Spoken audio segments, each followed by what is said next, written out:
Oh, great. I immediately spilled coffee on my tit. Immediately, you guys. Immediately. By God. Can't get a break. Oh, good. You can't see it. It's fine. All right. I just, I'm already disrespectful enough. Imagine just coming in here, old coffee tits. How are you guys doing today? Good morning. Good morning, kids. I have new children afoot. How are you doing today to all of you who made it? I'm so sorry I didn't specify Texas time. I keep forgetting about time zones, and you know how I feel about the moon. I fucking hate the moon, and I don't like time zones. And I just, it's too much. It's like, why can't it just be the same time everywhere? I get why. Just, oh, did you hear the Hoogan? He snored.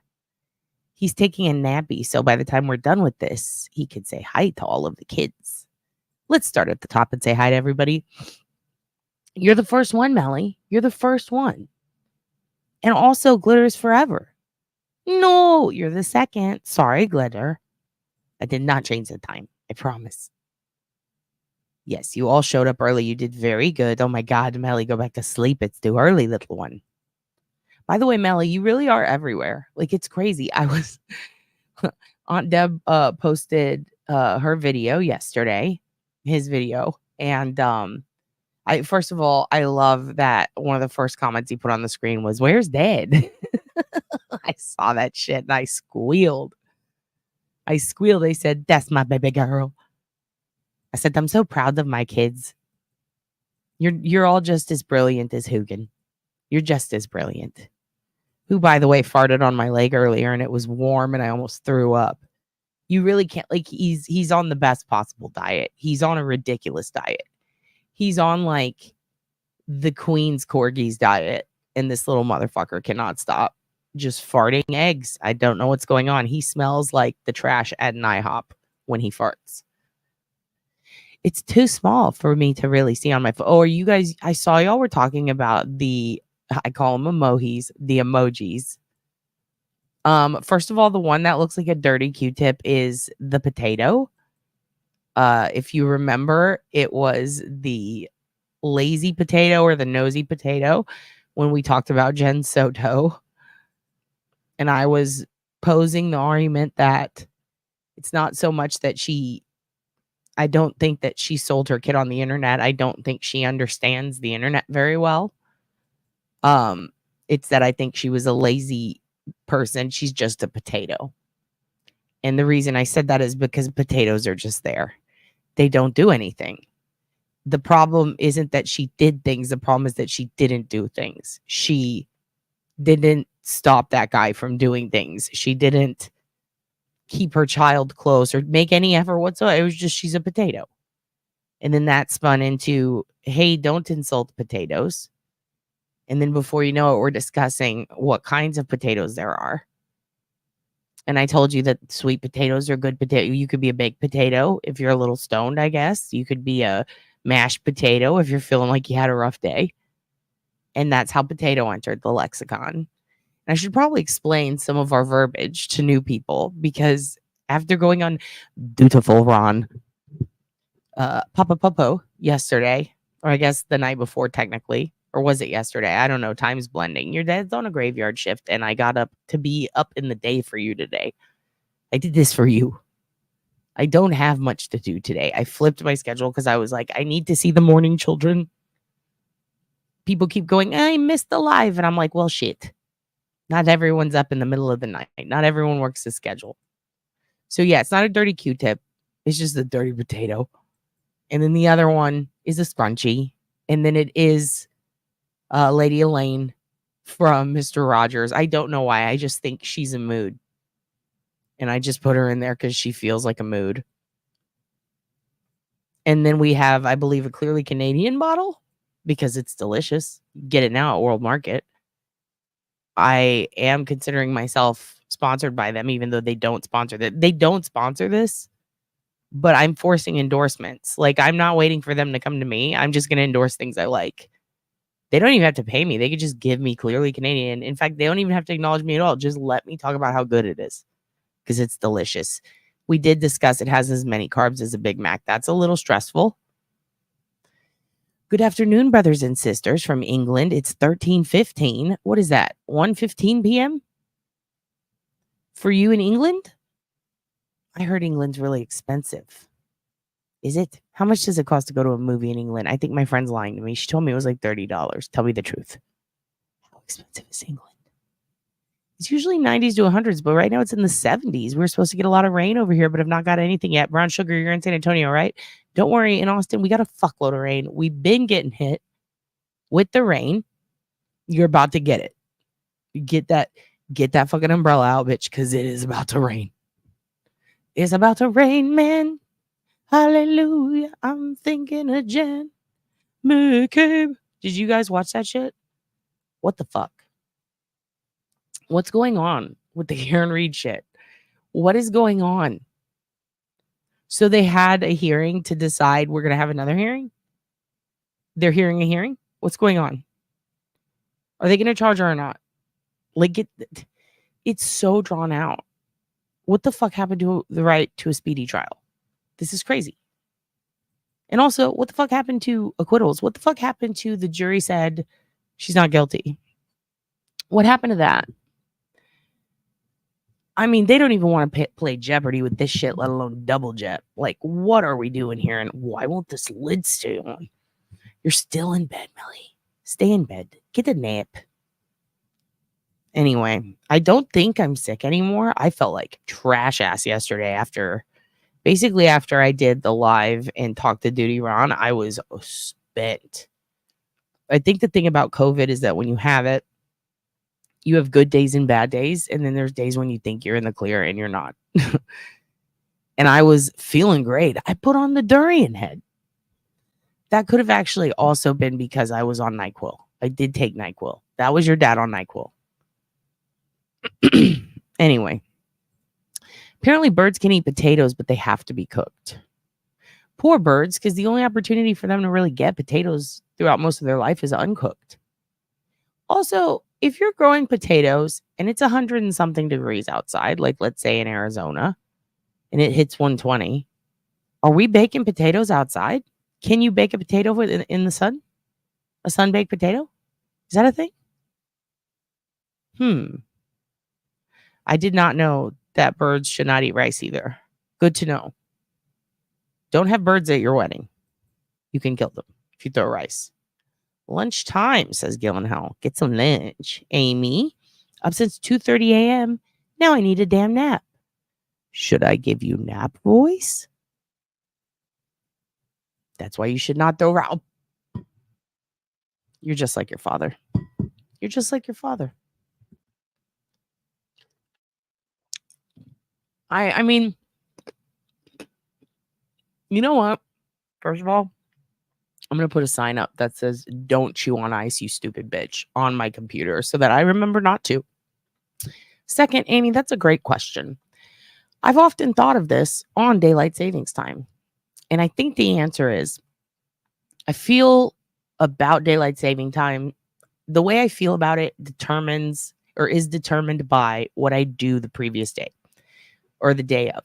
So basically the day before it's about to happen, if I get up late and I'm fucking exhausted and I have to go to work or do something or like do a show, and let's say, the show starts at midnight because I do stand up. So let's say it's a midnight show, which often happens, late night shows. And I go to it and then I find out it's starting an hour later and I'm already exhausted. Then I hate daylight savings time. If I have to get up in the morning at 7 a.m. and it's time to fall back and I wake up at 7 a.m. and find out it is 8 a.m. or whatever, it fucks me over, then I hate it. If it is the daylight savings time where it's spring forward and I get an extra hour, I fucking love it. It really depends on the circumstances. We have to see when we get there. I am all about changing my mind. And if y'all are new to this channel, the way we function here is how it worked in the 90s or the 80s, at least what I remember growing up, which is if you find out new information, It's okay if your mind changes. If you make a mistake and say you're sorry, good. Then you try to make it better. You're not bad forever. If you do something absolutely egregious that is horrific, like R-word murder or kill someone or whatever, stalk the shit out of do something, then you're a bad person. You should fuck off. If you are someone who said a bad word once and you stop doing that, and you don't like cussing, and you fucking hate anybody who cusses, is not the channel for you. We're adults, we cuss. If you clutch your pearls at curse words, this is not the channel for you. Although if you have to work and it's inappropriate to listen to at work, you're not going to want to listen to this channel, especially the lives at least. You're probably not going to want to listen to it at work. And I'm okay with you not doing that. I don't want you to get fired. What else? If someone tries to spread a conspiracy on this channel or share something that's wrong, I will try to correct it. But we don't spread that shit here. We don't assume everyone's pregnant just because they've been murdered. We don't discuss, little kids' puberty or sexuality on this channel for clickbait. We don't do that. We might look into the OSINT to figure out things like personality profiles of criminals, or we might, want to see what the media is saying versus what the court records say. We like to correct things here. I'm all about debunking bullshit. We're not reactive. We're not the type of channel that sees something and just believes it off the top of our fucking head. We need to see it for ourselves, or there needs to be a very convincing argument. Otherwise, while we might discuss it sometimes, we're not going to dive too fucking deep into it. Sometimes, though, your dad is in a goofy mood and says crazy stuff because your dad's a goofball. And I don't always mean all of it. Sometimes I'm just kidding around. And because we're adults and we can handle things like curse words and heavy subject matter, we can also read the room. And that's why not only do I allow you to self-moderate 100%, but I also have no fucking problem whatsoever with somebody who has a different opinion than I. But let's just be kind, And at the same time, let's remember, read the room. If it sounds like a joke, it probably is a joke. If I tell you that you're in a cult, it's a joke. I'm not going to Ruby Tuesdays and Jody Hoysen, Hildebrandt, whatever. What's her name? Ruby Frankie? I'm not gonna Ruby Frankie you kids. All right. We don't push religious agenda or rhetoric. We don't push heavy politics here. We might discuss things that get political. I have strong political opinions, so I try to withhold them because that's not what this is about. I think it's really important for people to, shut the fuck up sometimes when it comes to things that aren't really relevant, Like if we're talking about something and politics absolutely has to do with it, and we end up talking about that and somebody pops in with a fun catchphrase or to try to stir the pot or something that's divisive that has nothing to do with it. But what about her emails me, you're probably not going to enjoy this channel because we're not going to put up with that shit. And what I mean by that isn't that you're going to get blocked. It's that I'm going to ask you to call in. I'm going to want to talk to you. We're very confrontational, but not reactional. You know what I mean? Like we'll confront the issue. We're not going to react to it. Not right away. Some people are hurting inside. Hurt people. At the same time, some people are just fucking around too, and you can't get toned through chat. So we're not going to assume the worst of each other. We give each other warnings. Everybody gets second chances. But if you do something egregious, you're going to get fucked with a little bit. All right? Anyway, I just want to put that out there.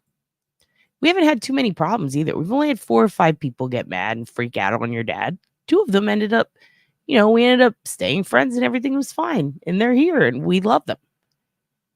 But, 3 of them had to go. It's like, okay, you're just a fucking asshole. You got to go. You're making the group toxic. You're being a piece of shit. You're saying a lot of racist stuff. You can't be here.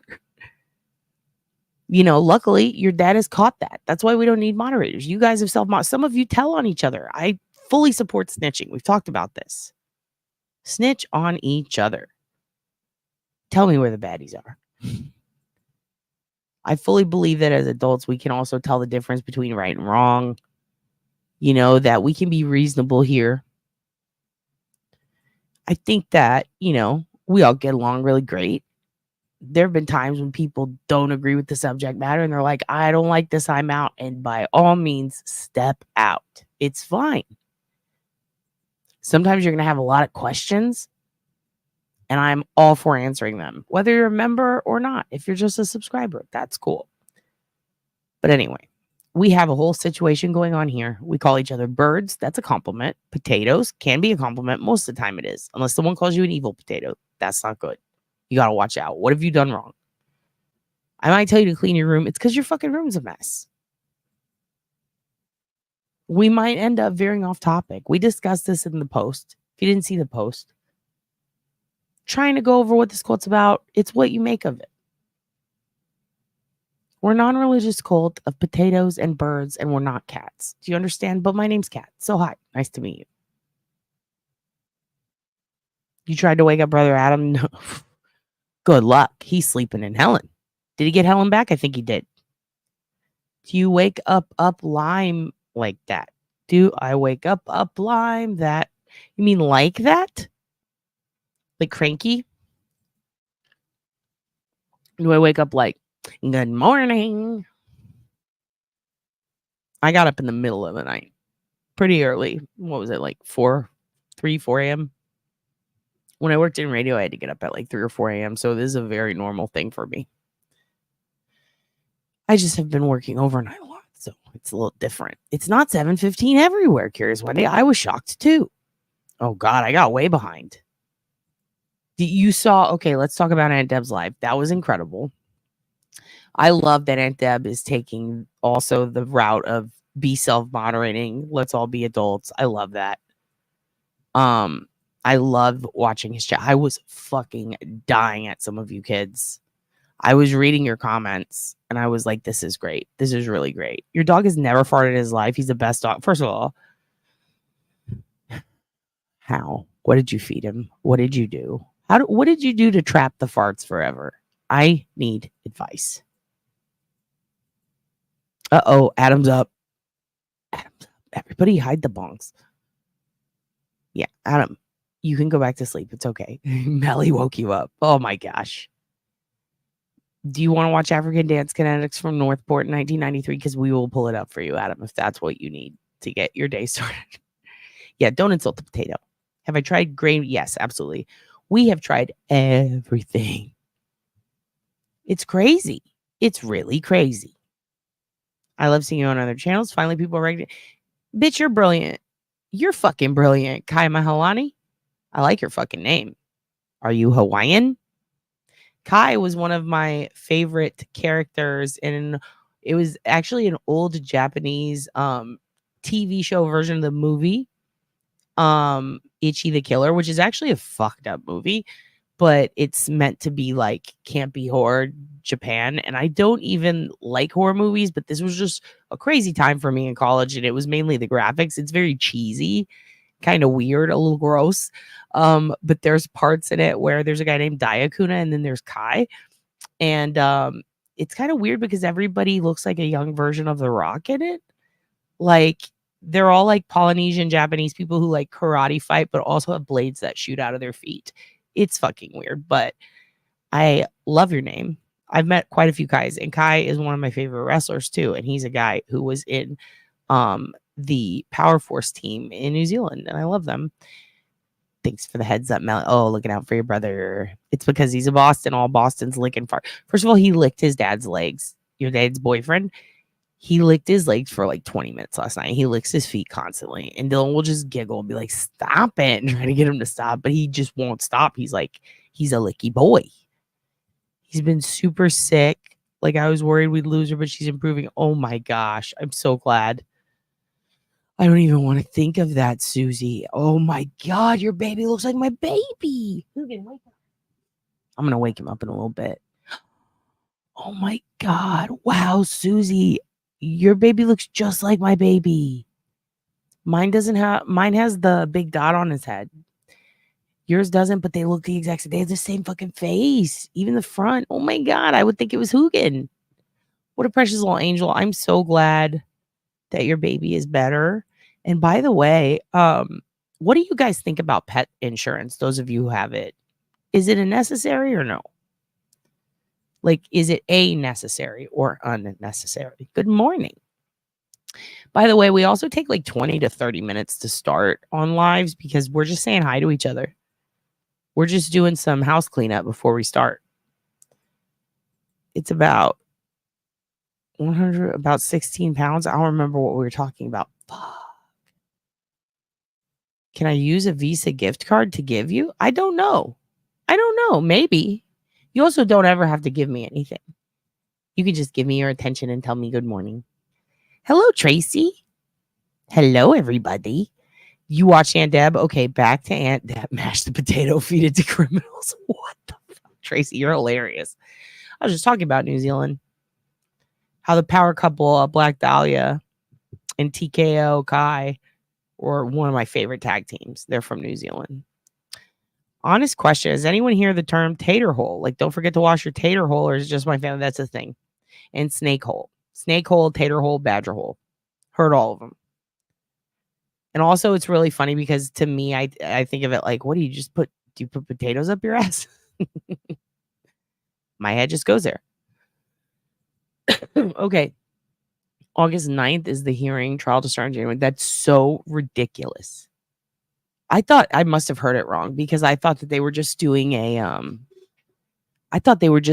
hearing to determine the trial. So they're definitely doing the trial. God, that's so dumb. So dumb.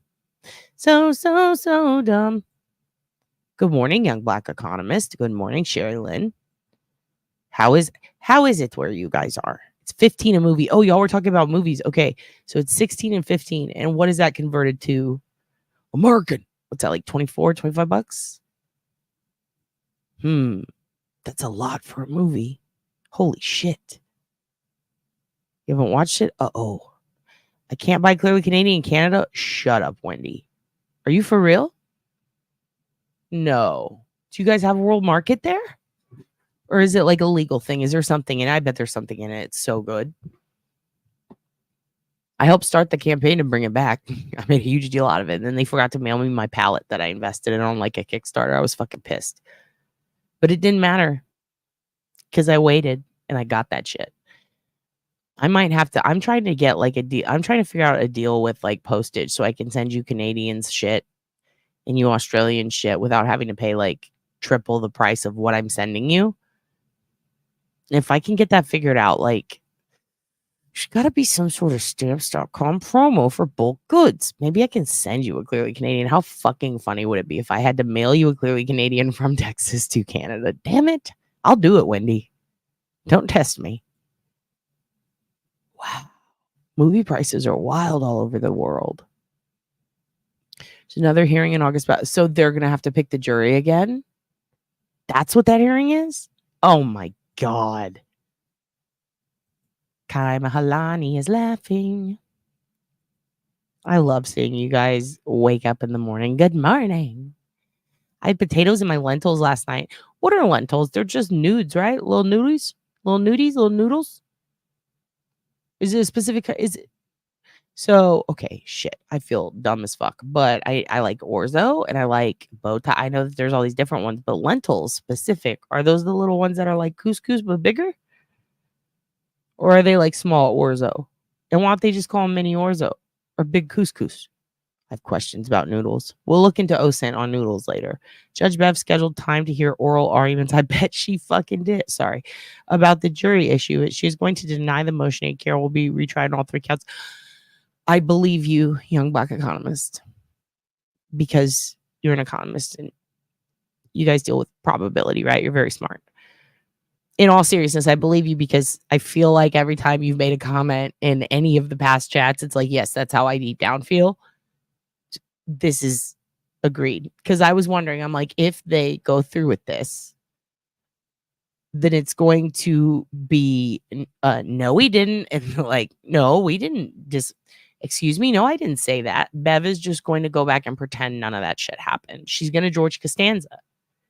The Commonwealth is George Costanza-ing. Do you know what I'm talking about? Do you remember that Seinfeld? When George got fired and then he just walked back into work like nothing fucking happened. And that was the move. Just pretend it didn't happen. They're doing that. They are doing that to Karen Reed. They're walking back in and pretending that the jury didn't just fucking acquit 2 of the 3 charges. That is crazy.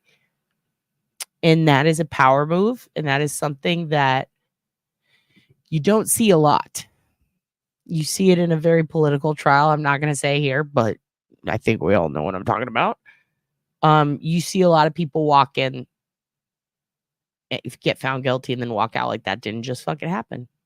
And you see a lot of people get acquitted and then walk out like that just happened. But very rarely do you see a judge go, no, that didn't fucking happen. So now a judge is George Costanza. That's bizarre. It's a Commonwealth as fuck move. Wow, dude. I mean, am I wrong? Like, they didn't have anybody yet say that she wasn't acquitted on those 2 charges, right? All the jurors, even the 5th one, you know, again, they're just playing with words. That's what pisses me off. It's like high school debate. They're just picking apart words. What about the truth? What about who actually fucking killed John? How about that? It really bothers me. I hate that Brian Kohberger might get off on a technicality, because as much as I don't want that to be the truth, I'm not going to be reactionary and scream and call people stupid. I'm not going to freak out on anyone. We're not going to get in any fights. I'm just going to say I hate that it is 100% possible because of the way this case is being put together and the investigation that was done. And I really hate that Richard Allen might also have the same thing happen because of terrible decisions by a judge. That might be the other case that's really similar, I guess, to Karen Reed. Is just the amount of craziness going on there and behind the scenes corruption. And no, don't let that happen. And in the way that the evidence was shown, someone was able to go in there and take a picture of evidence they weren't supposed to have in Delphi. You know, that cop accidentally shared that picture of Madeline. Little tiny things like that. I hope they don't affect cases. I really hope they don't, but they could. And we have to acknowledge that they could. That sucks. If Jen was a potato, she would have to be the only potato that I don't like, which is instant potatoes with instant milk. Fast potatoes? You don't like fast potatoes? Have you tried? Okay, listen. Kai, still love you, babe. But have you tried, like, there's no point. I think you're right. Like, once you set your mind on real Tates, it's real Tates. You know, that's how my mom is. I'll eat ravioli out of the can. I think Chef Boyardee's a real chef somewhere and he's just waiting to cook for me. Like, I think Olive Garden is where you feel like family, and it does taste like authentic Italian.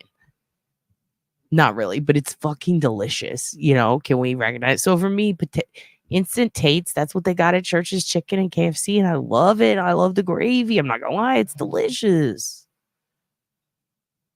I can't even call Jen instant Tates. She's just an old rotten potato. I mean, you don't want an old rotten potato, right? That's what she is. A window potato. You have a sister that eats ice all day? Dude, your sister knows what the fuck is up. Me and the Hoogan eat ice all day. His favorite snack is ice. I don't know if I've said that before. I get shit from people. They're like, don't let him chew that. I'm like, first of all, he's not chewing it. He puts it in between his little paws and he goes, and he just licks it for a long time. And then when he gets it real little, he goes, and he chomps it. And by then it's weak. It's weak ass ice. Why can't he have it? He enjoys it. I like to chew crushed ice. Oh my God, I wish. The little countertop ones that make you like snow cone ice just on tap. Fucking wild. They look pretty cheap on eBay. I think I found them for $60. You can get them at Bed Bath & Beyond with a coupon, but I haven't made the plunge. I've got to pay for school out of pocket. So I'm like, fuck. Can't get the ice yet. It'll happen though. One day I'll get the ice machine and then I'll make all you kids snow cones. That's a lot. I stopped going to the cinema because it got super expensive. Yep. And there's websites where you can find that shit for free. So I just don't really go. Do you know that you can kill mice with instant potatoes and pop? Like the neighbor's rats? I don't want to kill mice. You could kill them with a snake by feeding the snake. That's cool. That's part of the circle, right? Oh, God. Mice killing is a big deal.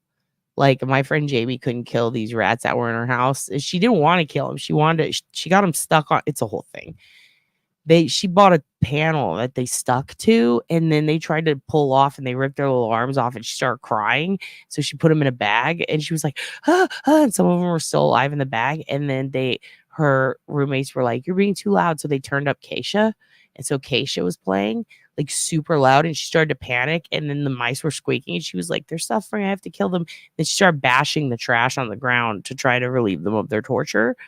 And she said it was the worst fucking day of her life, was like hearing the wee, wee, wee while Keisha was playing. And she's just trying to bash these rats and their little arms are. And I think about that all the time. And I'm like, fuck, you got to be nice to mice. You know what I mean? I just they can jump around on the fence all they want. I'm not going to fuck with them. But when one ran across my foot at Boston Airport, I was about to fucking kick it like Pat McAfee. So Brian Holtzman time slot. Dude. Adam just dropped Brian Holtzman in the chat. You talking about the comic? That's hilarious. He comes to the club a lot. He's very loud, very funny. That's how I am if I get the extra hour. I love it. If I lose the hour, I hate it. Same. Yes, we're all 90s girls at heart. Don't use candle or Teflon with birds. Why? What do you mean candles? Yes, I did it. God damn it, Glitter. I don't even know what you're talking about, but you probably did. Pictures, movies are about 12 pounds per person. The sweets are expensive, so we take. Yeah, you always got to sneak snacks. You got to sneak the snacks. Sneaky snacks.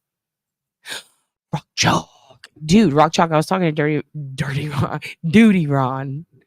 Duty Ron. Dirty Ron is Duty Ron's alter ego, where he goes out undercover as a biker. Listen, Rock Chalk. I was talking to Duty Ron about you. I think he might hit you up about something.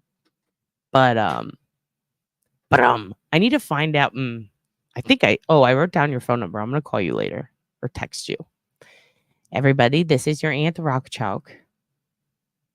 Boyfriend's dad is here. No. Listen. Go like Rock Chalk's channel right now. And make sure that you go watch Aunt Deb's most recent video. It is incredible. It's very, very funny. Jillian says, hello, Rock. Deefer says, hello, love that. Sherilyn says, Susie cute. Well, just to be clear, I definitely take after you. Yeah, you all do. I can tell. You're all sneaky. Melly, Rock says, hello, she loves you. It's canon law. You must have popcorn at the cinema. Like, no popcorn, I'm not going. And they used to have that butter that is so good. Oh, so good. Country and mice come into your house in the winter when it gets cold. Oh, they die. It's so sad that meese have to die. They're so cute. Yeah, because you're all self-moderating. So you're all mods. So technically you're all modding right now.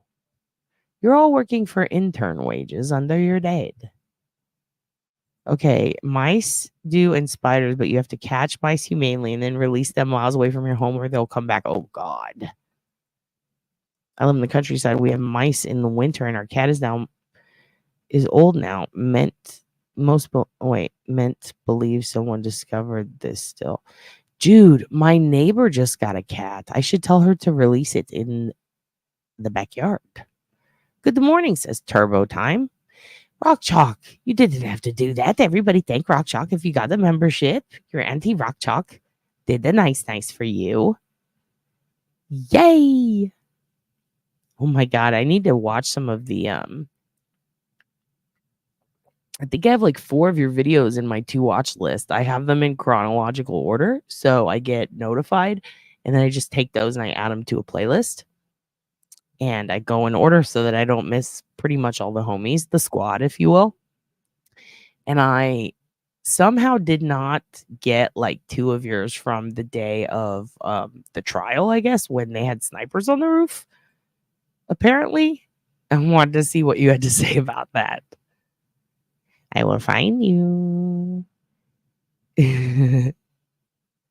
You guys, top son. Oh yeah, I saw Adam made a reel where he brags about being top son on Duty Ron. That was hilarious. You guys are hilarious. I love your lives. Sandy Beaches. That's a good name too. You guys have great names. Okay. We're 35 minutes in. Let's fucking start. This is the only channel where it's going to take almost an hour to start. Biodegradable glitter, because normal glitter really is forever, like microplastics. Is microplastics being just tiny plastics? What is microplastics? Actually, I've never looked into that. I don't know what they are. I know about chlorofluorocarbons, and I don't know why. The mice, I just make sure there aren't any attractions for them. We don't have any in here, but they run along the fence and they're rats. I'm happy you caught a life. I saw some of y'all, like, I was trying to look at, because it tells you analytics of when all the people who follow you or whatever are, peaking. I don't know how they know that. It's like, this is the peak time. It's like, oh, this is where everyone's peaking off like hard lemonades, or what's going on here?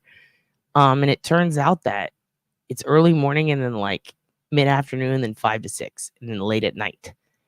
And I've just been going for when no one's peaking, because I'm like, well, if no one's peaking, then maybe they want to come peak. You know what I mean? Turns out peaking isn't what I thought it meant. It meant like peak, like most people are online, not like they're fucking going hard. I don't know why I thought that. But anyway, I looked at it and I noticed that you guys also, it kind of coincides with your comments. And some of you are like, fuck, I missed a live. And it's always like right around 7 to 9 a.m. And I'm like, well, shit. Well, shit titties. Shitty titties. Remember that one lady gave me that curse word from her grandma? Said it was the only curse word that she liked? Shitty titties. That was fun. I free all animals, mice, and spiders. Okay, spiders can get fucked. I'm going to be real with you, Gyllenhaal. I don't fuck with them. They can all die a horrible death. I hate them. I hate spiders. All other animals can live. I'm acting like I'm like, I get to pick what animals live. In this house, I do. Fuck spiders. It was a good one. Yeah, that was a good time. You'll probably fall asleep. I know you need some rest. You're a road dog. You need to get that rest. Can't be chasing people all the time. Gotta get a little rest. I hope you've had onion soup recently. Last time I talked to you, you were in an onion soup drought. You need to get to an Applebee's and get fueled up. That is a command from your father, Miss Rock. I didn't raise you to not eat fucking Applebee's onion soup when you want. I raised you to go get that thing. Get that soup. I like spiders and bugs. I release them all the time. Well, you guys are nicer than your dad. Your dad's evil. Let's dance. Put something on your shoes and dance. Did I miss? And Helen isn't mean. Wait. Means retail therapy? No, Helen means retail therapy. So did you not you got Helen back, right? Please tell me you got Helen back. Is Helen coming back? Oh, shit. All hail the mighty Hoogan. Yes, you love pet insurance. Okay. Oh my God, I got so far behind. What is going on? Holy shit. I got to skip to the end, you guys. Oh my God. Oh my God. How? There's 60 people. You guys. Everybody log out of this channel. I'm overwhelmed. Okay, let's keep going. I got way behind. I never get this far behind. Aunt Bev will dismiss the motions and hide the jury on an island forever so we can never know the truth. Of course she will. She's going to hide them in Gay Jeff's basement. I'm determined to find out what the ending is. I have to. Aunt Deb's live was making me die laughing. There were these 2 ladies that were fighting at the end with money. One of them was Miss Parks. And he called her Pockets, and I couldn't stop laughing because at one point I think he slipped, or maybe it was just in my head. I thought he said Perks instead of Parks. So I was thinking Perks, Parks, Pockets. And I was just laughing so hard at that. And then she like, I think she gave him a bunch of money. She gave him like $50 or something, like through the super chat. And then he was like, you look like a real housewife. And then you looked at her picture and she did. She looked like Ramona, but like a prettier version of Ramona Singer. And I was like, oh my God, is that Ramona? And then she was making fucking funny, sassy comments. And then another lady was like, someone named like Miss Pepper Mill or something. Like, hey, please pass the pepper, I think was her name. And she was just like, it's on Parks, like shots fired. And then she submitted and then it was like a rich housewife or widow off. I don't know. They were just, he was like sliding out of his chair and I was just fucking dying laughing. And that quiz was hilarious. Ugh, you can eat ravioli straight out of the can too. You hate SpaghettiOs. I love them. Hello, yeah, let's unpack that. Sonic sells Pebble Ice and Sonic Ice is the best ice. So is a Dairy Queen. Trying to remember where else. Oh my God, we may not be able to be friends if you guys are ice crunchers. That's absolute. Or Notorious Nance, are you one of those people who can't handle the sounds? Because I have another friend who can't handle the sound of people eating. It makes her so angry. She said like smacking gum. She hates ASMR videos. She's like, fuck that. But like the sound of chewing or smacking, she gets furious. I have another friend who can't stand bean dip. Like just looking at it makes her Ralph. And the thing that she says really sends her into a tizzy. Let's just say she'll leave a party as if somebody has a chip in the bean dip or there's dips in it from people dipping. It like makes her nauseated. And I'm like, what the fuck is that? I guess it's like people who can't stand tiny holes. I don't know what that's called, but it's a thing. Lizard people, conversations with lizard people they don't quite understand. What are we talking about? Can we talk about lizard people and alien abductions? Had a funny chat with someone. I have to think about that. I really do. I have mixed thoughts. I think it's fun to speculate. I also don't think we're necessarily doomed to be the smartest people on the planet. There's got to be more than us out there, maybe. But at the same time, do they come probe the anus of farmers in Kentucky? I don't know. That's a tough one. Aliens are tough because I've spoken with people.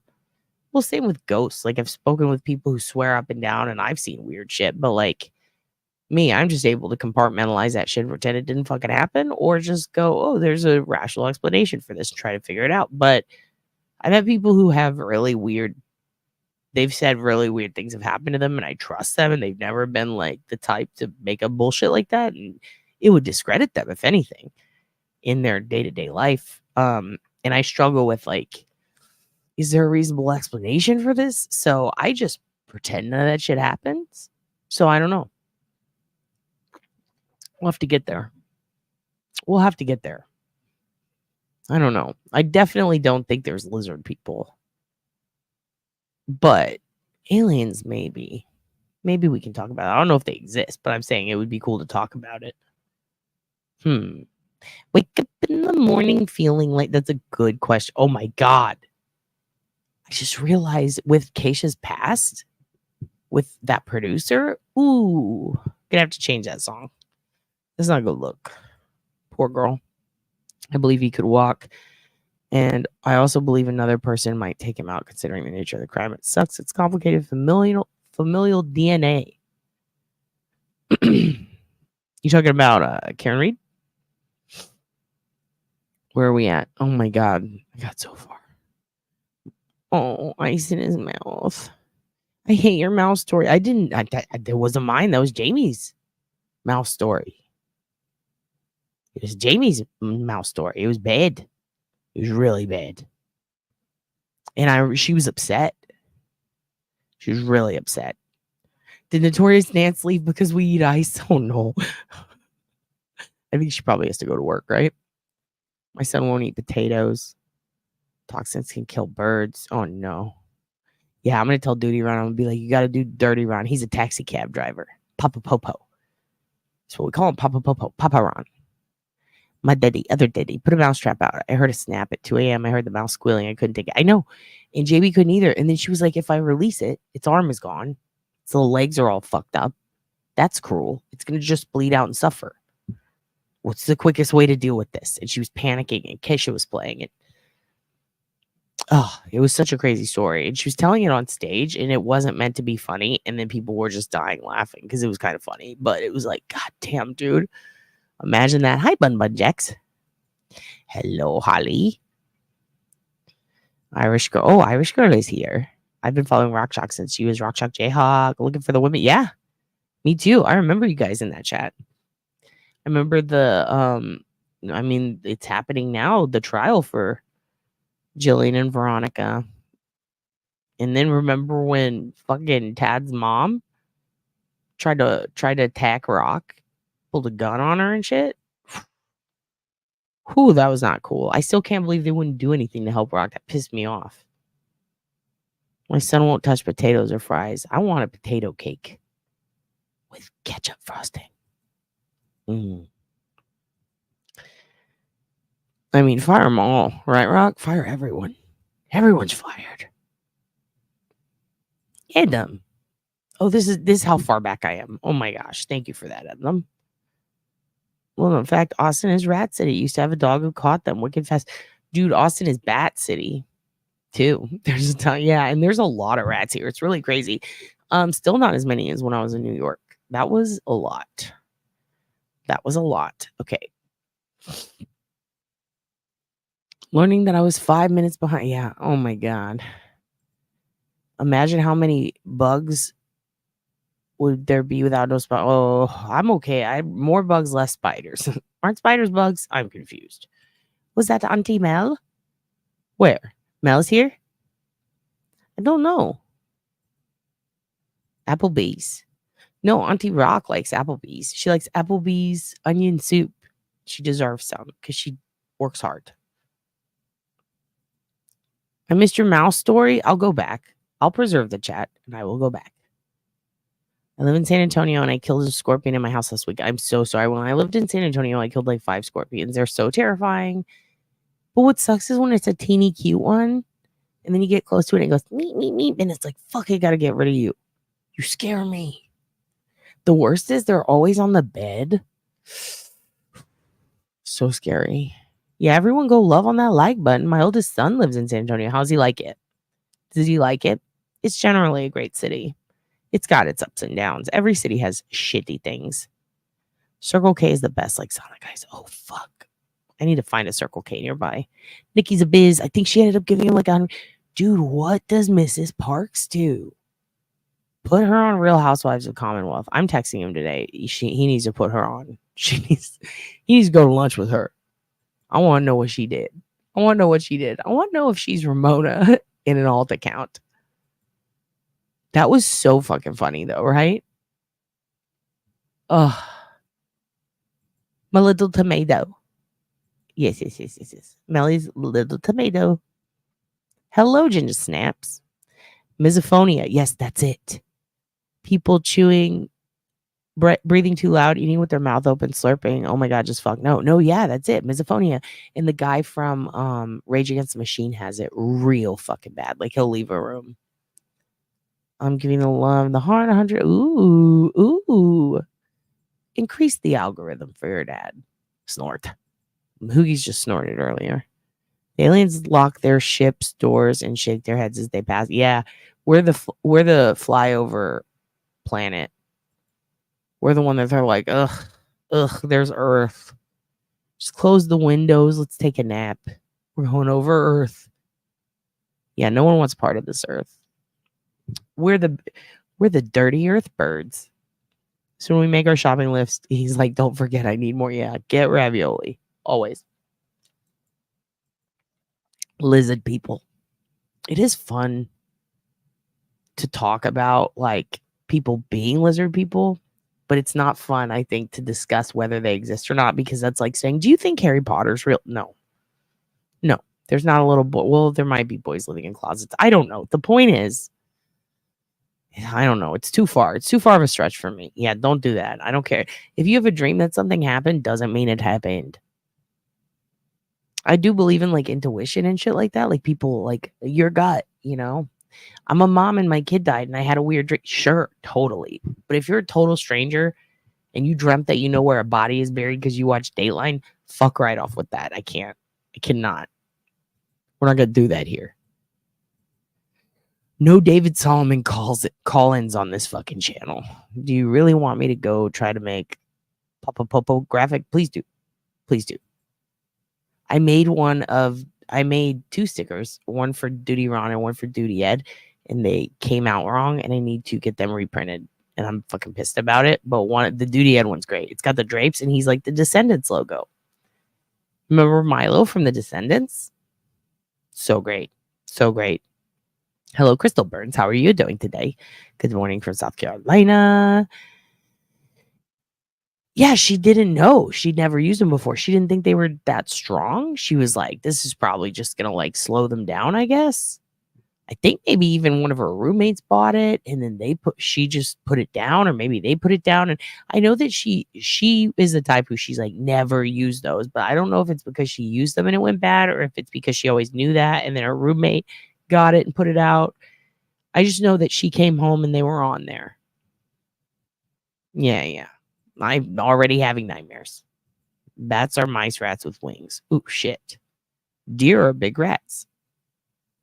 What's going on at Birds Lake? I'm coming. There's nothing going on there. It's the Ladybird Lake. There's not a serial killer. It's fucking dumb. It's really dumb. People are like, it's sad that keeps happening, but it's not a serial killer. It's almost all the causes of death are drowning because people drown. And they drown because they get drunk and fall off boats. They get drunk and piss off the bridge and fall. And they get drunk at night. They walk to the edge to take a piss or to look over or to go get in the water, and they fall. And it's very dangerous. And the city will not put up proper fencing, proper lighting, and they will not pay more for boat police, basically. We also have a huge homeless problem and a huge issue with fentanyl killing people. And homeless people are not allowed to have their tents up everywhere now. So instead of going to jail, the police go and they burn all their stuff. They take it, they destroy it, they burn it. And then they say, go on your merry way or you're going to jail. So they go to a water source under a bridge. A lot of them gather there. This is a place kind of like in Riley Strain's case, how there's a lot of homeless people along the embankment. It's because it's close to water. It is over 100 degrees outside. They will do drugs and they will pass out. They will die and then roll in there, and the water tide is really low. There are a shitload of people who go swimming and don't know how to swim and they drowned. There are people who fall off boats and have been missing for years that are just now washing up. There is one guy who blew his brains out. It didn't work out, and he walked into the water and he died. There are a lot of suicides with notes left, but mainly it's drowning. There are maybe 2 or 3 that are suspicious out of 30. All the others have causes of death. It's all just, and the thing is, this has been happening for many years, and usually the news will report like why or who the person is, unless they haven't notified next of kin. If it's a homeless person and they can't figure out next of kin or find them, then you just never hear an update. There used to be updates. So now that there's not, people just assume everybody's dead. That it's crazy how many of the stories in the past like 6 months have come out of dead people, and there's absolutely no follow-up. And then you go look up what happened, which I've done, and it's like, this person was a drug addict. They OD'd and they tried to go swimming. Like they took too many drugs and then they went in the water and they passed away. People who left a suicide note, and the family didn't want it on the news. People have been found okay, and then they just don't put it on the news. You don't hear about the people who have been found fine and it was a big misunderstanding on Nancy Grace, do you? But I can tell you that there have been multiple missing men who are fine. People who they suspect are a victim of a serial killer, and they announce it. They say, now this person went missing after a night at the bar, and then a body washed up. Is it him? And they don't bother to go, no, it's a guy who went missing in 1987 and he, was found drowned. Like things like that. It's just crazy. But yeah, it's a lot. It's a lot. Oh my God, I got so far behind. I'm sorry, you guys. It's a lot of spider talk. You guys have a lot of feelings on spiders. But yeah, you don't have to worry about coming to Lady Bird Lake. It's also, It's next to the biggest bar district in Texas with like a really deep lake with sharp embankments with a ton of rocks and then 2 bridges that you could just jump right in. The amount of people who are like, hey, check this out, and then they jump in is crazy, and they almost always get hurt, and sometimes they die. And they don't talk about that on the news. They say, is it a serial killer? And it's fucking crazy. It's really wild. And then some people get attributed to being a victim of that lake, and they're not at all. And they weren't even there. And it was something totally isolated, or they're not dead. Some people go into a coma and then wake up and then go on a podcast and talk about how it's crazy that they're still a victim of a serial killer, apparently. It's a lot. It is a lot. And I've been working on this never-ending episode for you guys. And it's like, oof.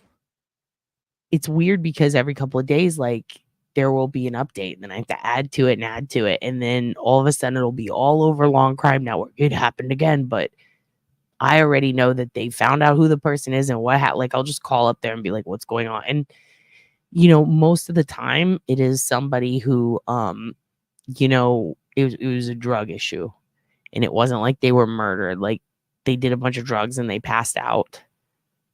It's really bad. We have a homeless living under bridges. We have a huge welfare system. There really no need for them to be homeless. Drugs, alcohol come first. But yeah, that's also the case. And there's also a lot of people who moved to Texas during COVID and then couldn't find housing, and it's very expensive to live here. And so there's a lot of students and people who have jobs living out of their cars here. So even that pushes the homeless people who don't have jobs or cars out further. And then also there's a history in some places of they'll take you in temporarily. And then like I know Dallas was doing it for a while, a couple of places where like they were pulling a Greg Abbott where they're like, okay, it's your problem now. And then they just send them out to the city limits and drop them off, which is totally inhumane. It's really crazy. I really want to know what draws people with dementia, Asperger's, autism. Agreed. I think it's because our body is 90% water, right? That's like the psychology behind it or something. I've talked about that on Melanie's channel too. And there was a psychologist or a therapist who talked on her channel who might have mentioned that in the whole situation where people will take their clothes off when they're in a panic or having a psychotic episode. And they were talking about that in regards to possibilities for Shannon Gilbert. That's a great theory, Susie Q, or I guess query. I wonder about that too. Take that van down by the river. All right. We're going to what? Electromagnetic thing? I think because I've also had friends who have had, well, not really friends, I would say. I've had like 2 acquaintances that were like someone who was dating one of my friends. Both times actually. They had a psychotic breakdown. One was off meds. One had never been on meds. It happened out of nowhere. But they both ended up going near water. And I remember thinking like, this is wild because you've seen a lot of cases like that, or at least I've seen a lot of cases like that on like Dateline and stuff and 2020 and all these different shows with all these different cases. And, people who get feats of strength out of nowhere. It's a lot. It's a lot. And, that's it's one of those things where I don't know. Maybe it's like our biological makeup. I don't really know. The missing girl was driving to a wedding with her bearded dragon and her car was found, but not her. I'm so sorry I forget her name. Was that in Texas or where? I don't remember that one. Gravitate towards water to alleviate sensory needs. Water is a sensory experience for people with autism, although risks might not be fully understood. That is brilliant, Melly. Yes, that makes sense. It's to alleviate. Oh, and remember, like when they were talking about, this is another serial killer related thing, but remember on Lisk when they were on the killing season when they were talking to that one guy, that Swedish guy or whatever, he's being a bit weird, but he was like, I wanted to go down there to the water and see the difference in between the sound and how it bounces off. It is isolated. You can hear nothing. You want nothing, Lebowski. No. But you remember when they were telling her that? Like how it's just really quiet out there? I noticed what, yep. And they don't let dogs in because dogs die. It's fucking crazy. In the past, people have jumped off the bridges and been impaled on rebar. It's totally drunk people being drunk. Exactly. Kelly, yes. Kelly, you brilliant bitch. You brilliant little bird. Listen, 100%. Kelly is right.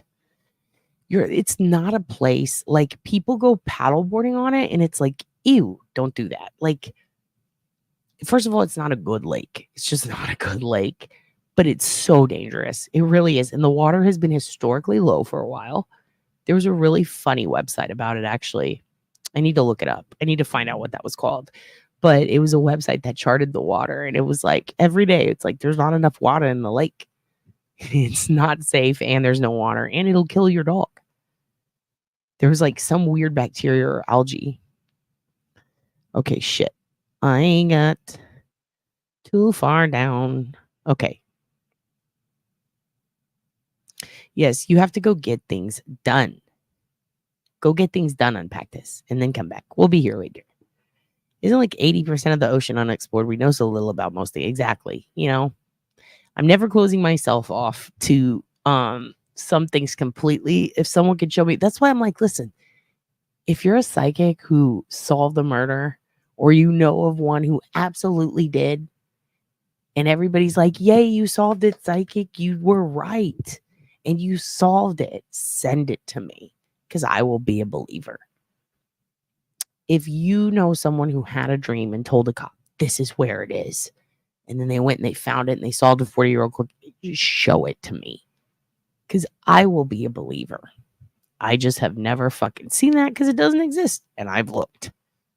Because your dad gets in a lot of fights on forums. Yeah, you probably know a shitload about this. But what do you think about the thermo thing? I can't remember what it's called. Thermo something or the lady who was on with Melanie was talking about it. Like when people have temperature changes, when they're panicking or undergoing psychosis, like, and they take their clothes off just all of a sudden. This happened in the Jason Landry case. It happened in the Shannon Gilbert case.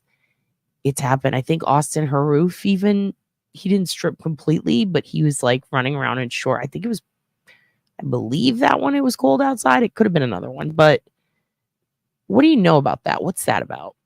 I think I've discussed this with someone else in chat.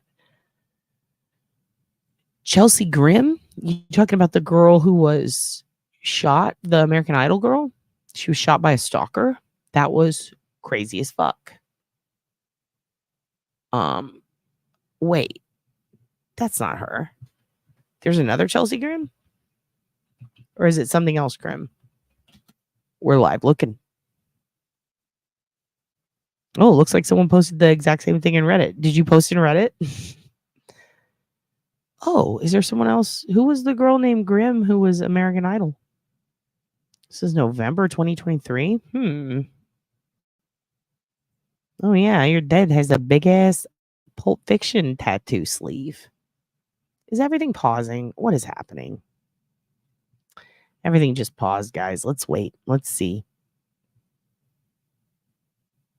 There we go. Is it kicking in?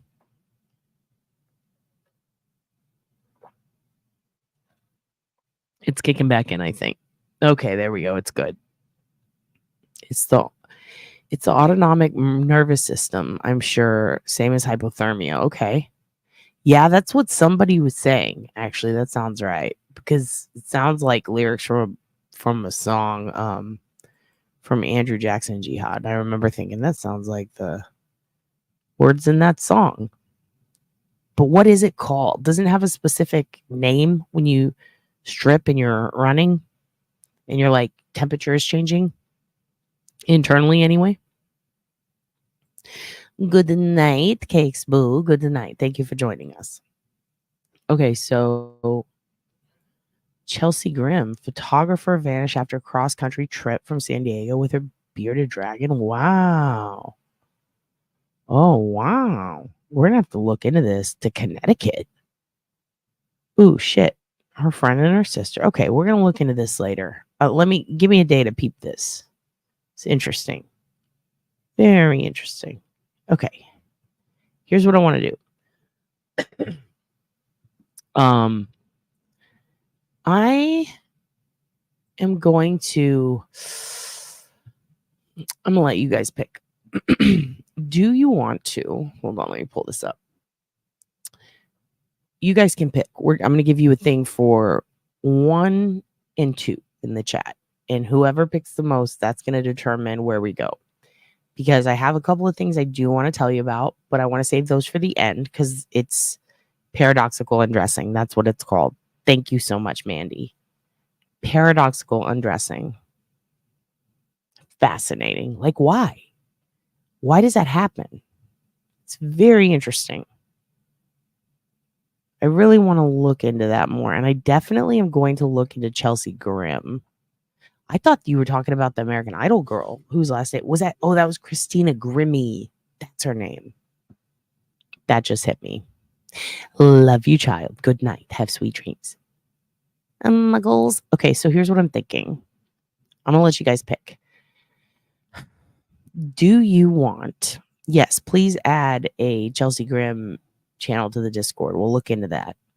I'm very interested in that. That's weird. Do you guys want to hear a little bit of Deborah Stearns, Deb, aka Stephen Stearns' mother, on a podcast called Poodle People? That's right, it's called Poodle People. Do you want to hear Stephen Stearns' mother, Deborah, on a podcast called Poodle People to get an idea of what her personality is like? 1's in the chat if you want that.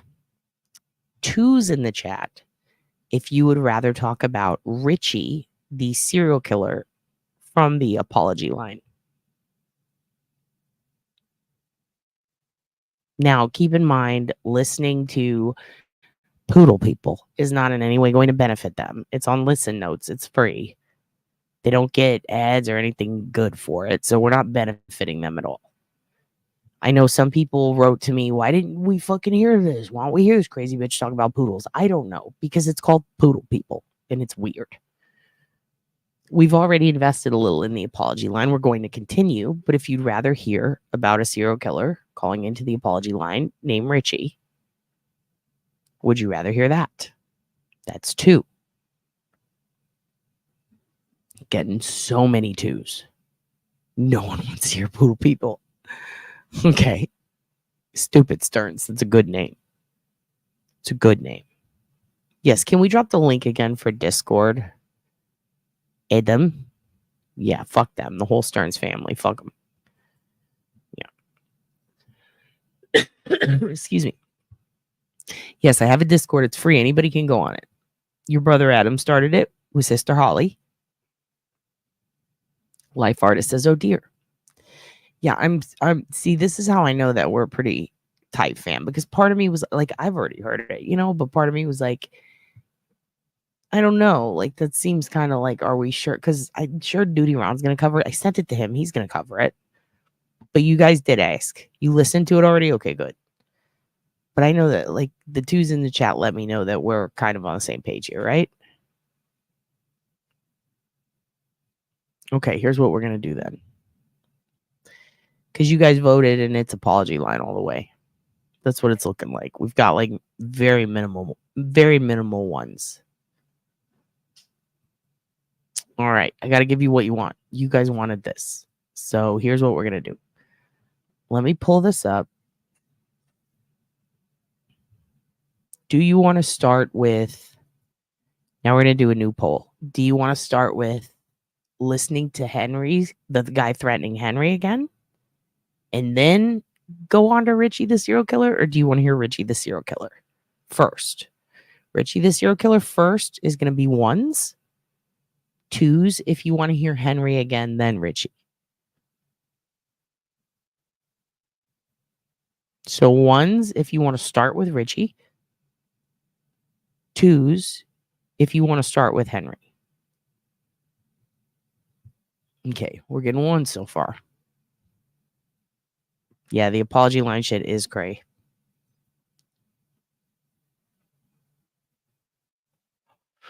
Dad's vaping in the morning. Okay. Oh, shit. We're a little even here.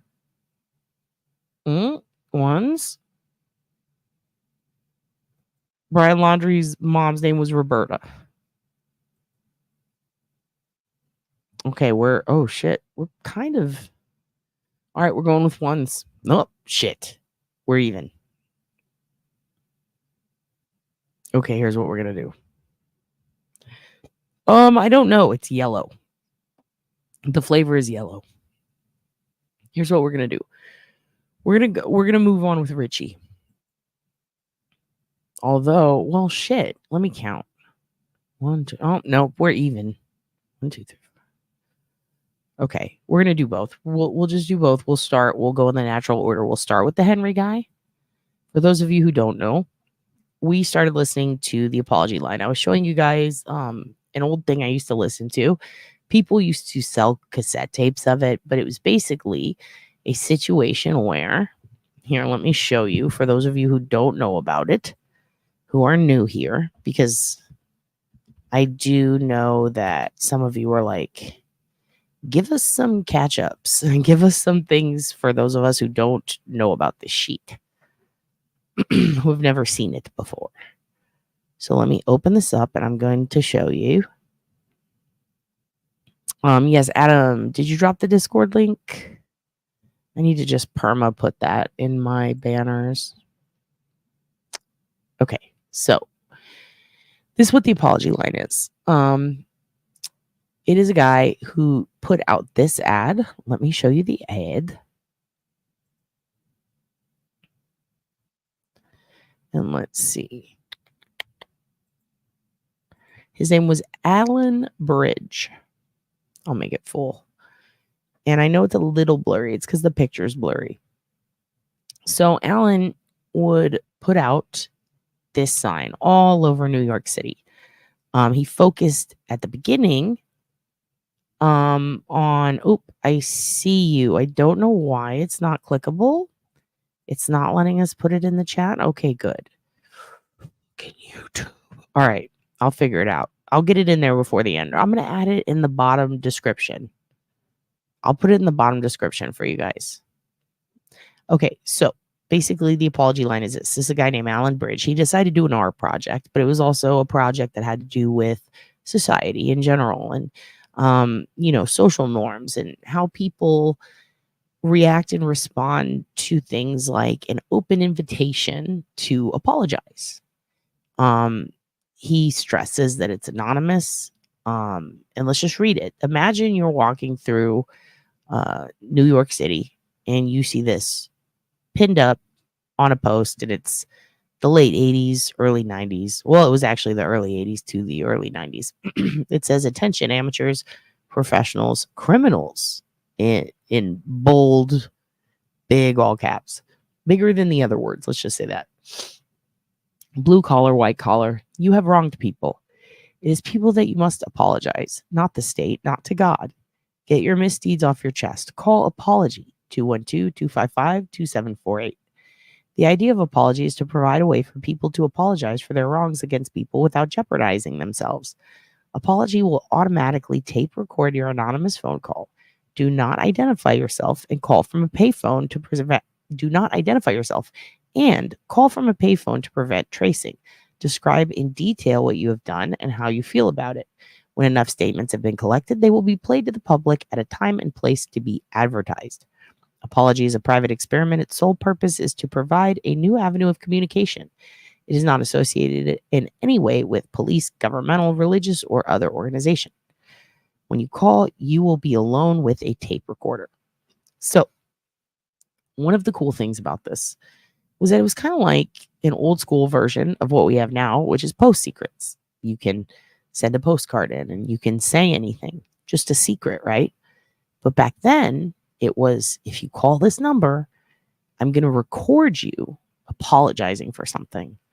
And he specifies criminals, which is interesting to me. He had to know that's going to be what people wanted to listen to. Seems a little biased, if I'm being honest, if it's supposed to be an open-ended art project, but love the idea, love what it became, fascinated by it. probably would have called back then if I lived in New York and knew about this. I found out later when I ended up finding some recordings on tapes. They sell some compilations of these tapes.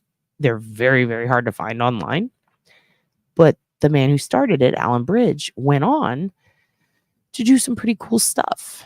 And one of those things that he did is he had an art project, an art gallery, where he presented these phone calls. And the way he did it was he had them in phone booths.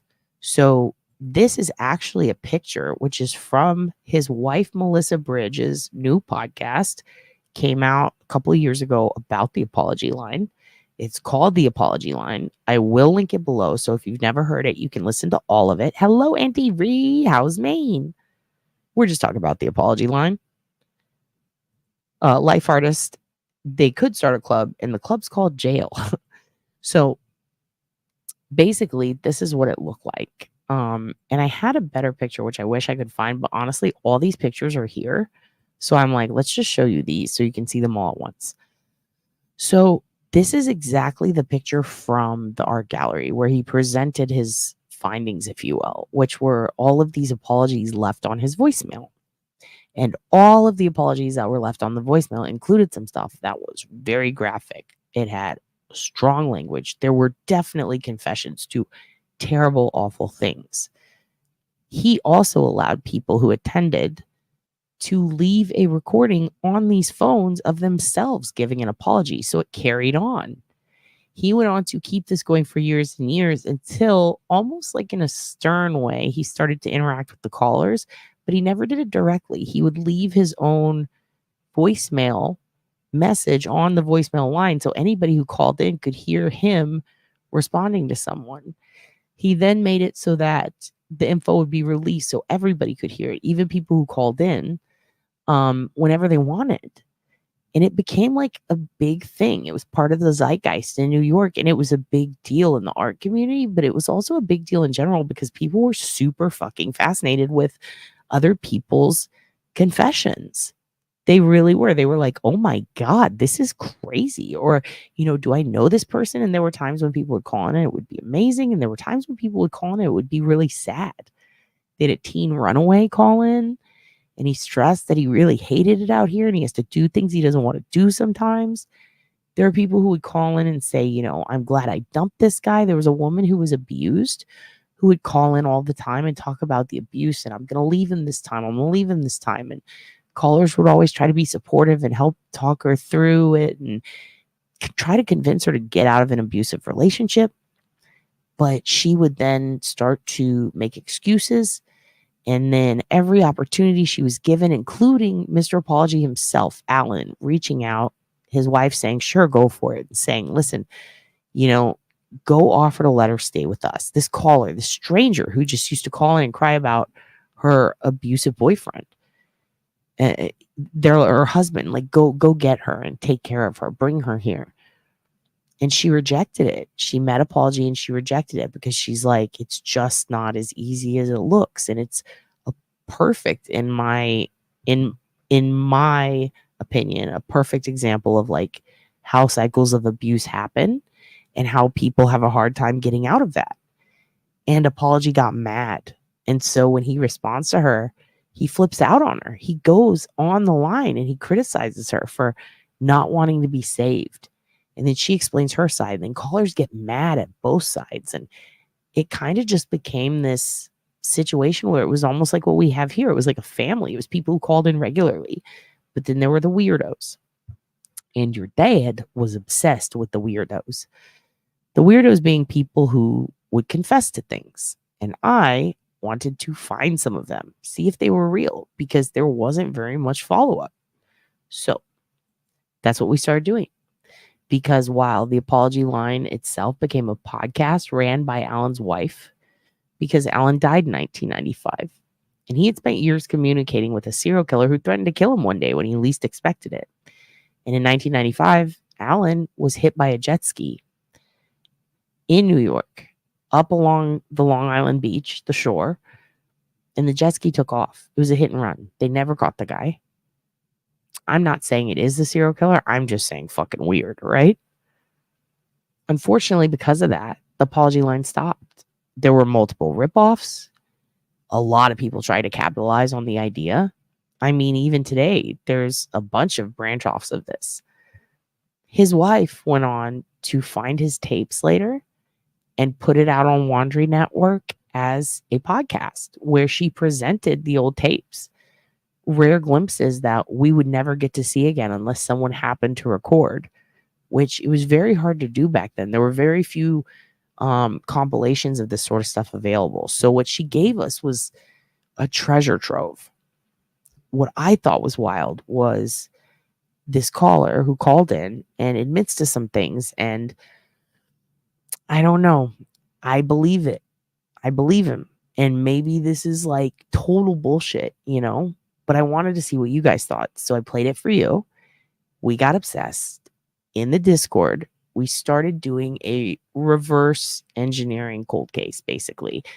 Imagine trying to find who committed a cold case when you don't even know the victim. So what we had to do was find the victim. And we think we might have found someone who's damn close, which means we might have found the caller for the apology line. Do we know their name? Do we know exactly who they are? The person who did it? No. But do we think we know the name of the victim? We could. And that's what we're analyzing right now in Discord. That's what we're analyzing right now in chats when we talk to each other. And that's kind of what we've been doing here and there. I like to jump around cases. I know that some people don't like that, but I do think that it's important to kind of clear your head because this shit can get really sad. And if you clear your head and kind of bounce around between things and just keep up with them when they're updated, then you're not constantly just repeating the same bullshit over and over to people, and you're not hearing the same bullshit coming in your brain. I do think that sometimes people can like bleed a case dry. Like, I get that we need to keep awareness heightened on specific cases, but there are some, not just like channels, but I'm talking like court TV, things on TV where it's like all fucking day, the same shit over and over. And then it ends and everyone's sad. And it's like, all right, go home now. But it's like, it doesn't need to be that way. You know, you can give an amount of awareness that's necessary, but you can also back off and let the police do their job if you need to. And then you can put pressure when there's not enough there. But to oversaturate some of these cases, it can affect them in the long run negatively. It can hurt the victim's family, spreading conspiracies and really trying to milk or bleed a rock that doesn't need to be bled. That's kind of inappropriate. So I don't like to do that shit. So with me, it's like, if we've said enough for today, we're going to move on and then we'll go back to that. I was one of those people like, you know, I sit there and I go, okay, this Stephen Stearns case sucks. This is really sad what happened to Maddie and sad what happened to Jen. And like, you know, notice how like duty rounds going from Karen Reed to that. And he even discussed, I think, Riley, like everyone's bouncing around. Like, I think that's healthy. I think it's healthy to bounce around, but to make like things just all about this one person when we already have so much information out there, it's a little much. It's a little overwhelming. And that's why, you know, I only hop on there once in a while and we only talk about this once in a while. And it was because poodle people, you know, we found stuff like that. So I think it's appropriate. There's new info. There's new OSINT available to maybe get a personality profile. That's good, you know. But with apology line or any case, you're going to see me bounce around a little bit. We need to go back and forth. Now, I think that we have invested a good amount of time, namely a couple of you in the Discord in particular, in really digging into apology line since we last discussed it. So I think it would be appropriate to go over it maybe every couple of episodes to give people time to catch up and to also do their research.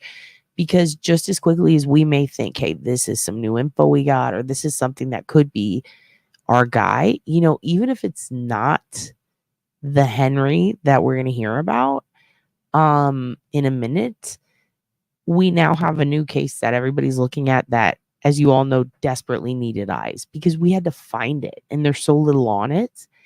And if anything, this is a cold case. It's been what, 40, 50 years? Like, I really think that that is the type of case that needs exposure. So that's what I want to focus on every couple of days, every couple of episodes. I want to come back to this. For all the new people who just popped in, we're going to give you a recap right now. What you're about to hear, it's NSFW as fuck. Okay. Like, it's not something you should listen to at work. If you got little kids listening, send them out of the room. It does get graphic. Some of the language is very graphic. There is a caller who screams a slur. This is the truth. This is what people left on the machine. I try not to censor things if I don't have to. I feel like it's not disrespectful to show you the truth. This is what Alan recorded. This is what people said. I think it's more important to give you facts. Also, you know what I'm going to do? Before we get into it, let me pull up the Discord. It will only take, it just occurred to me. I'm like, why don't I just fucking post it and find it for a second? And then I can post it for you guys, because I do not know why it's not letting me link it, or not letting y'all link it. I thought I had links turned on or something. Hold on here, because I know y'all want to snoop this. And if you need to open Discord, another thing to go look at the stuff that's been found, by all means. Now, your dad has been live sleuthing this or sleuthing, I should say, this for years. So there's times that you guys post stuff that I already have, but that doesn't mean it's not important. Like, I'm watching you guys do it and then contributing as much as I can. Your dad has been very busy. So I apologize that I'm not caught up in what you guys have been doing, but I saw some of it and I'm like, yes, this is right. Now, the new info that we've gotten, it's been Fluffy Bunny Walk Among the Tombstones, and a couple of other of you kids have found, I know Tech Bird's in there. Yep. Pat Sanford, aka Katie. You have been finding so much stuff. We've got a color copy of the bat, which I had never seen. That's like the thing that I was like, this is new. Fuck yes. And I don't know a lot about bats. So if you're into baseball, you could probably help with a cold case. Whether or not it's directly related to the guy in the apology line we're about to learn about, I don't know. But here you go. I'm putting this in here, and I'm going to put it up on the screen. So it's in chat. Should be clickable. And then let me create a banner here. Excuse me. Add banner. Look, it's banner. There you go. That's a Discord. There it is. That should be it. I'm pretty sure that's it. Thank you, Adam. All right. Your brother Adam started this. Here we go. Yeah. So I'm just saying this because I know that I gave you guys that warning, because I know if any of you heard this apology line stuff already, you know that it can get pretty graphic and people can say some crazy shit. Way worse curse words than your dad uses. So let me pop this up for you. And let me see, because I want to get it on the right spot. Here we go. Where's Henry? Where's Henry? There we go.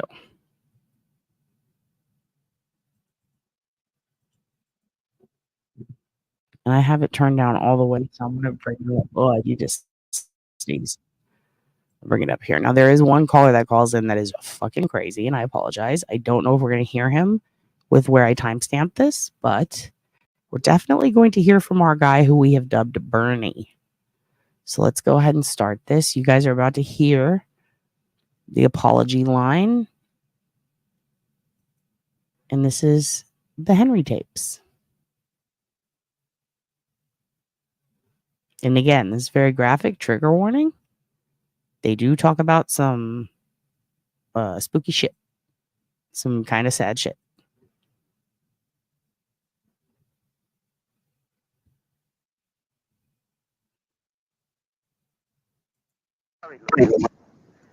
Yeah, I really, and there's no more guilt. There's no, I guess.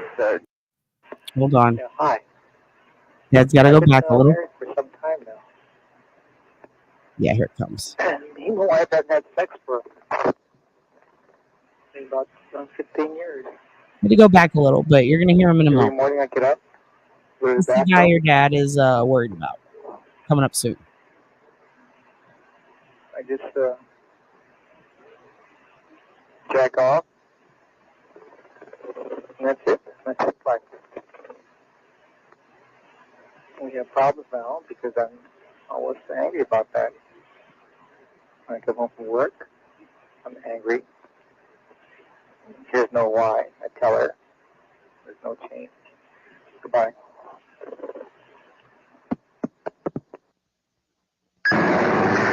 Gee, I don't know how to start. I've never heard or did anything like this before. I guess what I do is I just say I'm sorry, just apologize, and then everything is all right for the different, those bad things the things I've done in my past.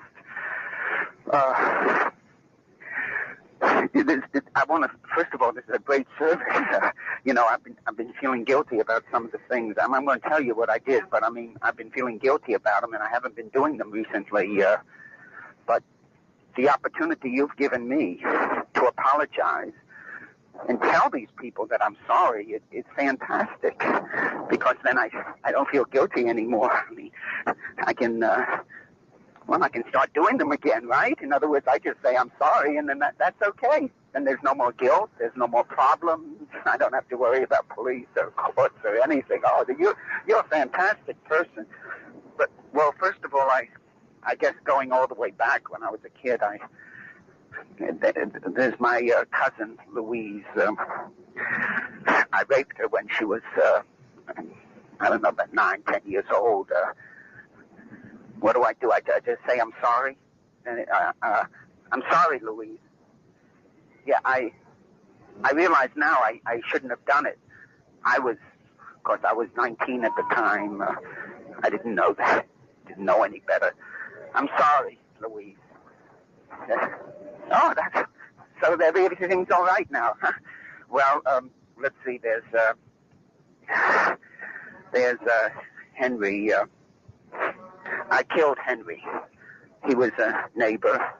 He was a classmate of mine. The thing is, it was in the woods, and I hit him over and over again with that rock, and I killed Henry. It was partly his fault, because he shouldn't have kept teasing me about the size of my ears. And they found the body, of course, and they gave him a good funeral. He had a nice funeral, pictures in the paper and everything. They kept looking for the person who did it. They never caught that person. That's me. But I want to say I'm sorry, Henry. And again, I was a kid. I didn't know any better. Since I've been in New York, I guess I've robbed. I didn't kill anyone, no rape, but I've robbed, mugged about 15, 20 people, I don't know, stole things, watches, and their money and everything. I don't know their names. How do I apologize to them? Well, I guess, to the 15 or 20 people that I've stolen money from and mugged and robbed and frightened, I'm sorry. I'm sorry. I don't have to say it 15 times, do I? Oh, boy, this is absolutely fantastic. I feel so much better now because I've never seen them to tell them that I'm sorry. This is a fantastic service. He absolutely does. He said that was said in the last few chats too. Everybody who hears this says that. He does. And I'm going to address some things actually that are interesting related to that. He is not Woody Allen, by the way, but I'm going to show you some things in a little bit, or we're going to talk about some things when this is over, because I do want you to hear this sarcasm. Like, the one part of me that thought this could be fake was like, what if this is a guy who's pissed off about this? Because this was very controversial.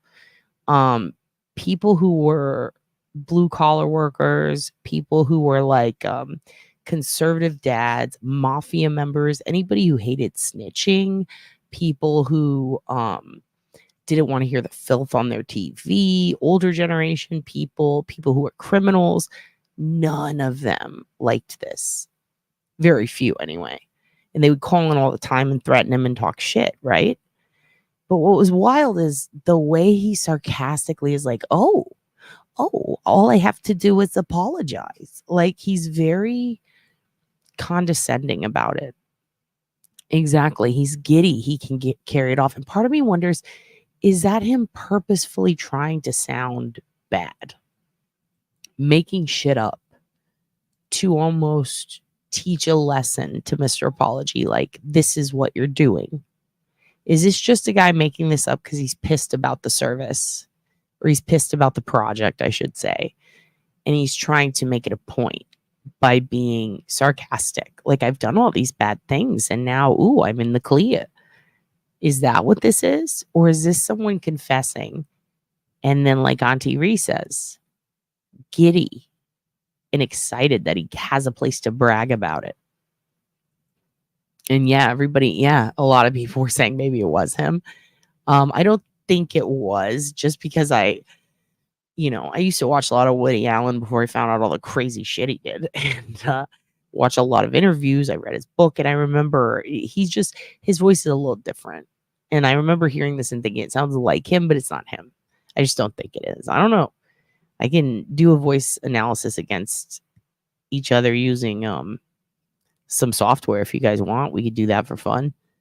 Not today, but I'll do it for you like I did with when Rock had that caller that she thought was, people were arguing whether it's the same person. It was two different people. And I was showing you how vocal tones can be gauged. And, even our breaths are uniquely different. And we can see that using sound tools, sound editing. But anyway, yeah, I agree. That's what it sounds like to me. Like, going to confession, you're absolved, and he has a problem with that, right? So part of me was like, is this someone that's like trying to show Mr. Apology, like, hey, this is why it's a problem, because I get to do this? But that's interesting you say that, because a lot of people would use that same argument for religion, right? Like, why go to church and be this religion if the main focal point is you can just confess, or you can just say, forgive me, and you're absolved? That's not right. So it's kind of interesting how a lot of people who were really conservative and religious really hated this because it was going to a confession and being absolved, which is what their religion is. And that was an argument that Mr. Apology posed later on in some later tapes. But I thought it was fascinating because it's like, is it that, or is it someone who's genuinely bragging? What's reached new levels of fuckery?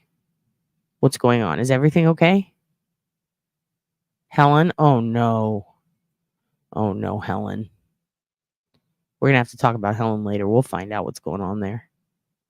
Unless you don't want to talk about it. As long as someone's taking care of her. Yeah, maybe they're from the same neighborhood. Well, we're gonna get to that. Here's what I want to do is I want to listen to the rest of this. I have two voices I want to compare, and I would like to know how to do it. Well, great. We'll do that, Fluffy Bunny. Then we'll do that for you. Maybe I can we'll do that like in the next couple of days.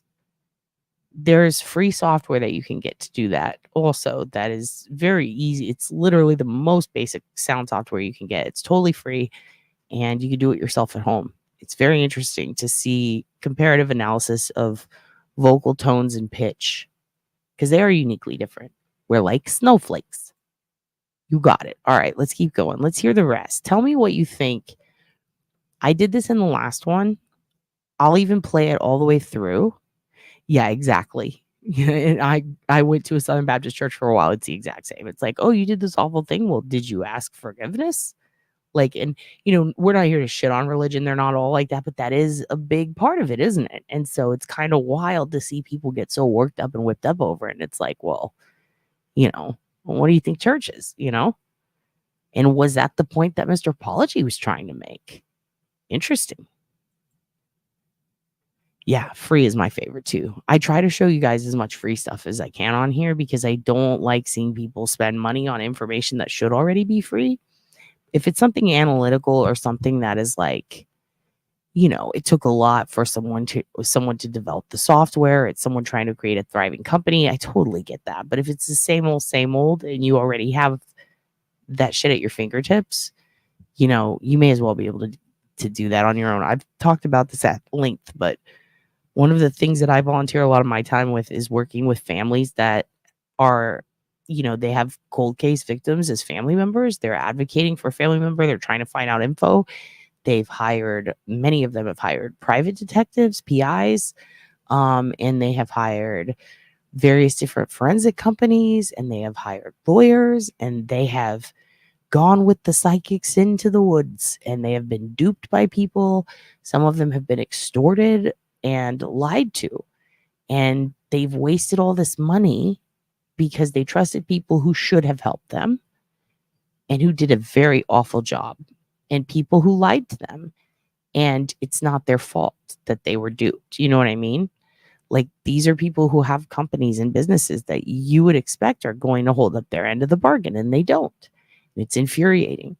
And so one of the things that I do is I try to teach them how to get this information themselves and how to figure it out, how to find it, how to do it in an organized fashion, how to authenticate data, how to determine if a tip is a tip, things that they could probably ask to keep from getting screwed. Namely, are you about to be scammed? And a lot of them, the reason that they hire people is because they don't have that knowledge, and they feel like, I don't have time to learn all this shit. But if you put it in a way to where they understand, like, it's not just free, it's fucking easy. And you just, you know what I mean? Let them know, like, you're going to get, if you can handle XYZ, you can handle this. Teach it to them in a way that is basic and simple. Before you know it, they're fucking sleuthing so hard. They're finding crazy shit on the internet. They are finding leads. Some of them have gotten warrants for the cases, interviews, new witnesses even. Like, it's crazy the shit that they found that the PIs weren't able to find. There's things that family members and friends of victims can connect because they know what happened and who's involved as far as the lead up to and the days after whatever went down. So, with that said, this is an interesting one. We're reverse engineering a lot of shit here as far as we got to find the victim for this cold case. That's what we've been working on. But if this is bullshit and it's not real and this is just a guy calling in, there is no victim. However, we did find someone who could be if it is real. So if it isn't, the good news is we're at least being constructive and looking at a case that needs eyes. And if it is real, then this is something we can send to the person's sister who we think we've narrowed it down to. Now, remember when I showed you guys Henry, I told you this is the only guy that I found. I want to see if you find the same guy. Immediately, one of you found it. And then another. And it's like, boom, okay. That kind of solidified for me that this could be who. Because if I'm the only one looking, but then there's other people, a lot of them coming out and pulling the same name, there was a reason I didn't give it to you out front. Makes me very happy. Makes me very happy. It makes me think that you guys are fucking wicked smart. And I appreciate you. Good morning, JC. So with that said, yeah, we can do, oh, dude, on a split personality. Whew, that whole, well, there's a whole documentary that we could talk about, but one of the ladies in the Leticia Stouch case is the main subject, one of the experts, and she's quite brilliant, but she did a terrible job on the Stout case, in my opinion, and it was like, oh shit, like, I don't know, but her documentary on Netflix kind of goes into that, and it's very wild. Yes, exactly. And there's some that will call in a tip, and then literally dogs, FBI, people go out and search, and then they tell you after it was a dream, and it's like, oh my fucking God, I've seen that happen. That was embarrassing. You are wicked smart. You're an OG smarty pants. Okay, so I'm going to do this one more time. I know we've pulled it before, but we got a lot of new people here. One's in the chat if you think this guy's the real deal and he is doing a real apology. Two's in the chat if you think it's him trying to teach Mr. Apology a lesson or trying to be condescending, okay? So one's if you think this guy really raped his cousin and killed people and robbed people. Two's if you think it's bullshit and he's just someone trying to prove a point. I'm going to go a little bit back. Rock, and I killed Henry.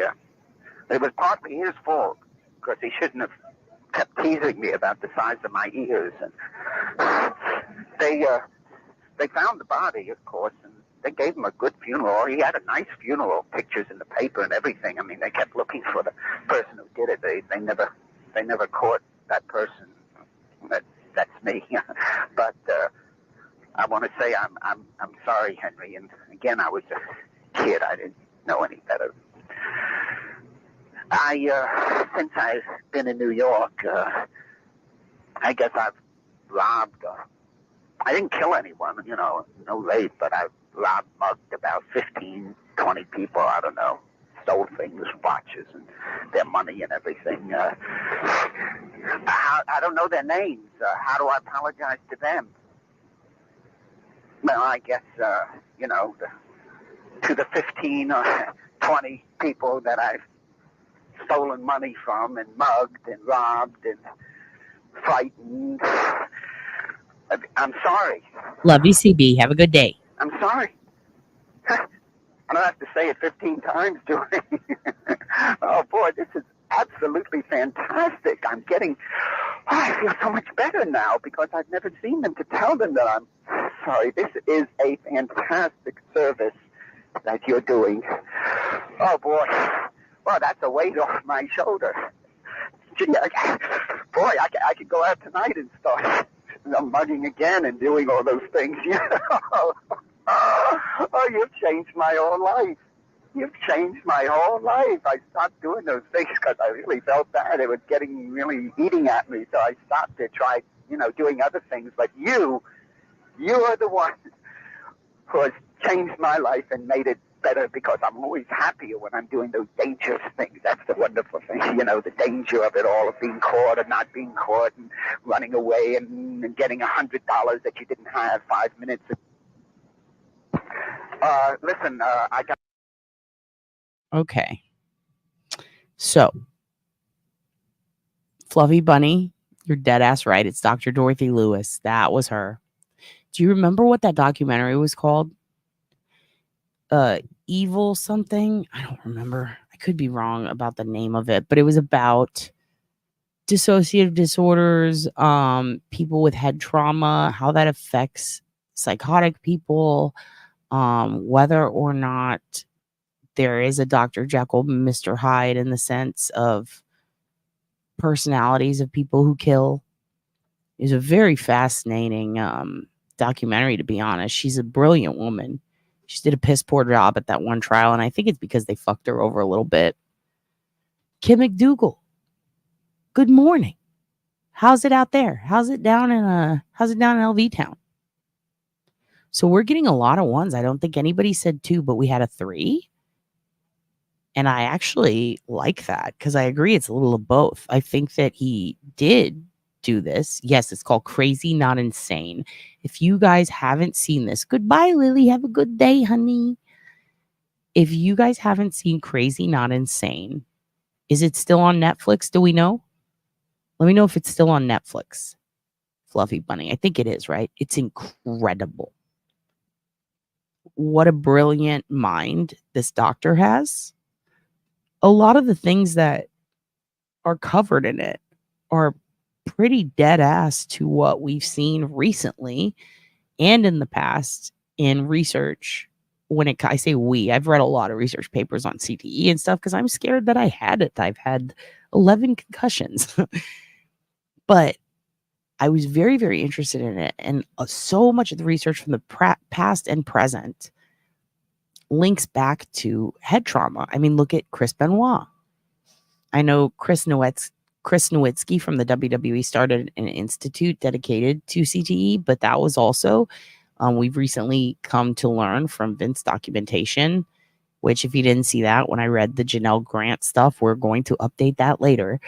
There's new info on that, but let's just say, WWE paid to create an institute to study CTE so that they could discount the CTE of a ton of wrestlers. And this is back when Vince ran it, including the case of Superfly Snuka, including Benoit, and many, many others. Some who died, Draws, who was wheelchair bound because of what happened in ring.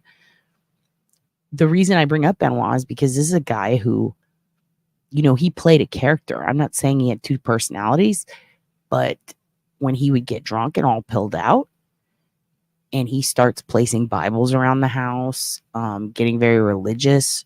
He was also on a lot of steroids, apparently, for a while, which was pretty common, actually, at that time. Even up to the early to mid 2000s, even Test died of a drug overdose. So, when we see that combined with insane amounts of CTE, head injuries, temporal frontal lobe, and then there was another side of the brain. I want to say the left front. I don't really remember exactly what that's called. But when they see those kind of injuries in people who have had a lot of, or that kind of little black hole, these bruises, these little moist spots in the brain. I hate that word, but liquefied brain matter in people who have murdered people, like serial killers specifically. And they see that in sports athletes, people like Benoit, who had rampant. Let me see if I can find it to show you guys. Goodbye, Lily Lower. Goodbye, my children. Let me see if I can show you this. This is a brain scan. Images. Let's see. Here it is. Let's pull this up because this is wild. Open image new. Okay. And then there's actually another one. This is okay, here. I'm going to show you guys something in a second. The reason we're talking about this is because we were talking, isn't it the amygdala usually damaged at birth or through life?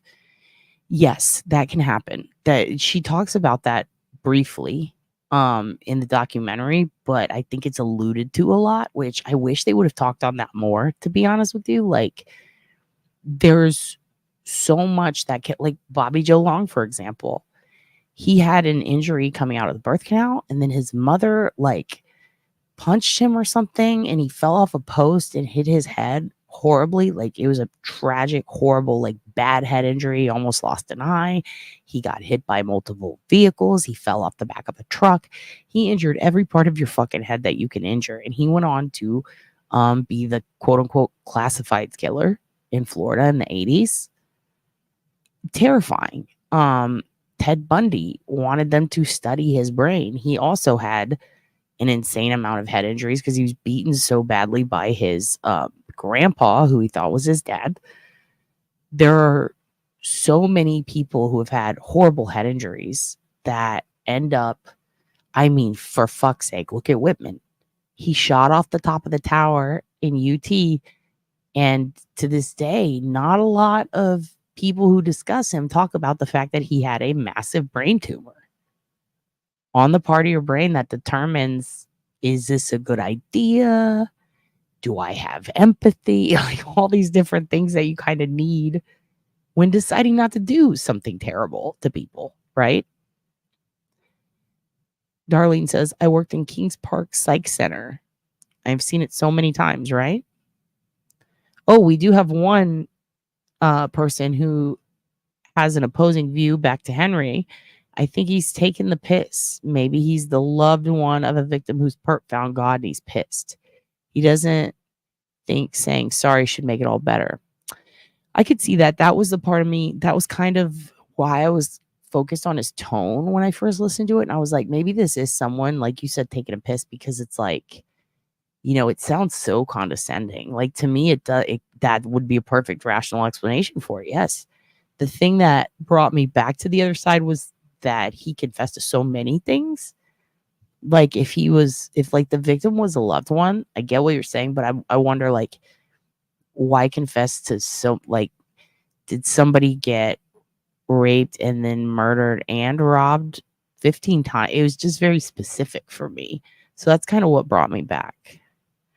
Yeah, we're not sure about whether it's still on Netflix, but definitely Crazy Not Insane. Look that up because I want to show you guys something. And again, these are not excuses for like, oh, we should excuse that people murdered someone, or, we also shouldn't agreed. Benoit's story is heartbreaking. We shouldn't sit there and say, oh, because they have head injuries, we should let this slide. You know what I mean? But it's very, very interesting to me that it's a common theme. It's a pattern. And it does make me wonder if, how they say kids aren't born evil, they're made evil. Well, if you injure your brain coming out of the birth canal, right? Maybe you can be born evil. I know this guy that crashed his motorcycle and landed on his head. He wasn't the nicest person before, but after, he is a real mean person. I actually know someone just like that. They were a sweetheart. They got beat among the head with a bat, and now they are fucking wild. How did I get 11 concussions? Okay, so I hit my head once when I was a little kid, really fucking hard. And I remember not being allowed to go to sleep, or else I puke, or something about like, if you puke, you have to go to the hospital. You can't go to sleep. They said concussion. It was a concussion. When I was in tennis, I got thwacked in the head with a racket and I broke my wrist. I've been hit by 2 cars.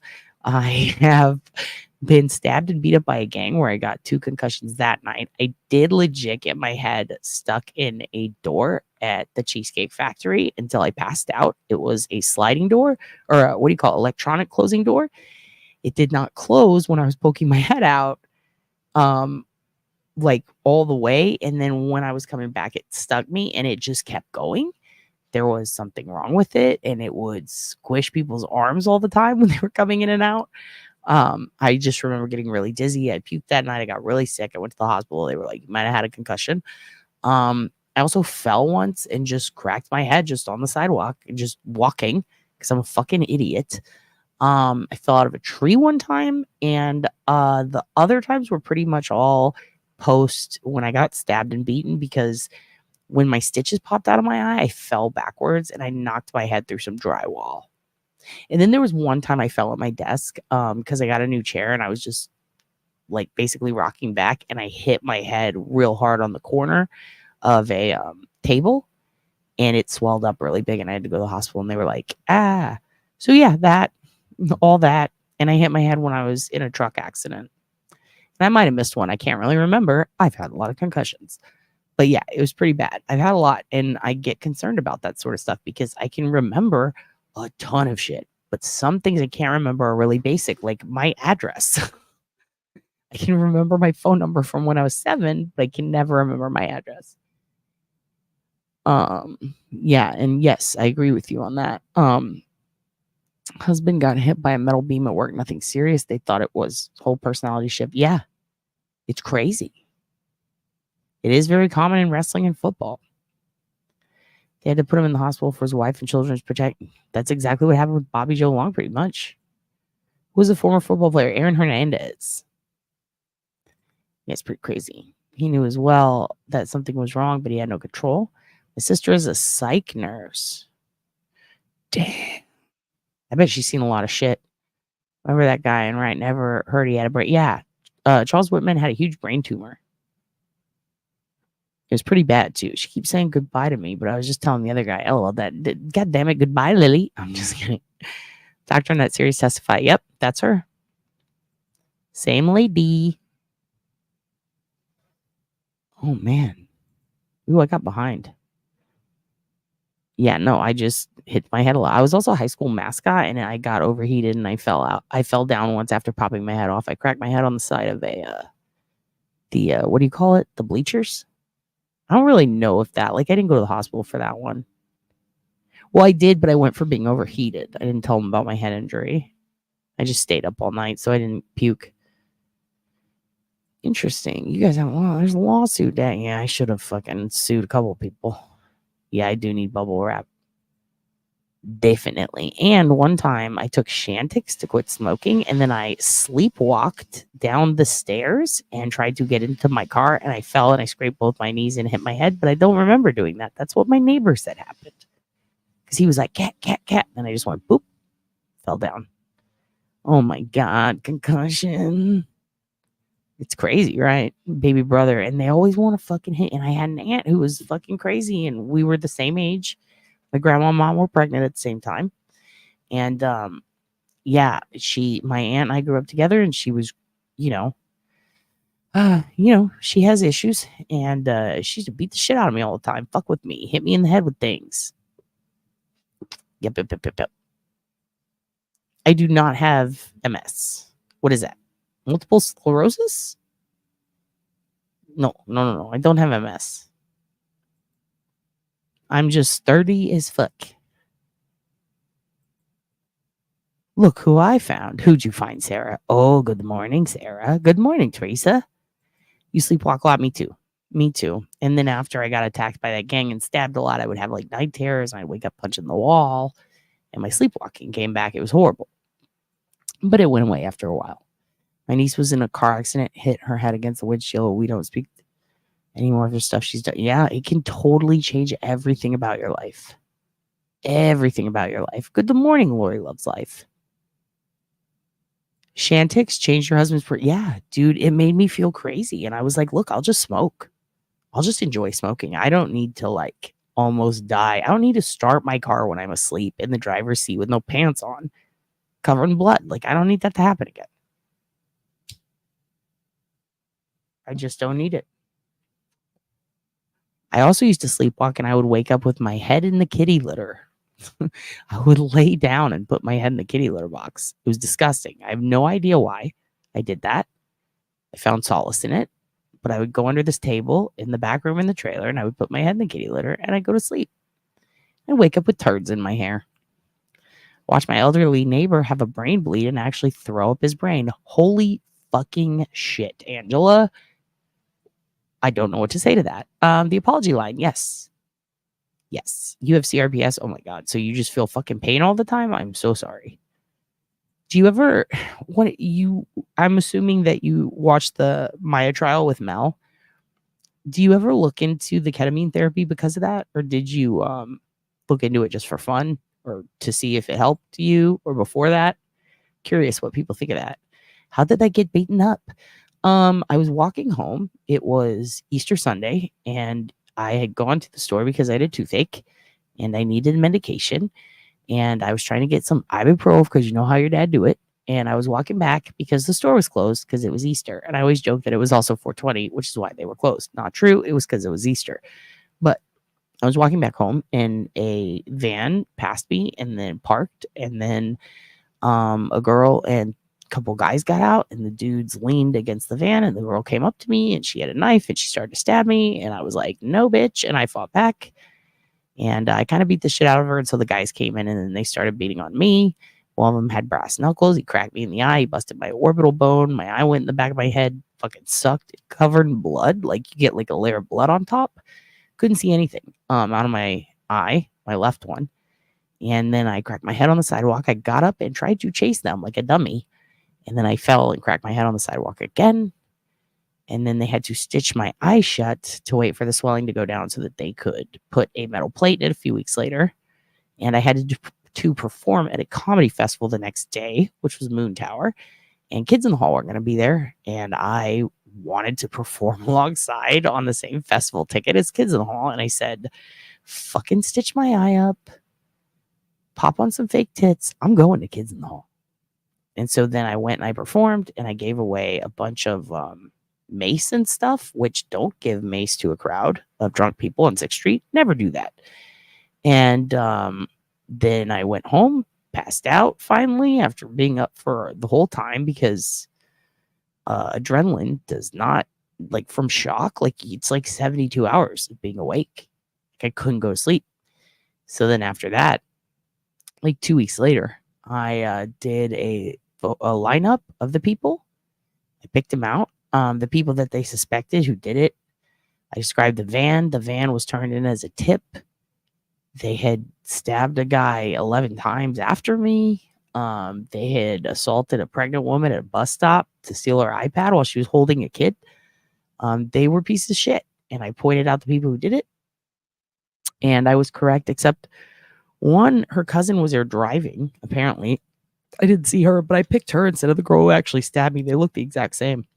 But I did pick them both. I was like, this one could be backup. They blur out their tattoos and stuff. It's a double blind lineup also. So someone had done it who had never didn't know anything about the case, but there's a lot of shit that they can't tell you, you know, and they cover up their tattoo. There's like a lot of identifiable features that if I'd seen it, I would have been like, oh, it's her. The one with the fucking 8-ball tattoo on her tits. Anyway, that's beside the point. The point is, I got a lot of defensive wounds. I was lucky. It was like bouncing back. They didn't really like poke me anywhere else. I got, what do you call it? Cut up. Like my clothes got cut up and I got cuts on my body. But what sucked the most was they dropped me in fire ants. And I did not know I was allergic to fire ants. And I have psoriasis. And that came out of remission. I started getting horrible psoriasis and I was covered in fire ants. And that fucking sucked. That's the part I was pissed about. And they broke my glasses. But I peed on them. And I pissed my pants, then I rubbed it on them, and I called them names, and I rubbed blood on them, and I told them I have their DNA. I screamed a lot of crazy shit at them. They did end up dropping me in the yard and take a neighbor, and they took my, they got like tickets to a shitty comedy club and like $30, you know, and I ended up coming out with, you know, I wouldn't say relatively minor injuries. Well, I would say relatively minor from like the stabbing. That's not that bad. Like it was just like, the worst part of that was they cut one of my fingers to the bone, and it's a little weird to like, I couldn't play guitar for a while. Like that kind of sucked, but no big deal.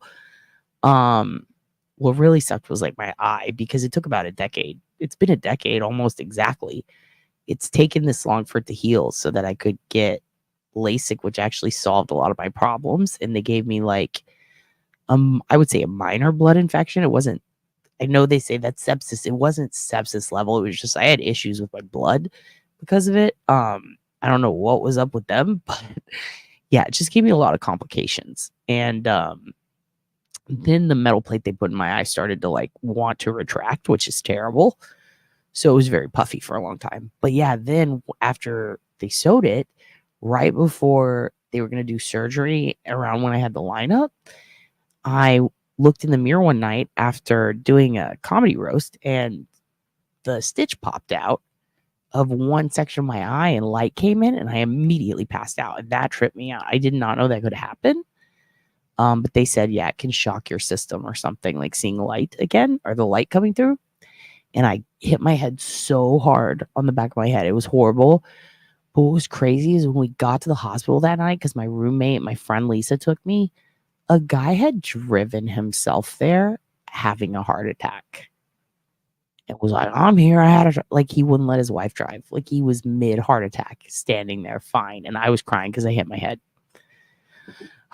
Story of my life. Anyway, yeah, this is what a brain looks like. Let me show you. This is what Chris Benoit's brain looks like compared to a normal brain.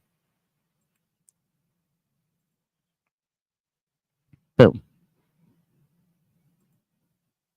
So this is a normal brain to the left, and this is a normal brain on the right.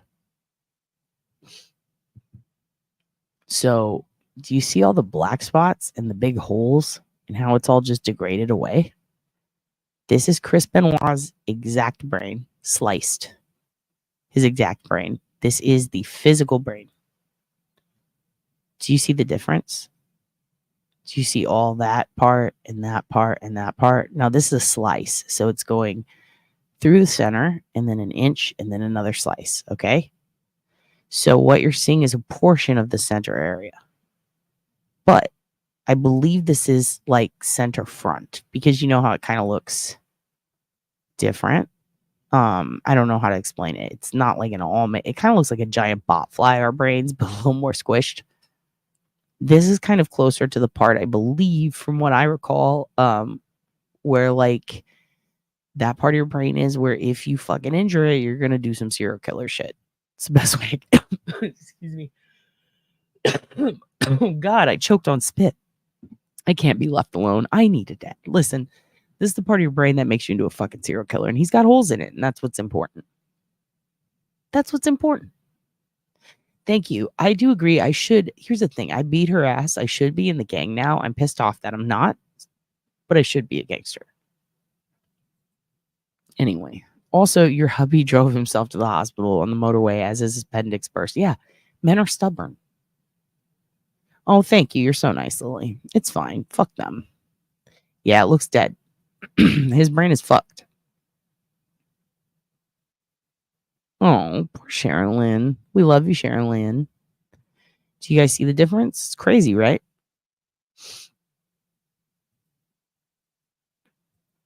This is crazy. This is the difference. This is what can happen. Dude, if you got shanked, you're in the club, Sarah. And you know what's crazy is when I was describing to the cops how she was stabbing me, it was like a shank. Like she had her elbow up and she did a prison cell. She did it super fast. Like I would count between, I've tried to count it. It's between like 27 and 52. I know it's a huge range, but like I can't exactly say the exact number. It's what I remember. It was because it was like ka ka ka ka ka, and then she tried it again another direction. She was just going so fast, but I was like jumping backwards, you know, trying to keep her away, putting my hands up, and I had a lot of little nicks, like a ton of them. But like people don't realize, like when you get shanked, it's not just like boom one. It's like ba ba ba ba ba, like they come at you. It's fucking crazy. It's a certain style they do in prison. Yeah, there's a huge ass dead ass brain, dude. Yeah, it'll be all right. Oh, God. Used to be a meat inspector? Oh, my gosh. That sounds fun. Meat. Give me the meat. Left brain looks like a bitch on. I don't know what that means, but I agree. No, this is Chris Benoit's brain. Oh, a Bichon. Like a Bichon Frise? Didn't hurt at the time. Next day, my hand was huge. Yeah. Dude, like... That's the thing is I didn't feel anything. And I tell people that like it's part of my bit. Like when I do stand up, I'm like, you don't feel shit. Like it's kind of awesome because you lose all feeling and you gain like strength. Like it's pretty crazy. Have you seen Einstein's brain slice? No. Should I look it up?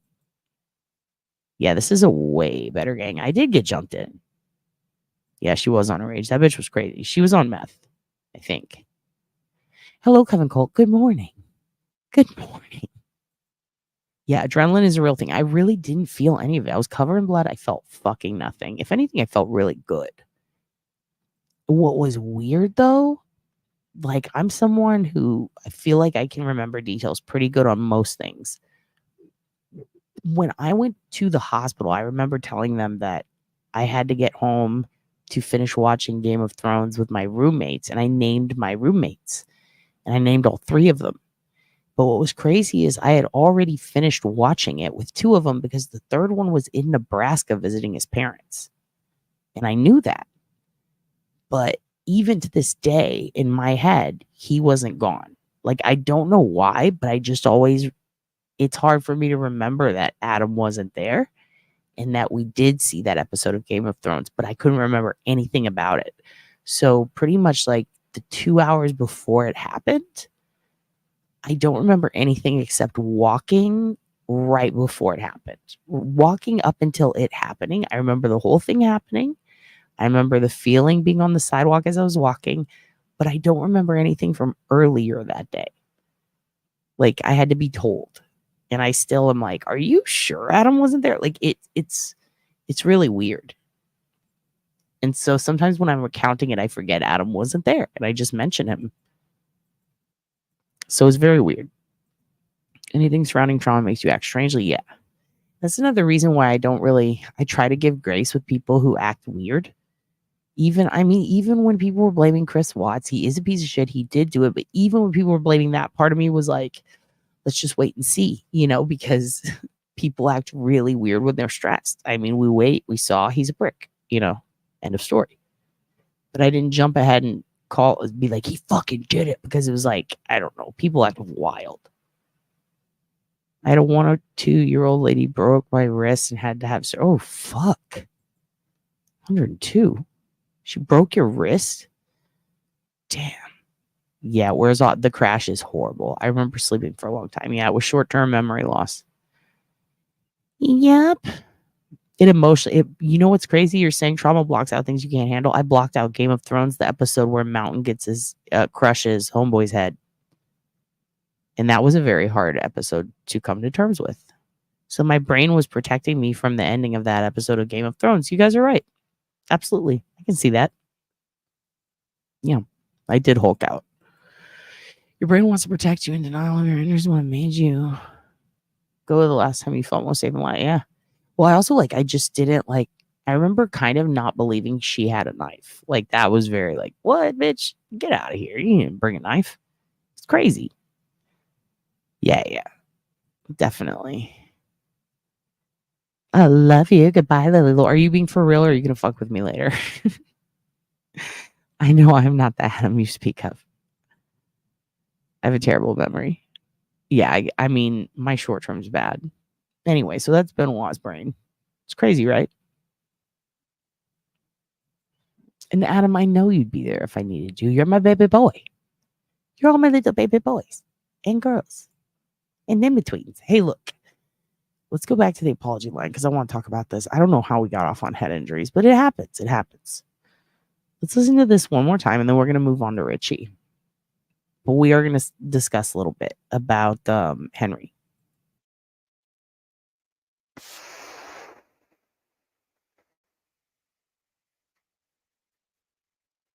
Mugging again and doing all those things.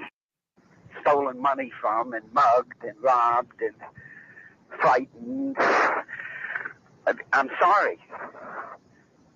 I'm sorry. I don't have to say it 15 times, do I?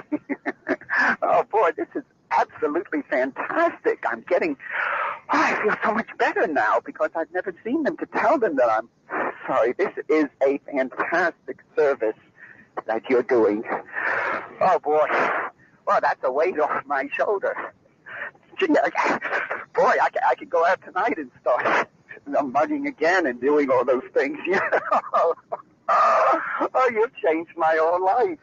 You've changed my whole life. I stopped doing those things because I really felt bad. It was really eating at me. So I stopped to try, doing other things. But you are the one who has changed my life and made it better because I'm always happier when I'm doing those dangerous things. That's the wonderful thing, the danger of it.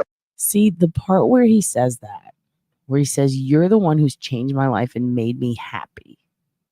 After saying all the horrible things he did, that's another thing that makes me wonder. What do you think, Cakes Boo? Wasn't it Cakes Boo who also was questioning the authenticity of the guy we call Bernie? It's very interesting, right? That he's saying, you're the one who has freed me from this internal denial that I have to constantly be in. You're the one who freed me from feeling guilt. You know what I mean? Is that his way of kind of being like, hey, you're making me a bad guy feel good, like to punish him and to fuck with him? Again, one's in the chat if you think this is for real. If you've already put ones in the chat, though, don't worry about it. But if you haven't yet, let me know if you think all of being caught and not being caught and running away and getting $100 that you didn't have 5 minutes ago. Listen, I gotta hang up soon, but I want to tell you, I've never said I'm sorry to someone before I've heard of the person who is running this service, the person who answered the phone. I will find out who you are, and I'm telling you right now, I'm sorry, but I'm going to kill you. I've never done that. I've never said I'm sorry to someone before I've committed a crime. I am going to kill the person who is running this service.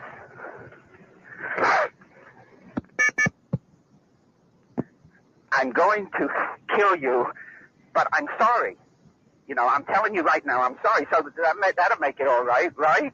You mean there'll be no problem or anything? A lot of people live their lives and they don't do any good at all in the world. You at least will know that you've made one person happy. I mean, isn't that worth a lifetime to make one person truly happy?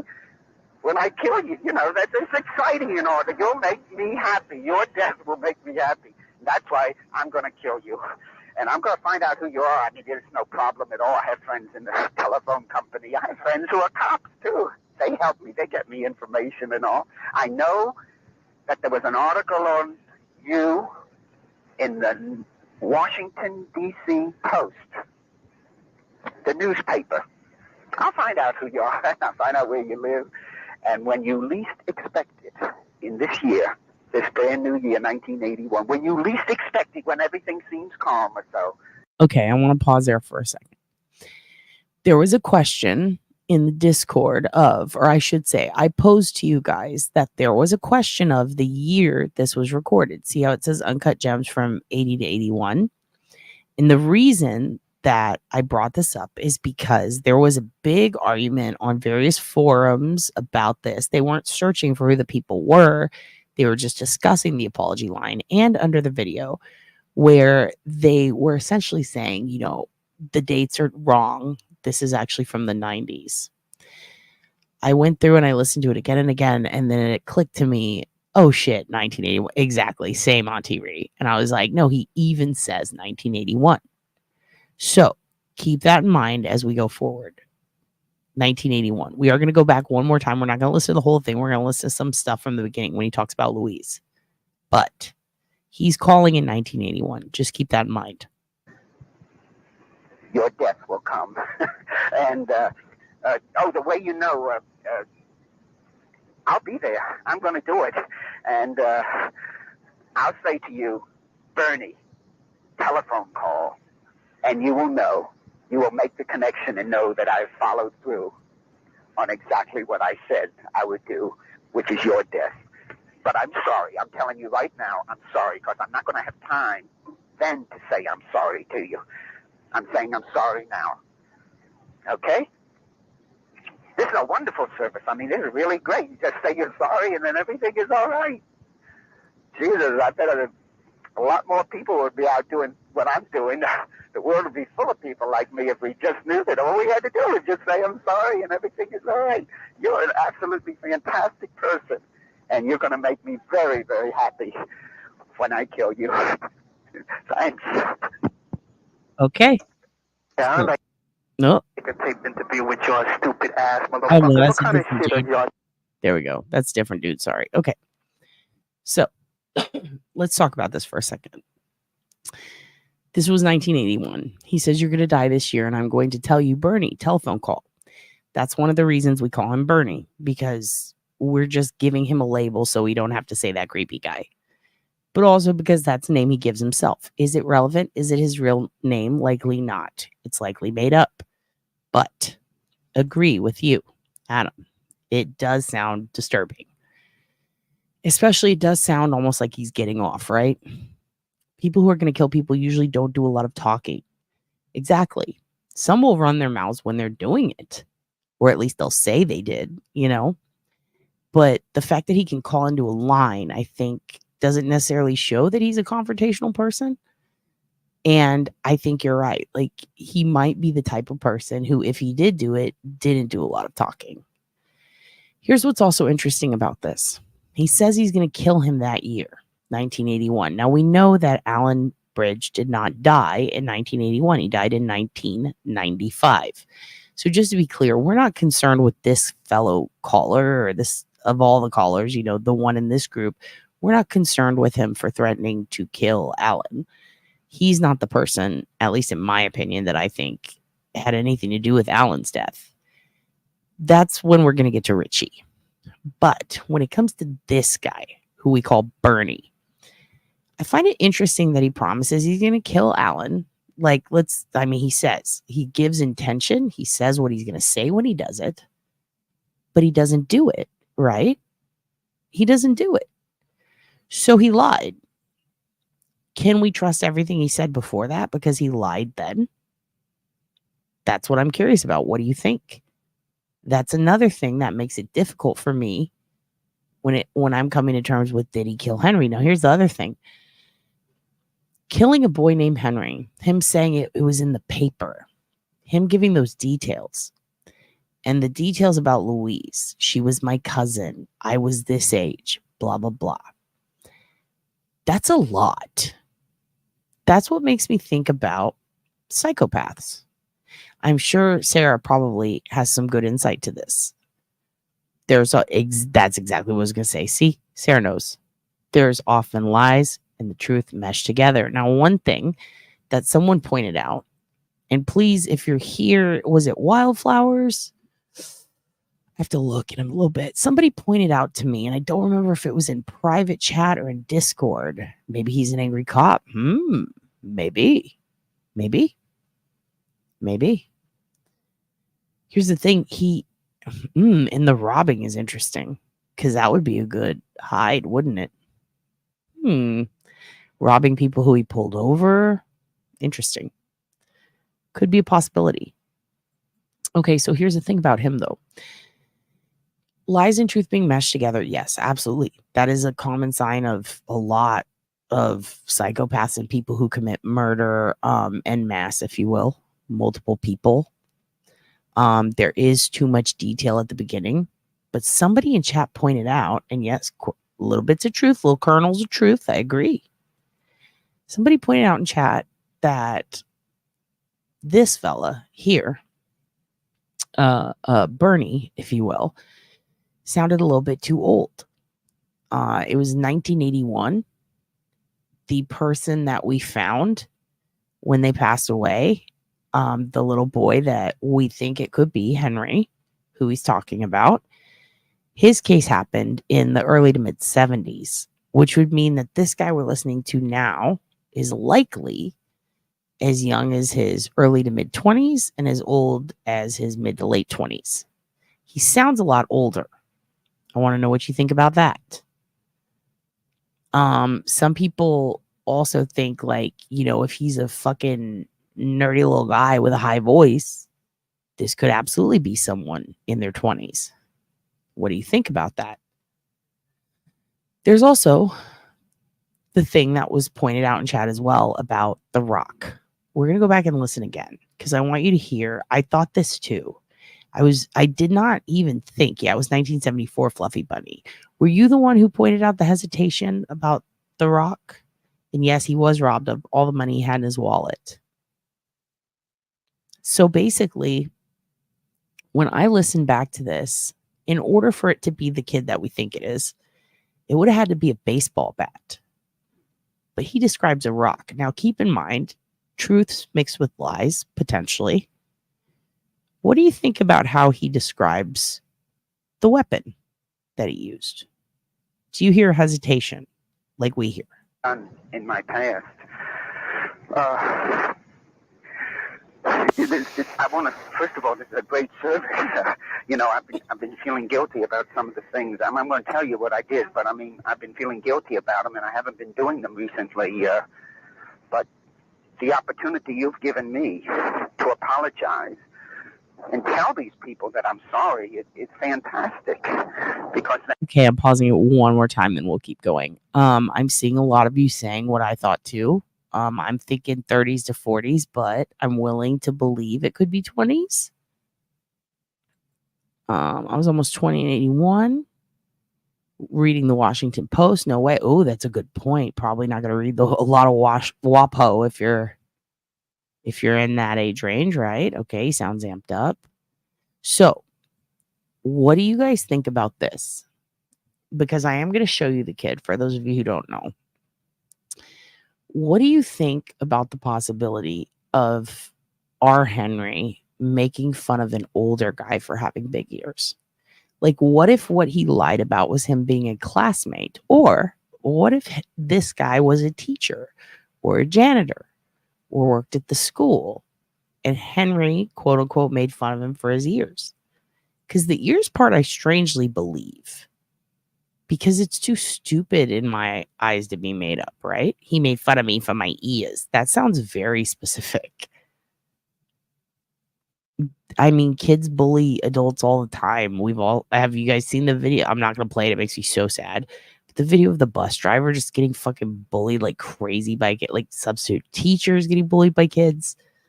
Makes me wonder if this is a guy who got hired to do some sort of janitorial work or something at the school, and then this kid gave him some shit one day, made fun of his ears. Was this I believe it was, right? I don't know why I'm blanking on that right now. R. Henry, I believe it was, yes. Okay, so let's go back. And yeah, it's when he talks about The Rock. Tell me what you think about the hesitancy. Is he lying? Yeah, him holding on to the ears thing seems on brand, right? Psychologically speaking. Yes, it was Swampscott, Massachusetts. That's it. We even got yearbook pics of everyone on the fucking baseball team. We got everything in there. We got the exact bat. You could see the blood. You could see somebody tried to burn the tip of the bat with carvings. Wait, what? This is new. You think it's a masshole accent? I was wondering about that. Because you know how sometimes New York accents get confused with Jersey and Massachusetts and sometimes even fucking Maryland. Huh. He does sound like an NY transplant from New England. Okay. Interesting. Agreed. Very interesting. Very interesting. And well, I can start doing them again, right? In other words, I just say I'm sorry, and Yes. that's okay. Fluffy Bunny, right? And Walk Among the Tombstones on Discord have been sharing the shit out of this. And there's no more guilt. There's no more problems. I don't have to worry about police or court. Wait, what? Huh. So there was a guy that was suspected, or not suspected. There was a guy who tipped in on the sister's page about Henry and talked about how the initials on the bat fit a guy who actually did go to school with Henry, and I posted him in there. I believe it was Ken Mashad, and he killed people and he moved to Maine. But he did, I believe, live briefly in New York. He lived in Washington. I believe he lived in Pennsylvania, maybe Rhode Island, definitely briefly Connecticut and New York. I already said New York. I meant Massachusetts. He grew up there. He went to Swampscott. He tried to kidnap someone. I think he killed someone. He did a lot of fuck shit. I need to hear his voice. I need to look more into it. Hello, Jamie's Cowboys. Welcome. I haven't seen you in a few days. Love you. Miss you.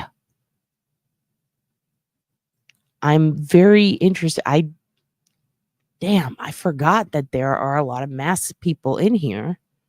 You would be the ones to ask. So, Adam, I want to see that video. I'm going to go find it in a minute. Maybe we could play it for everyone, see what they think, right?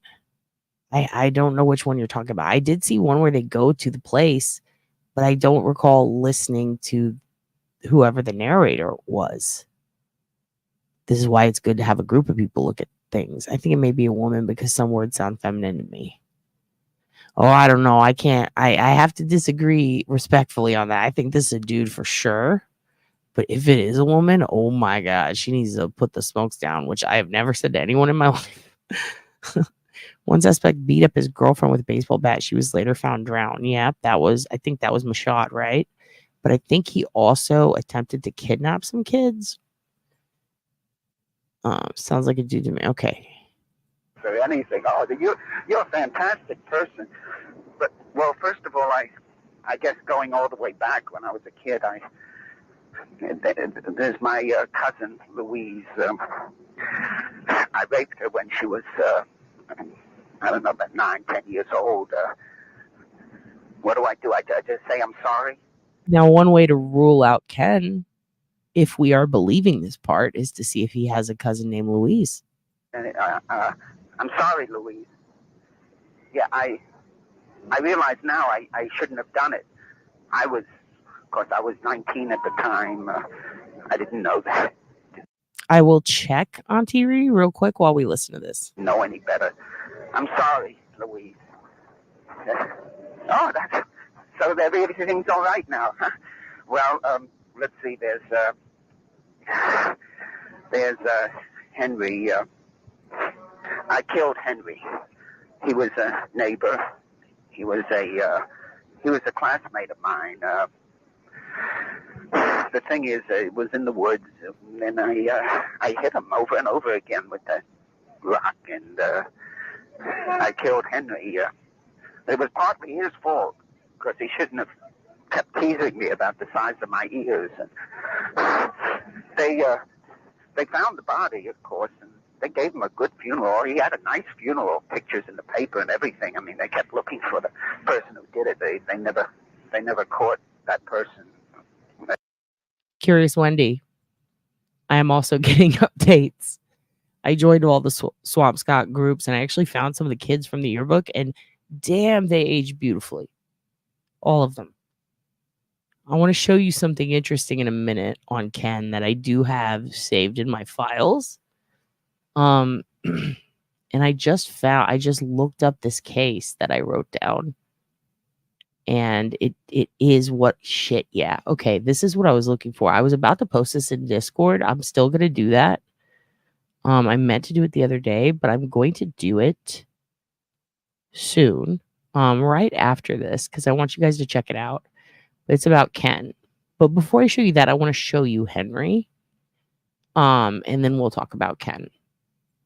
Because there's something interesting in some notes on his case. And this is one of the guys that someone tipped in and said, you know, this could be him. And he went to school with Henry, and he was a fucking prick, and he did all these bad things, allegedly, supposedly, for entertainment purposes only. So let's keep going. That's me. But I want to say I'm sorry, Henry. And again, I was a kid. I didn't know any better. Since I've been in New York, I've been rebellion. Robbed.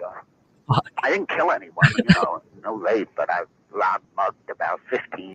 Notice how he said I didn't kill anyone, but yeah, you did. You just said you killed Henry. You fuck.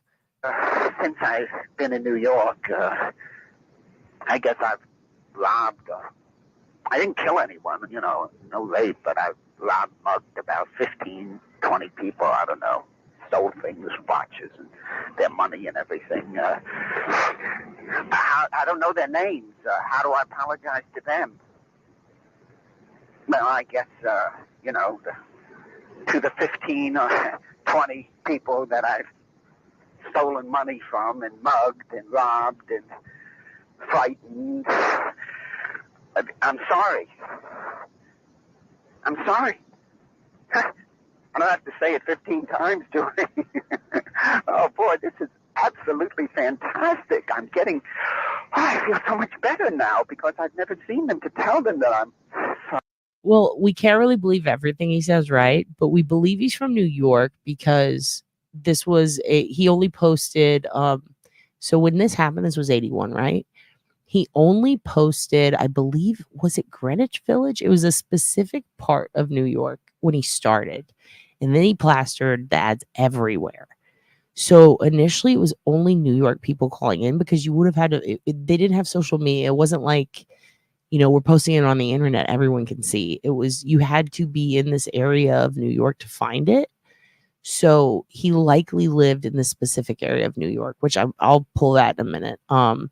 But basically, yeah, it's, and typically people would call from payphones as instructed. And he did not preserve the phone numbers. So, because keep in mind, it was 1980. He was leaving this on a fucking voice answer machine from back in the day when you had to buy tapes and shit. So, which I don't know how old everyone in here is, but if you remember, like we didn't get callback numbers until what was it? The mid 90s, late 90s. Or to where you could see who's calling until we got, I believe, cordless phones. So at this time, they didn't have any of that. So he would have had to have been physically walking in New York and seen this flyer. He just would have had to. So we do think for sure he's in New York. Is he from New York? A lot of people are saying Massachusetts, maybe, which does line up with our Henry. So I'm willing to accept it, but we can't discount he could have been brought up somewhere else. It seems like he could be speaking as if, because he said he moved to New York. He also said that he read it in the Washington, D.C. Post or whatever, WAPO. So yeah, it's interesting. It's making me wonder, you know, if he moved to New York, where was he from prior? Let's see. Let's keep going. Sorry, this is a fantastic Yeah, service I agree, because he said he moved there. that you're doing. Oh boy, well that's a weight off my shoulder. Yep. Boy, I could go out tonight and I stuff. agree. No. And is it because he's being condescending? Is it because he's doing it on purpose? Or is it, does he not know he's scary? Or is he trying to and failing or succeed? Like, it's a mixed bag. I do wonder about drug use. His thoughts are very scattered. You know, some of these fuckers, they get off on just talking about their crimes or reliving them. And that's one of the things. Let's talk about Rex for a second, just briefly. I don't want to get too deep into this. But I'm one of those people who maintain that a lot of the reasons he had spelling mistakes in his typed out little plan, his little lists, I think one of the reasons he had those, it has to do with the timing. He likely didn't have spell check, or he told that paperclip to fuck off on his computer. But if it was on his Palm Pilot, it was likely because he's got good old sausage fingers, right? However, I'm one of the people who thinks he was probably really frantic writing it. Like, he was thinking about it. He was actively planning it. I'm one of those people who thinks that him and a couple of other serial killers, which I'm not going to get into now, but I've talked about it before. I'll talk about it again at length. There are some of them that you can tell they really just like the planning. They get fucking furious if it doesn't go how it was planned, or if it isn't what they envisioned, and they tend to take their rage out more on victims where certain things go awry, or less because they are trying to adhere to constraints that were unexpected in the planning. So while they're doing it, it's almost like a stressful thing. You know, it's like, I need to execute this. They're almost in a, I just have to do this. It's part of my process. And that's a lot of the times why I think that the ones who do pick victims that don't fit a profile, it's not necessarily because they're stuck to the profile of the victim. They're more stuck on the process, executing it successfully, and the planning. And part of me wonders if when Rex was planning, if he was so excited, he spelled words wrong. He was in a hurry. He was in a sweat. He was in a panic. He was enjoying himself and also trying to hurry up, but also, you know what I mean? Like, I think that he overlooked some basic bullshit that he wouldn't make mistakes on at work. Like, notice his coworkers are like, that's what's weird about it. If you ever saw those interviews with them, they said, you know, the weird thing about Rex is he's so meticulous. He spells things right. That was weird to see that. Like, they've already commented on how, like, it was strange that there were misspellings. But if you think about it, I'm not saying that there's, just suspend belief for one moment and consider, you know, when serial killers are in their Jekyll and Hyde. Now, I'm not saying that like he has two totally different personalities. I'm saying people are different when they snap. Now, whether they're snapping because they literally snap because, you know, someone pisses them off, or if they're snapping like into a mode, is more of what I'm talking about. I.e., wife and kids are out of town. Now it's time to go execute my plan. It's not that they literally become different people, but psychologically, do they become different people? What do you think about that? Because I think that they do. I think that they become almost like a feral hunter. It's like when my dog sees cheese. If the Hoogan sees cheese, nothing exists around him. He will take out any ankle. He will become a feral beast, and he will kill all in his path to get cheese. He shouldn't have cheese. That's why we have to hide it. We have to sneak cheese, or we don't eat cheese now, because Hoogan will hear us unwrap it. And then he becomes a totally different dog. He becomes cheese driven. Are serial killers the type of people whose personality not only changes, but a lot of things about them change? Is he experiencing a rare moment of him getting to do his shit, getting to do his thing, and he's freaking out about it, and he's typing too fast, he's misspelling words because he's just living in the moment? Because that's what I think he's doing. I really do. Now, would he fuck up in the moment while doing what he's been planning for? I don't think so. Not as much, because I don't think that is actually as exciting to him. I think he enjoys planning, and that really sucks for him because he left behind a ton of digital forensic evidence. He read books about it. He built things for this. It's like the artist who likes to paint more than they like to display it at the gallery. It's a sick way of thinking it, but they do see it as, like, at least based on a lot of the things Douglas has said and a couple of others that I respect personally, they say that it's more about, like, what he was saying about the painting. He even quoted it. You know what I mean? Like, it's about creating this thing that's in your brain that you're excited about. It's fucking weird. It's really hard to picture, I think, if you're not a sick fuck. Which is why I have to create metaphors, because I cannot imagine, you know? Like, I just can't imagine being into that sort of shit. So I got to water it down for my own brain. You know, it's like the Hoogan likes cheese, if you will. Yeah, remembering and typing when excited. Like, he's just like, I mean, who else did that? I was thinking about this the other day too. Like, Bittaker, Lee, Norris, Bianchi. There were all these guys who really, really just wanted to plan and plan and plan. The toy box killer, the toolbox killer, two different people, by the way. There's Robert Ben Rhodes, there's David Parker Ray, there's Russell Williams in Canada. What do they all have in common? With also BTK, look at him. What do they all have in common? They've bought toys, they've created rooms, they have plans, they have documents of what they're going to do. All of them. They all have a plan. It has to be executed perfectly. It's not like a situation where it's spur of the moment, this girl pissed him off and they beat her to death. It's not that. They bought items. They rented trailers or bought trailers to create a mobile. One of them, David Parker Ray, had a little dentist office set up in the back of a fucking pod next to his house, like a shed. And he bought a fucking dental chair, for fuck's sake.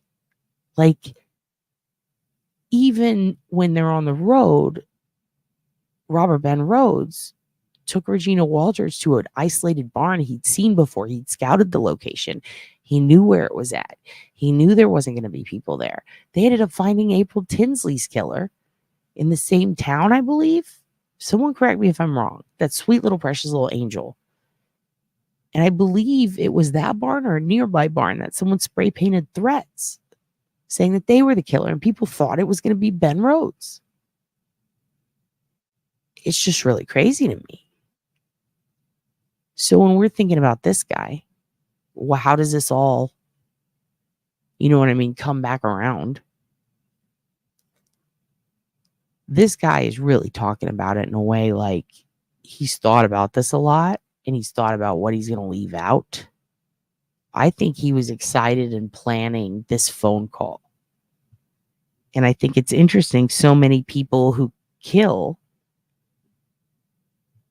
and do these weird phone calls like this tend to have a history of making phone calls, be it whether they're stalking someone or if they're angry at a store. There have been so many serial killers that called to complain places before there was Yelp. They call to complain to places, and they're like Karens, you know? They can't let little slights go. They absolutely can't. Was it BTK who made up his own words? Like the hidden meanings, inside jokes to himself. Kind of feel like the typos. Do you mean BTK? Kind of feel like the typos might be something like that too. There were a couple of serial killers who, first of all, BTK. There were a couple of them. Also, Ariel, didn't you used to come here? I haven't seen you in a while. You're hilarious, right? I remember you're very funny. Are you the same one? I think it's you. Anyway. Yes. In a way, yes. They BTK used to send put things in the paper, like in specific ads, or like send messages, and he sent a floppy disk at one point. He would draw things, he would write things and burn them. You know, he did the most. With him, it was more like riddles, I guess you could say, like figure out this. And it wasn't really cryptids or ciphers. Zodiac was really heavy into that, and he had a ton of misspellings, some of them which were very similar to Rex and the Zodiac copycat. And there were a couple of others that did that too. The interesting thing about Zodiac was he misspelled words like paradise, which can be pair of dice, and it could be Paradici. There were all these different theories on it because it fit all these different lanes that he was alluding to.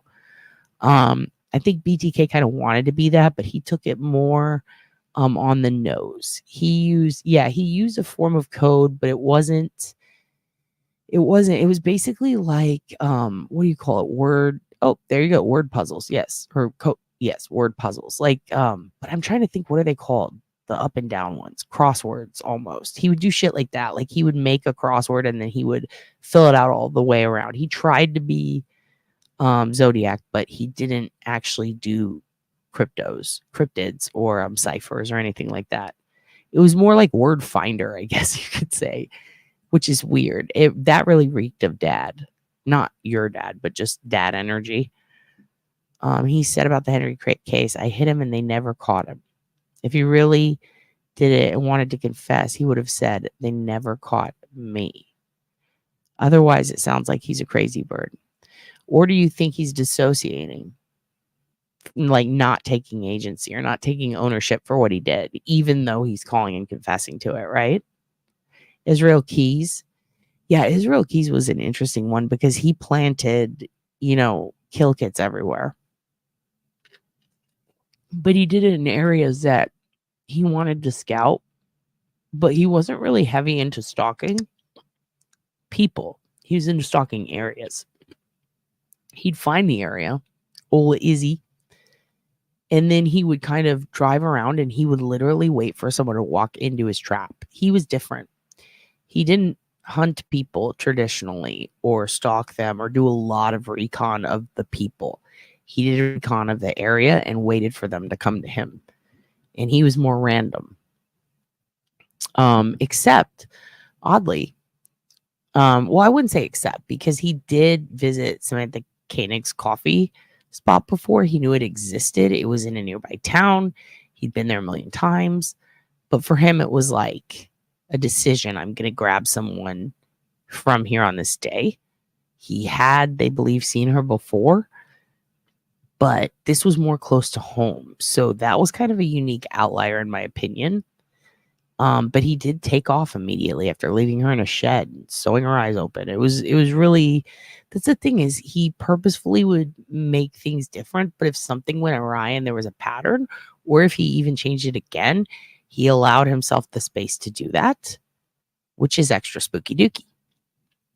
And they wouldn't have caught him for, I believe their names were the Colliers. I think that's right, the Colliers. The couple that he killed, they wouldn't have caught him if he hadn't confessed, because he even told them where the bodies were and they passed by it. They're like, we can't find them. And they're like, we need proof to charge you, which proves you can confess without any evidence, and it's not going to matter. They need evidence. Rex's note about more sleep equals more play gives me the sense he's into uppers and regularly misses sleep and knows the uppers don't work well. It's a good point. It's a good point. It looks like his thyroid's busted as fuck.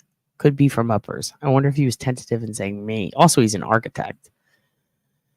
I don't know about you guys, but I know a few architects and they all had cocaine days. Mystic Pizza. Let me see. I wonder if he was tentative in saying me because he hadn't said it out loud before. Yeah, there's some words that he pauses on. He's a man that loves fantasy and enjoys the idea of instilling fear. Exactly. Yeah, agree. He was great with fear. And BTK, so much to say about him. We need to wait for Rock, though. She knows more. Her husband was BTK's neighbor.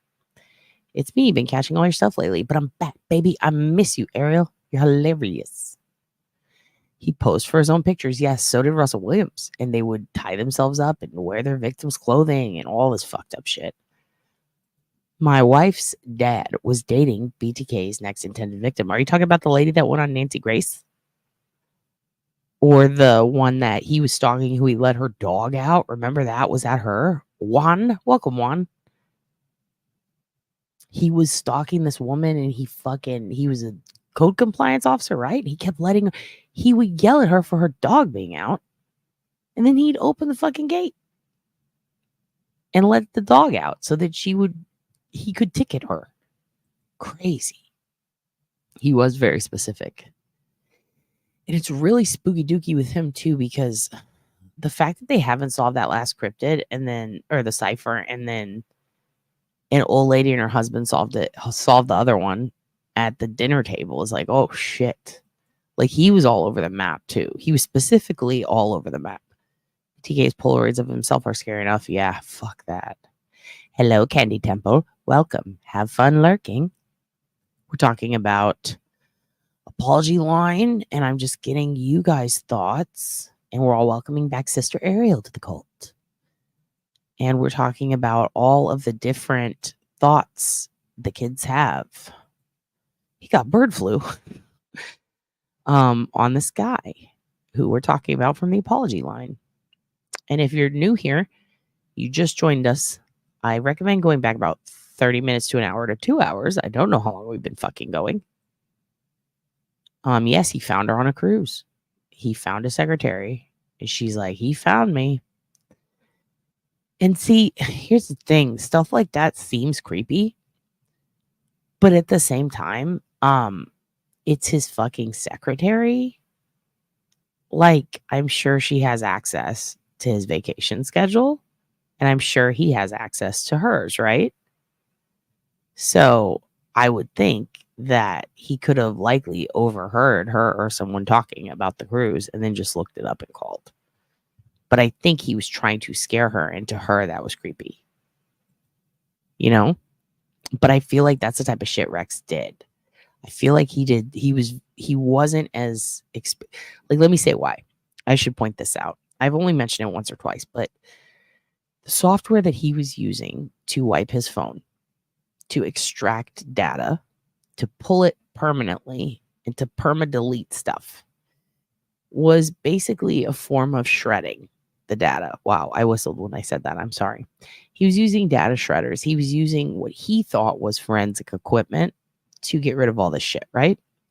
What it actually was it was the equivalent to how people were going, I've ran this through an AI filter and it determined it is not AI. And it's like a picture of Sebastian Rogers. That's definitely not Sebastian Rogers. And they're like, it's not AI. I ran it through this. And then you look up the app and it's got 1.8 stars. It's literally functioning off of an algorithmic pattern. It in no way is actually using AI. And it gives false results multiple times. And that's why it's free and it has a really low rating. But it's free because there are very, very few AI detector apps that are free that actually work, that have AI integrated into the systems. So a lot of people latch onto the free ones because they're dumb. And they don't understand how to look at how this app is created. They don't look into it. They just believe it. And that's it. End of story. Rex used a lot of those kind of apps for his phone. Like, some of the forensic software that was referenced in the search warrant is terrible. It's not good. He likely didn't know how to use it properly, but also it just wasn't good. It was very cheap, if not free. I guarantee you they were able to preserve a lot of that, especially if they can go as far back as 2000 and know that he edited what he did, be it Palm Pilot or through his direct computer. They got his ass. They know everything. They just gave us a little, I think. I think there's a lot more. A lot. But I think that he kind of scooted by on spooking people and on proving that he was a badass with stuff that was just very deceptive and was actually kind of easy to do. It's the fact that no one questioned him. That's what trips me out. Like, or that he thought no one would one day. He spent years hiding the killing of Henry. He's had, yeah, exactly. He could have been distant. He could slip in and out of distancing himself because he's catching himself like, oh no, I'm giving too much, right? Yep. If you want to distance yourself, why would you call the apology line? I don't know. I don't know why anyone would call this if they did a crime. It's self-snitching. He dry snitched on himself. I don't know. When he sewed up the eyelids, yeah. And then he took a picture of it, and he did that to show the families that she was alive. And Samantha was not alive. She was already dead. Could be mania. Could be mania. Could be drunk as fuck. You know what I mean? Yeah, Dennis Rader was a prick. Did you see the Hammer interview with Pierce? No. This is bad. He's decaying. I don't know what y'all are talking about with the Cosmic Pizza shit. Just about 3 hours in, Dad. Well done. Oh, wow. Oh, guilty of crime. What's up, Chai? Chai, did you get, I sent you the poodle thing. Did you get my email? What's up, Chai? Oh, my shit froze again. Okay, there we go. Oh, gratin. We're talking about the apology line. We're getting through the rest of the chat, and then we're going to keep playing it. Yeah, there's just, and by the way, when I give my opinion, if it's different than y'all's, it's not me denying your opinion. I'm just stating mine. Yours could absolutely be valid on this. I'm interested in I want all the different views. So let's go into this with a mind that we are expecting to all have different thoughts. We're not here to decide which one's real or the accurate one or the right one. You know, we're just putting them out there so that we have a lot to look through later after we finish our analysis. Same as the calls to family members of the victims. Exactly. Oh, yeah. So people who like to call people. Again, Zodiac. There was the Weeby voice killer. There was Bobby Joe Long. There was, what was his name? Larry Glenn Bell, I think, was the one that I was thinking of. Yep. He used to, and that's the one that John Douglas had to go handle the, he had to go help with the interrogation of that guy and help the families with the physical calls that they took, and also focused on the sister and threatened the sister, just like Rex. So yeah, there's a lot. He was 100% a full-time sadist criminal. All of his time and money and big money purchases were related to his hunting women. I have to think about that statement because I don't know. I feel like he's a summer killer, but I can see what you mean. Like the prep throughout the year. I feel like he treats women like animals. There's a hunting season, right? With deer. There's a dove season. There's turkey season. If an animal's out of season, you can't hunt it. He saw these women as animals, and he saw them as garbage, in my opinion. Once he was no longer hunting them, he saw them as garbage. He literally is going to hunt out of season, or he's not going to hunt out of season. What we seem to see by the patterns and the evidence is he only hunts in season. So the only thing that a hunter, in my opinion, likes more than the actual hunt, be them Duck Dynasty boys or deer hunters or someone trying to get some quail. The only thing they like more is buying their gadgets to go for the hunt, planning the hunt. We're going to get up at 3 a.m, fellas, right? They like going to REI. So I agree with you in the sense that I think he was a full-time sadist and criminal. And I do think that he enjoyed like preparing throughout the season and waiting. Like, this is my vacation. The family takes this one. This is my vacation. This is my time, right? He's trying to value it. And I wonder, though, was because the hunting isn't just about the kill. It's about waiting in the deer blind, right? Do you think that he watched deer all year? In a sense, we're talking metaphors here because I can't handle the thought of thinking of him doing this to women. It pisses me off so fucking bad. I'm going to start cussing too much. I'm trying to chill. But do you think, and this is just Sarah, everybody, do you think that he hunted and watched all season and then his big hunting day was like the summer? Or are you saying you think he hunted out of season? AKA, are you saying that he also committed crimes out of the summer months? Because if he did that, we'd then have to move on to when were those? Like when were Asa and Victoria out of town? Because it seems that he was historically relying on that. It's interesting. But as far as big money purchases, I want to know what more of his purchases were, though. Because I did find some records on some big purchases, and a lot of them were like, I mean, I don't know. He seems to have quite a bit of like issues with tickets and old debts, things like that. Bruce Rivers. He's a criminal lawyer. I like that guy. He's hilarious. It's not about where you've been, it's about where you're about to go. Okay.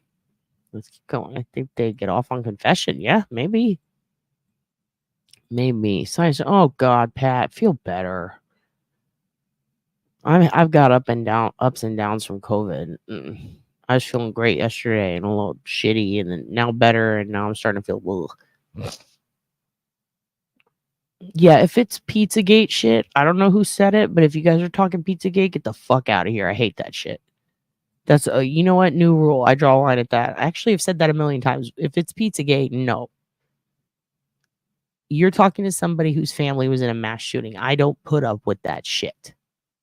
We don't talk about that shit. You know why? Because it's bullshit and it's not real. We're not going to talk about it. It's absolutely made up conspiracies that ends up with people getting shot. And I'm not going to stand for that. Not on this fucking channel. You got to go somewhere else for that. I love you to death. But the second you talk about Pizzagate, you're in timeout. Get the fuck out.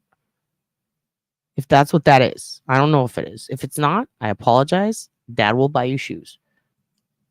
I'm not even going to go look it up. Because if Pizzagate shit pops up, I'm going to punch my computer and storm off. Okay, let's keep going. I got to scroll down. Because I want to get back to this. Okay, you know what? No.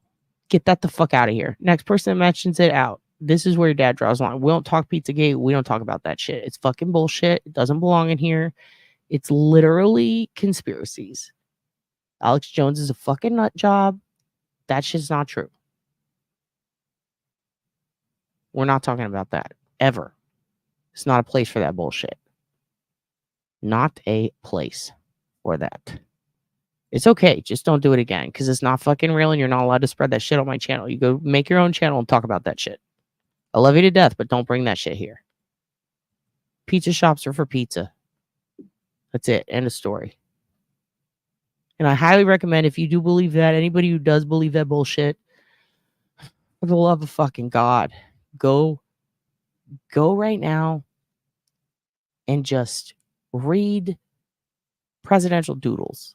It's a book. It's doodles that presidents have made. For years, historically, they have nicknames. They have secret nicknames. Okay? Hillary's had to do with fucking pizza. That's it. It's a code name. So people don't know where the president, the vice president, and their family is. It has nothing to do with pizza shops, which is why every single time one got raided or someone got shot up, they found nothing. There was no bust. Okay? There's never been. There's none on record. It's all fake. It's literally made up. It is as bad as Sandy Hook denying. It is. It's literally as bad as that. Like, don't buy into that bullshit, please. If you get one thing out of my channel ever, it is that is bullshit and stop spreading it. Because it directly affects the families of shooting victims. It's not cool. Yeah, I did have their own. It fucking sucks. Oh, a bee got your ankle? Fuck. Yeah, he's a grade A prick. And I have to live in the same city as him and watch him drive around a fucking tank. He's an alcoholic too. And he hits his family, so fuck him. Oh, they graduated? I love them. I love them to death. I got 2 words for you if you believe in Sandy Hook, suck it. Or not Sandy Hook, fuck. If you believe in Pizzagate. We do believe in Sandy Hook. We do not believe in Pizzagate. Those poor Sandy Hook babies. I hope they're okay. I hope those families finally get to fucking bleed Alex Jones dry. Like, for real. Who screwed up someone's eyelids? Fucking Israel Keys. He sewed a girl's eyelids open so that the family would think she was alive. Yep. His BS heaped more on those poor kids and their families. I get so angry. Yeah, me too, man. I get so pissed off. He's a horrible man. I don't know, Sarah. It sounds like the most unpleasant drug ever. What? PCP? Yeah, it's pretty fucking crazy. PCP is angel dust. If you ever saw that sketch from Chappelle Show, bath salts are crazy. Yep, he liked to sprinkle angel dust on his blunts. Steroids. Yep. And they would take what do you call it? Asthma inhalers that have the steroids in them. Brock Lesnar got busted for those. But he legit has fucking asthma really bad. But he couldn't use it in the UFC, I believe. The Netflix movie was called Crazy Not Insane. Yep. Green is clean. I just picked up some roids. Yep. What'd you get? What are they called? Prednisone? Is that the one? I think that's the one they always gave me. Poppers. Okay, let's keep listening to this, and then we're gonna move on to Richie, and then your daddy has to go. I'm mugging again and doing all those things. Oh, you've changed my whole life. You've changed my whole life. I stopped doing those things because I really felt bad. It was getting really eating at me, so I stopped to try, doing other things. But you are the one who has changed my life and made it better, because I'm always happier when I'm doing those dangerous things. That's the wonderful thing, the danger of it all, of being caught or not being caught, and running away and getting $100 that you didn't have 5 minutes ago. Listen, I gotta hang up soon. What do you think now hearing that? It's the danger of being caught or not being caught. That's interesting, right? That kind of goes to the whole planning. You got to plan around the danger, right? But I want to tell you, I've never said I'm sorry to someone before I've heard of the person who is running this service, the person who answered the phone. I will find out who you are, and I'm telling you right now, I'm sorry, but I'm going to kill you. I've never done that. I've never said I'm sorry to someone before I've committed a crime. I am going to kill the person who is running this service.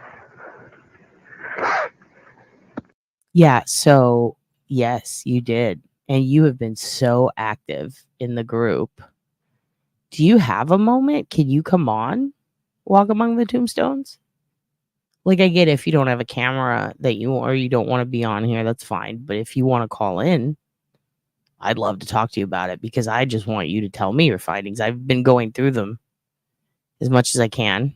And Adam just sent me. Let me pull this up. We'll keep listening. Let me know if you can. But Adam just sent me an email that has the video.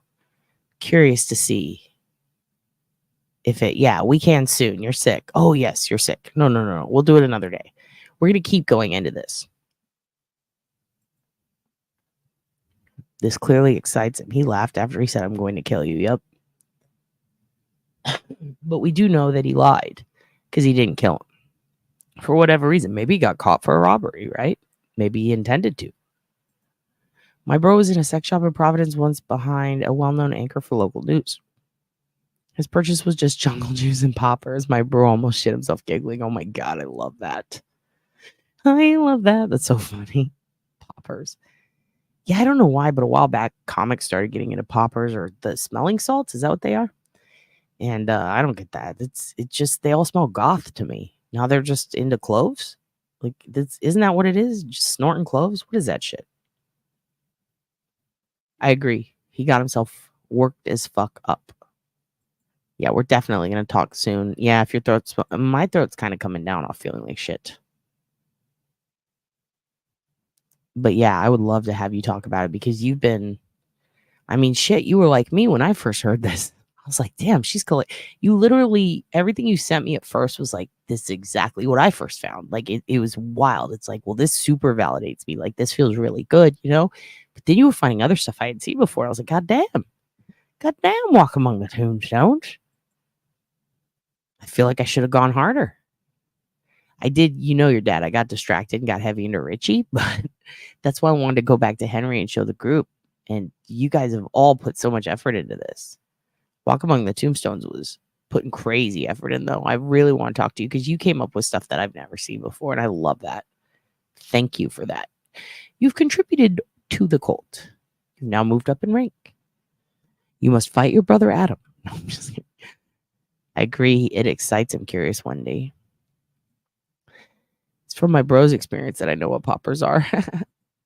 Anyone know the movie? Yes, Blue Belt. The fucking drain scene in the bathroom scares shit out of me. I do not. My husband also went to the same gym as that news anchor guy. Was always trying to get young men in the sauna. Oh shit!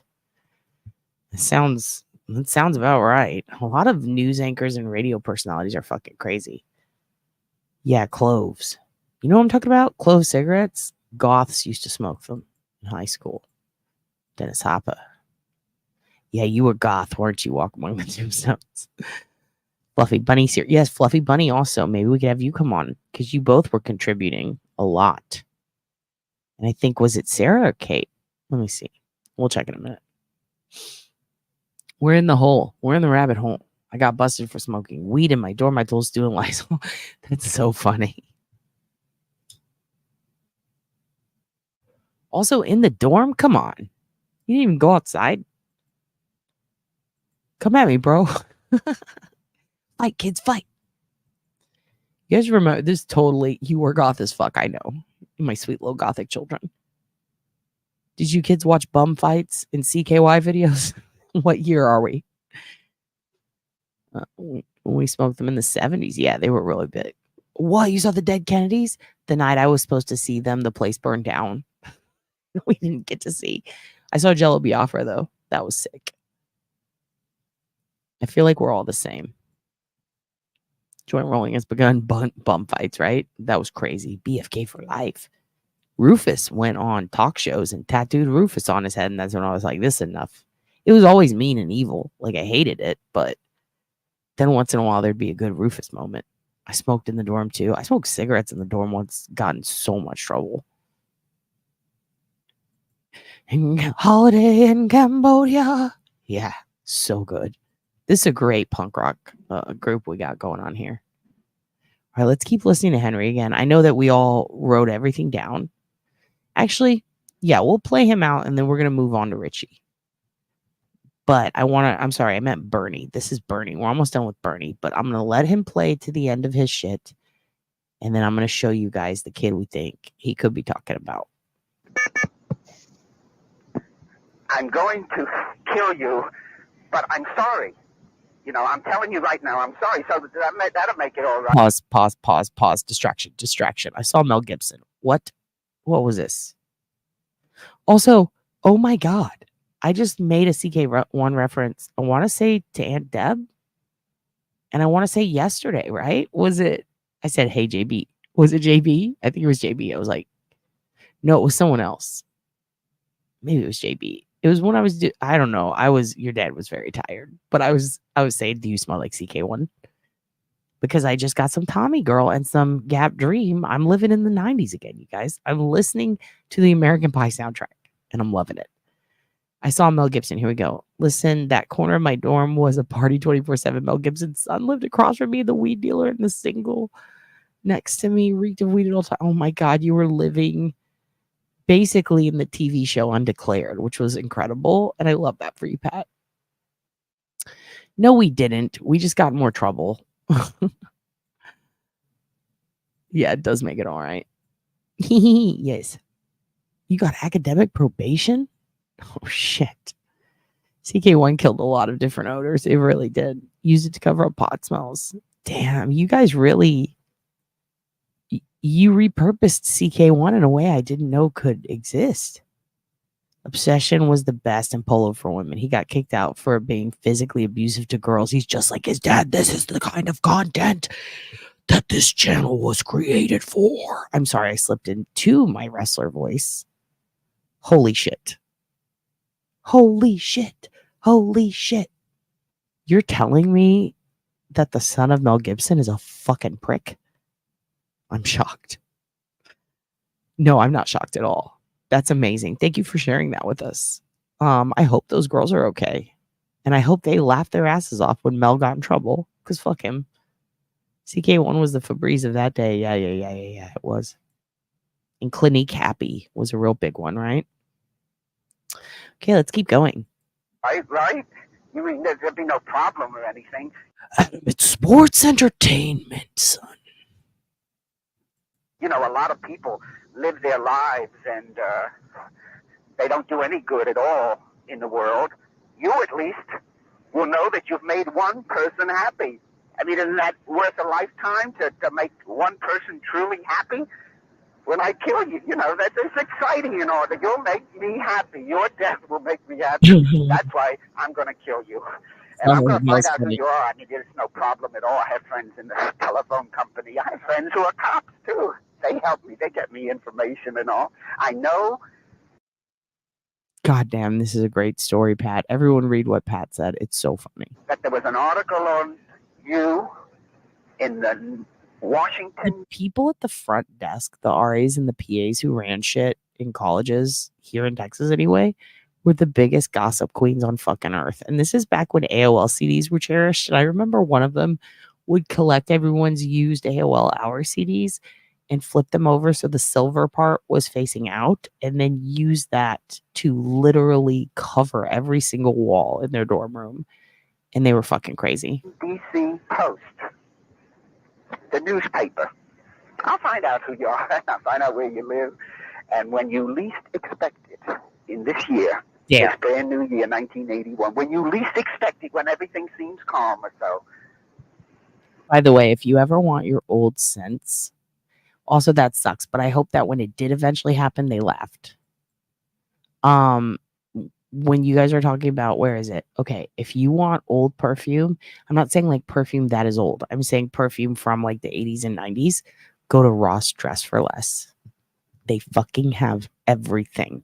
It is crazy. You can get Tommy Girl. You can get Gap Dream. You can get Clinique Happy. You can get Polo. You can get everything.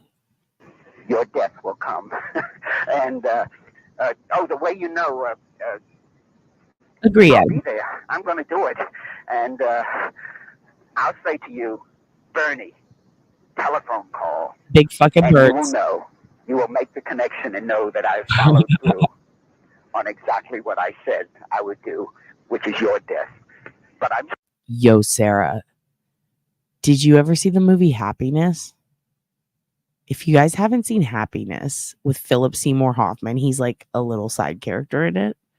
But he's actually kind of the main character because he's a fucking psycho perv. He does the same thing with the phone book, but he doesn't use glue. And that's the first thing I thought of when you said that. Like, I wonder if that guy made prank phone calls. Sorry, I'm telling you right now, I'm sorry, because I'm not going to have time then to say I'm sorry. Rose. I'm saying I'm sorry now. Okay? Yes. This is a wonderful service. I mean, this is really great. You just say you're sorry and then everything is all right. Jesus, I better. You're going to smell so good. You're going to love the way you smell, ladies. Yeah, you can find anything on Amazon or Ross. You can get your perfume. A lot more people would be out doing what I'm doing. The world would be full of people like me if we just knew that all we had to do was just say I'm sorry and everything is all right. You're an absolutely fantastic person, and you're going to make me very, very happy when I kill you. Thanks. Yeah, I'd like a tape interview with George. Okay. All right, let's let this sink in. Let's let this sink in for a second. Everything we just heard. Do you want me to play it again from the beginning without any interruption? for one more go to take some notes before I show you Henry? Or are we ready to just move on to Henry? One's in the chat if you want to hear from the beginning, no interruptions. It's like 3 minutes, I think. Just to get full blown without, I'm not going to stop and tell you about Scentbird. I'm going to stop to yell at you about Pizzagate. You want to go on to Henry? Okay. Let's move on to Henry. So, let me take myself out. Hello, kids. We're moving on. You're over his BS. I agree. This is how your dad's brain works. I will sit there and listen to something 100 times and pick it apart. Okay, we're moving on to Henry. So, and we do go over this in another prior episode, the one that's called Apology Line in here. So we're not going to go all the way through all of this, but I'm going to keep it pulled up to reference as we go forward. And then we're probably going to need to end it soon because your dad has some shit to do, like eat. But, and I do not like eating on camera or chewing on ice, but I really want to chew on some ice right now. Okay. Here we go. So here's what happened.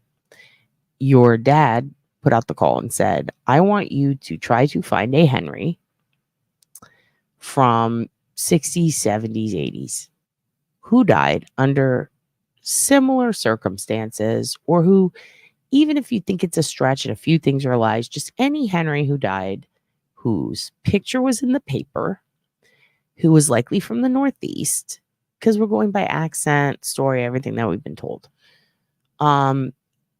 I don't think I said that the murder weapon is important, or isn't important, but I think I made it clear, like just someone who's been beaten to death, or like at least fits 2 out of 3. You know, let's go for someone who it could possibly be, but there could be a couple of things that might not line up. That's okay. Just anybody that you think could be the Henry he's talking about. Because I found one, and I searched through every newspaper that had a Henry obituary for a 30-year period, presuming this guy was in his 20s when he made this call, all the way up to his 50s. I searched for every single news report I could find referencing a Henry. I went through death records looking for Henrys. I was looking for a student, a kid, you know. I was looking for someone who was possibly beaten to death, left in the woods. Lo and behold, one kid. One. I am going to stop for a minute to say hello to Mike. Hello, Mike. Catch you later, bud. Make sure you listen later. We love you. Brother Mike, what a good boy. So, basically, I found one. What I did and what occurred on this channel is I put out the call. I said, I'm not going to show you the Henry. I believe I said that right. It was the next episode when I showed you him, or it was Discord. So basically I was like, I'm not going to show you who I found. I want to see, because I want to see, it was an OSINT challenge, if there are others, or if there is a Henry. And yeah, you also look for non-Henrys. Excellent. Because I was also looking for everybody with everything but the name. And that's how you should do it, right? That's how you were doing it. That's how I feel like everyone should do it. You take out one truth and make it a lie, and then look for that. And then add it back in, take out a different truth, any case that fits those. You see what I mean? So maybe the kid wasn't beaten to death. Maybe he was strangled, but everything else fits. Or maybe the kid's name wasn't Henry, but everything else is on par. Does that make sense? We're going through 2/3 or 4/5, however, a majority of info given could be. Found one. Mine was the Henry we're about to show. Then out pops Walk Among the Tombstones like a ta-da! And yes, same. Also found more information that I think was very confirming. Also had others of you. Then boom, boom, boom, like people popping in. I got this Henry. Without having seen it. without having seen, because at that time, remember, I believe you emailed me. So nobody could see our private emails. They also got the same Henry. So at this point, when I've got a bunch of my kids who are all very smart sending me the same Henry, it's like, okay, this could be my Henry. Oh, look, same Henry. So I then sent this to some of you. Some of you already found this outright, which is how you picked it, being Henry. And this is the website from a little boy's sister that she put up years later, remembering a young man named Henry Better Jr. I'm going to pull the Discord banner down for a second. Where is it? Let's hide it for a second so we can see everything. Okay. I'm starting to get study. We are going to watch the YouTube video too in a second after we look at this. So basically, why Henry? Because Henry was murdered in 1974. Henry was left in the woods in Swampscott, Massachusetts. Henry, no, you didn't miss the YouTube Bernie video. Or wait. You didn't miss the new one. We're going to watch that in a moment. So basically, what we found was the same thing. We found this website, and it's got all sorts of information. This kid, Henry, was beaten with a 31-inch Louisville Slugger bat. It does have blood on it. It was in the woods in Swampscott, Massachusetts. It happened after Henry left from a store after school. He'd leave school. I believe he took the bus, right, all the way to the store. He gets there. He buys his sister a birthday present or a Christmas present. It was a perfume. Then he walks all the way down this stretch of pretty busy road. But he takes a detour, and instead of going the quickest way home, he goes really far around where he should have gone, and he ends up in this area Sarah's leaving. Bye, Sarah. Peace. Yes, read my email. I love you. Good girl. She's very bright. She's a behavioral analyst, so we like to get her opinion on a lot of things on this channel because we talk about people who we want to analyze their behavior. Perfect, right? We have Sarah, Sister Sarah. You are not missing shit. You need to go to bed and get sleep. If you need to get sleep, you can come back and listen anytime. Dad's always here. All right. So basically what happened is he goes out of his way to go to this area deep in the woods, up a hill that is over an old railway, way out of the way of where he should have gone. And he goes there. Keep in mind, he's got a wallet on him. It's got money in it. He just bought his sister some perfume. It's getting cold outside. He has gone out of his way to go down this road that a lot of people travel down. It's beautiful, by the way. We're going to go through it on Google Maps eventually and walk through and see the exact path. But I have a feeling that this YouTube video that Adam sent, if it's the one I think it is, or even if it's not, it still sounds like it's the one where they walk that path. We're going to see that. You'll likely see the area I'm talking about.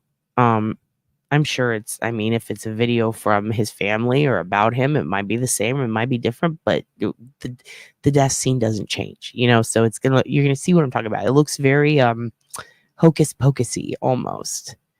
In my opinion, it looked almost Provincetown, but anyway, very beautiful area, very safe area. This is a time when this is 70s, y'all. Like, this is right before kids started going missing in the Midwest.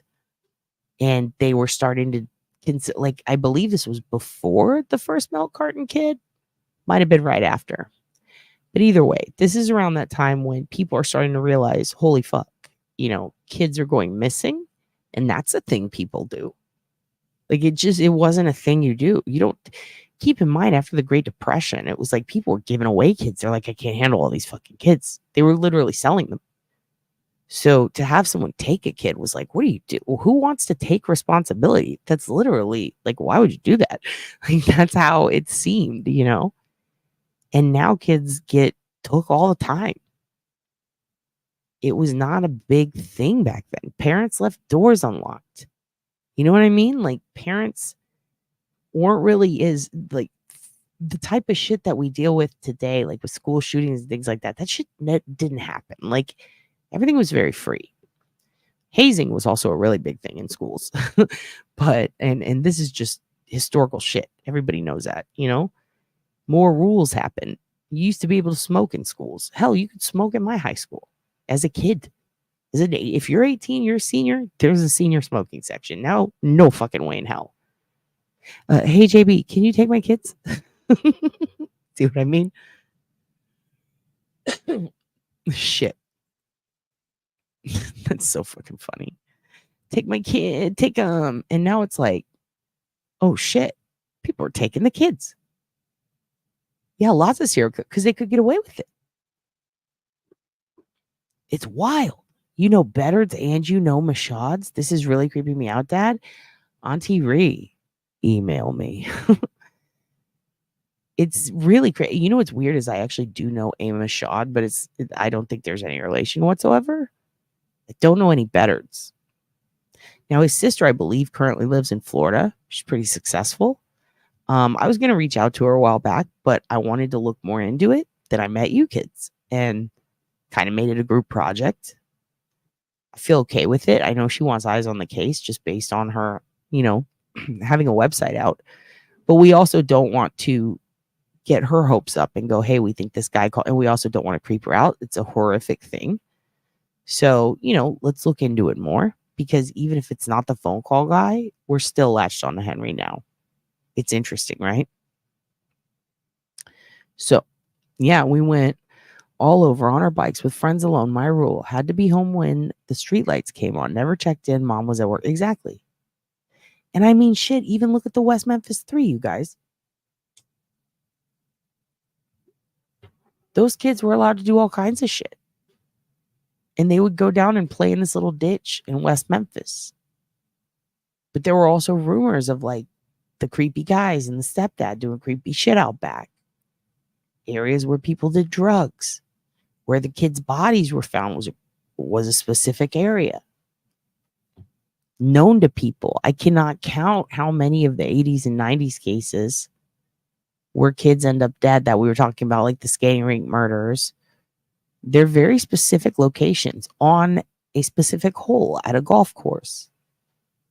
I mean, hell, look at Beth Ellen Vincent, her case, who killed Beth Ellen. Very specific spot, very specific crime scene. You have Beddards next door. God damn, you guys. That's wild. You're in Maine, so you might know the Mashads. And also, same with Alaska, right? People like to go to Maine and Alaska. There was a really interesting crime statistic in our crime scene classes about Maine, and I can't remember what it is, but I'll look it up and tell you. I'll tell you, Auntie Ree. It was bizarre. I remember it tripped me out. I was like, what? It had something to do with specific crime scenes in Maine. Can't remember it right now. Fuck.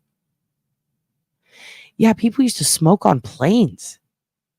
I don't know how many younger people we have in here, but I know I told a girl that I used to work with about that. She was in her 20s. She was absolutely shocked. She was like, what the fuck? How do you breathe? I was like, you breathe smoke. You enjoy yourself. There was rumors about that one person who possibly murdered a bunch of people and went on their property where I lived. Oh, fuck. Solve that one too while we're at it. Maine is where a local Michigan guy went to hide after he killed his wife. Yeah, Maine. Shit, I know a comic from Maine. I always fuck with him. I'm like, come on, why are you there? Who'd you kill? Hey, you know what? It does suck that we couldn't give that, like, not me, I don't have kids, but you know what I mean? That people couldn't give that childhood to their kids now. But, you know, there are positive things about childhood now that, you know what I mean? Kids who were born then didn't have. This kid could be related to a woman I know who is best friends forever with my stepdaughter. Oh, shit. Well, Auntie Ree, maybe you can help out. Yeah, we've been very busy. We're going to get back to it. Yeah, if you want to see deep dives, it's going to be in Discord.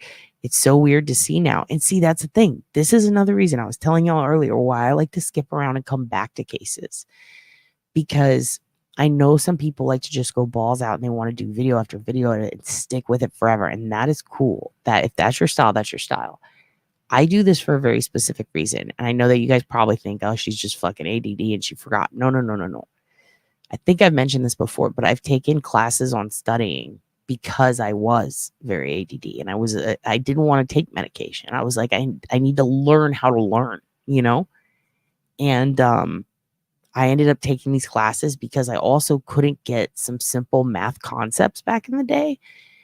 And they ended up being the most helpful classes. They were literally about how to study, how to retain knowledge, how to do homework. And it was under a psych curriculum.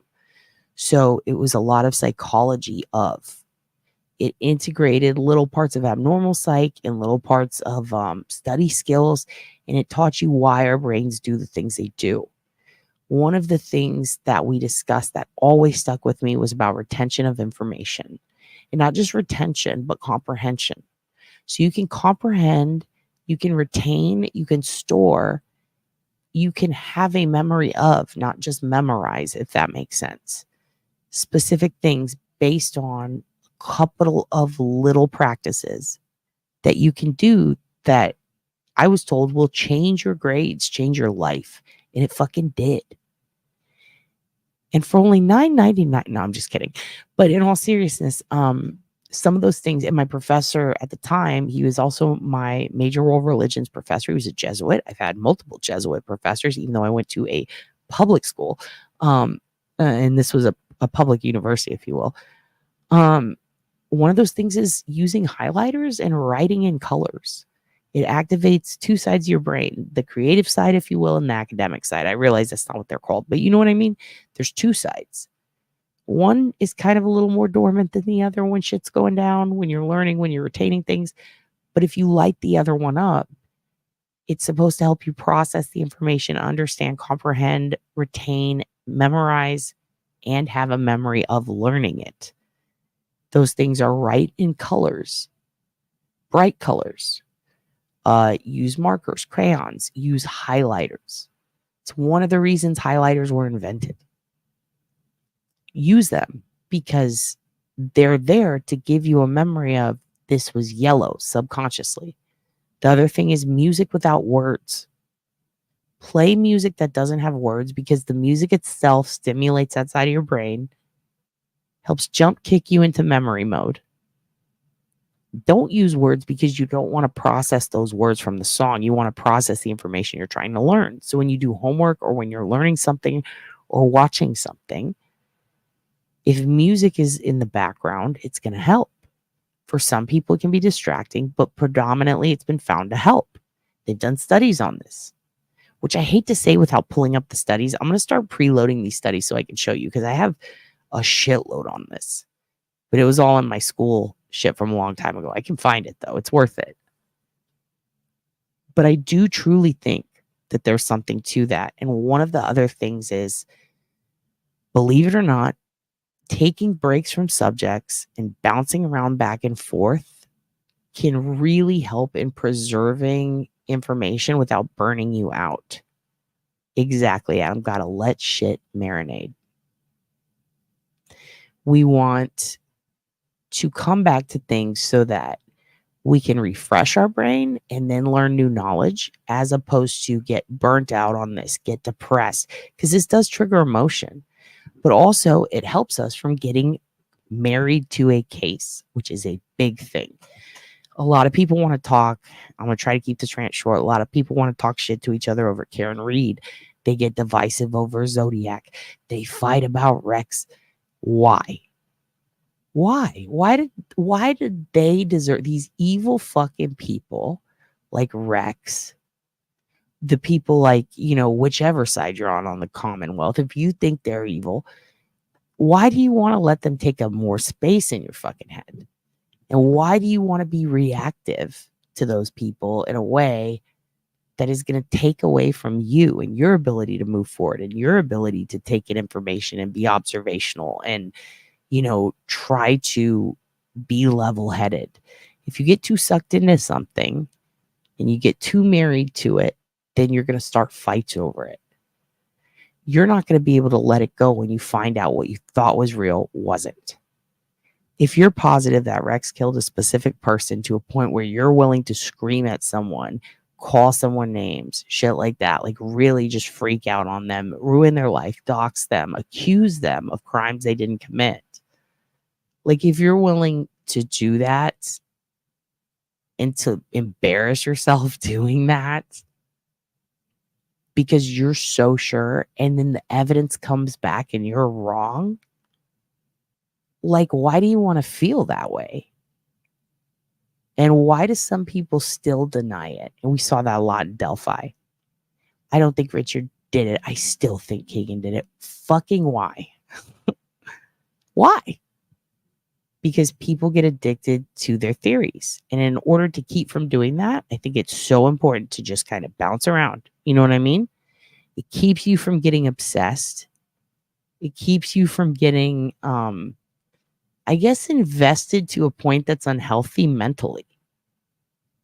So, yeah, that's one of the reasons why we're going to go back, look at this, take a week or two, go back, look at this, take a week or two. You got to take baby steps because you might have to process and then repeat seeing that information.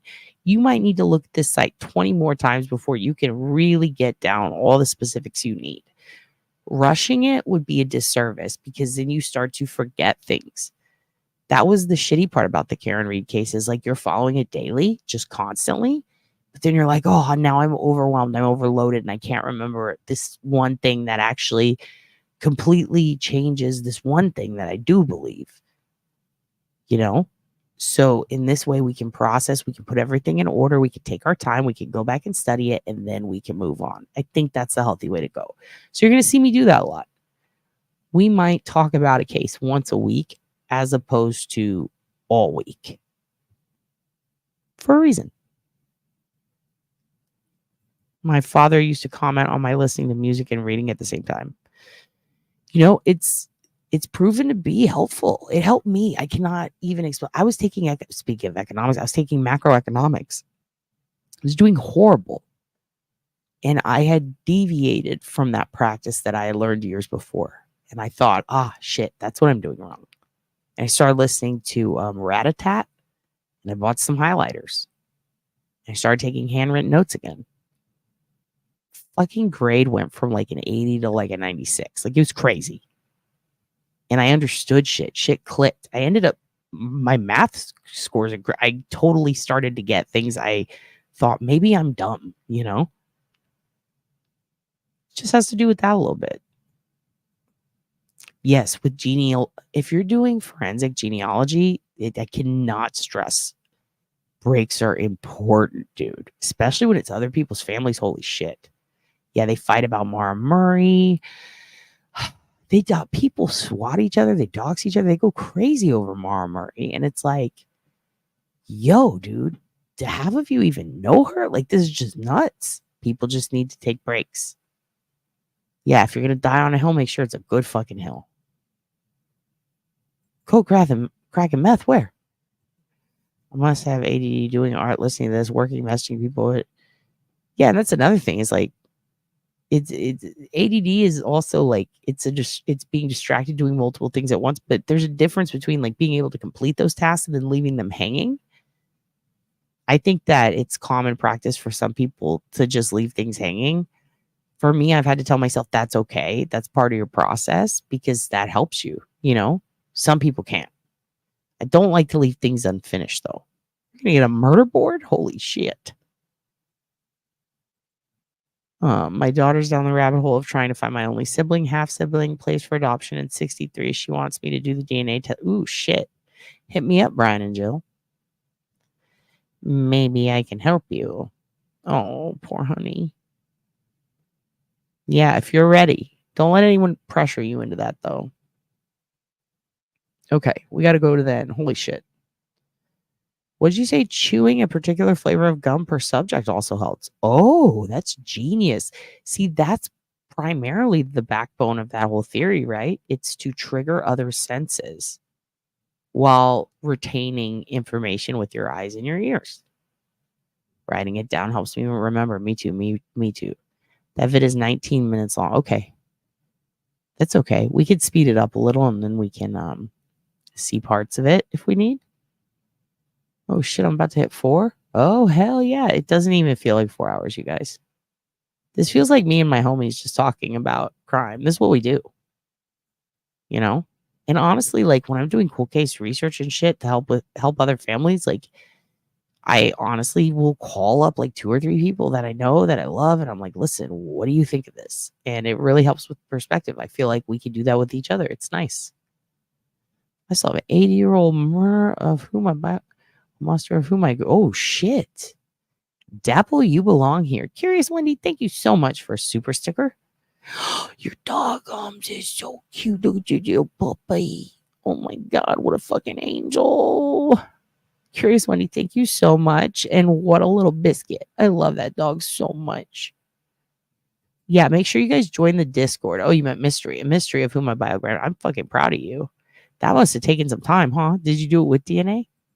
Or without? I found my dad after 25 years without, and then we got DNA. He made me swap my face at a Cracker Barrel.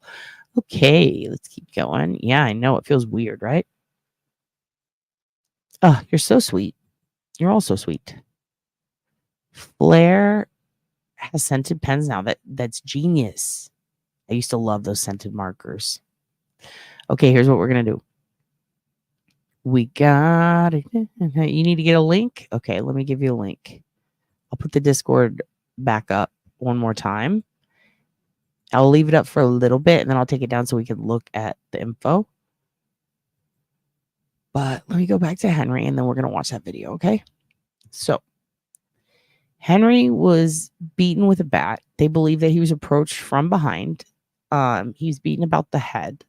He was left to die in the woods. This is one of the main pictures, which is so freaking hard to see. I apologize, of the slugger, but there are a lot of pictures in Discord.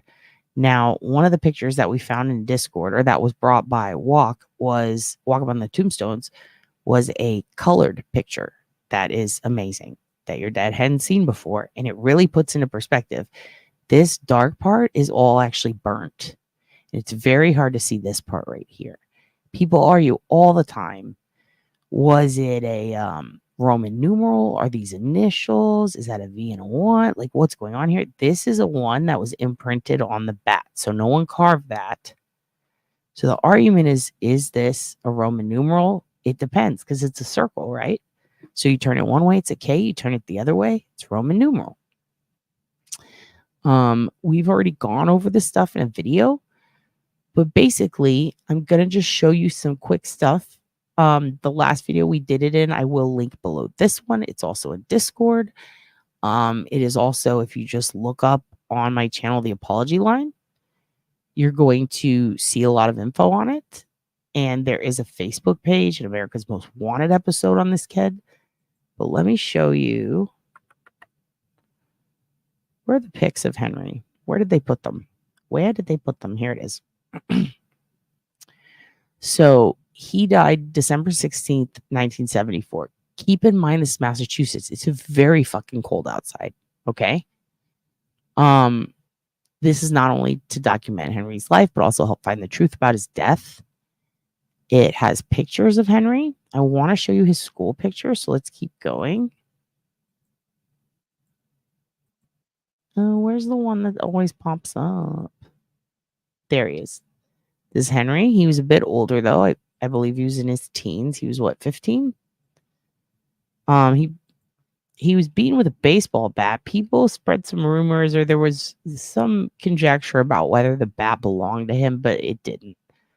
I believe his parents made that pretty clear at one point. If somebody has any evidence saying otherwise, I'd love to see it, because I have seen people argue about that.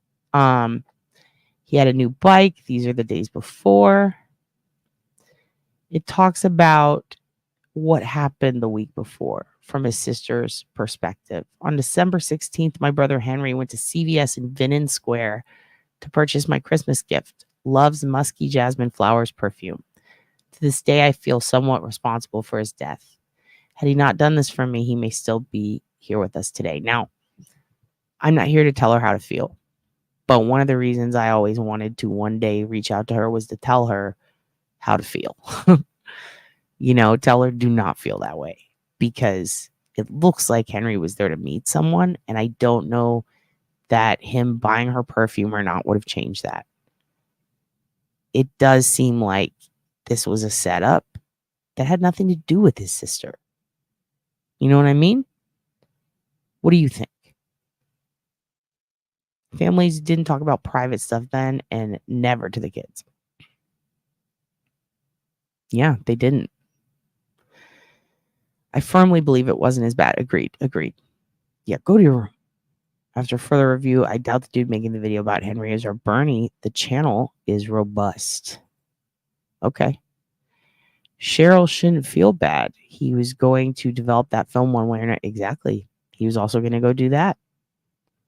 And also, he went out of his way to meet this person. So, if anything, buying the perfume could have been more of a pressure to get him home quicker. He was also going to develop a film. Yeah. I don't think that it all hinged on her at all. In fact, I don't think any of it did. I think whatever happened because Henry went to meet someone there or went that direction. That was his choice. I don't know why he would choose for it to take longer when it's so cold outside, when he has to meet his sister. I firmly believe as well what you firmly believe, that it wasn't his bat. And I also firmly believe that he was purposefully going that way to meet someone. It had nothing to do with family. Now, we've got, let's see this. So, it's still showing that one. Where's the early years? Nope. Here we go. So, this is the page where his sister goes in depth about everything that happened that day from her perspective. Okay. So, if you want the best rundown for Henry, what happened, the order of it all, this is the way to go. Read this page first. I want to read it to you, but we'd be here all fucking day. It's very sad, and I don't want to cry. No suspect or motive has ever been identified in Henry Beddard's death, but the investigation remains open with the Swampscott police. Now, this was posted as of 2015. There are 2 comments under it. Kevin Mashad was tipped in by this gentleman. I've looked up and found him and the Kevin Mashad he's discussing. There are pictures in the Discord of that Kevin. That Kevin is from Maine. It's not Ken, it's Kevin. Sorry. There are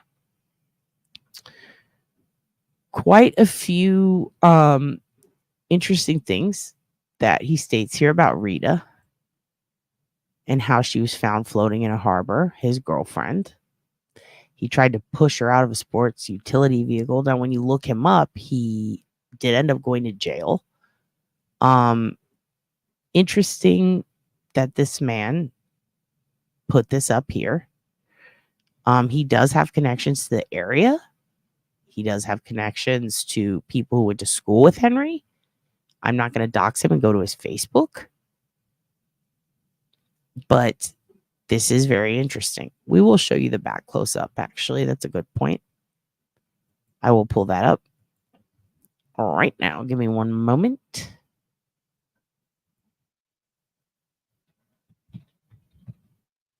Sorry. Here we go.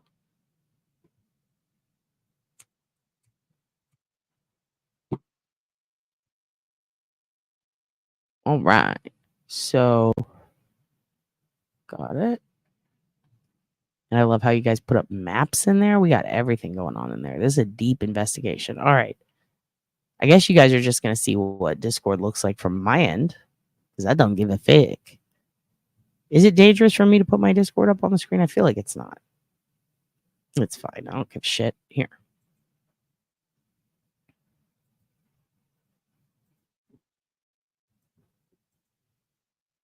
Okay. So, and as you can see, I need to check it. I'm sorry, everyone. This is what the bat looks like up close. See how it's burnt? See how somebody tried to carve something out of there? I think that whoever did this to him probably had a lighter or matches on them. I'd be interested to see if they have anything else, like a Swiss Army knife or something that they used to carve right there. Now, keep in mind, there's like a 1 imprint going this way. That doesn't matter, but how different does that look from the black and white picture that we saw?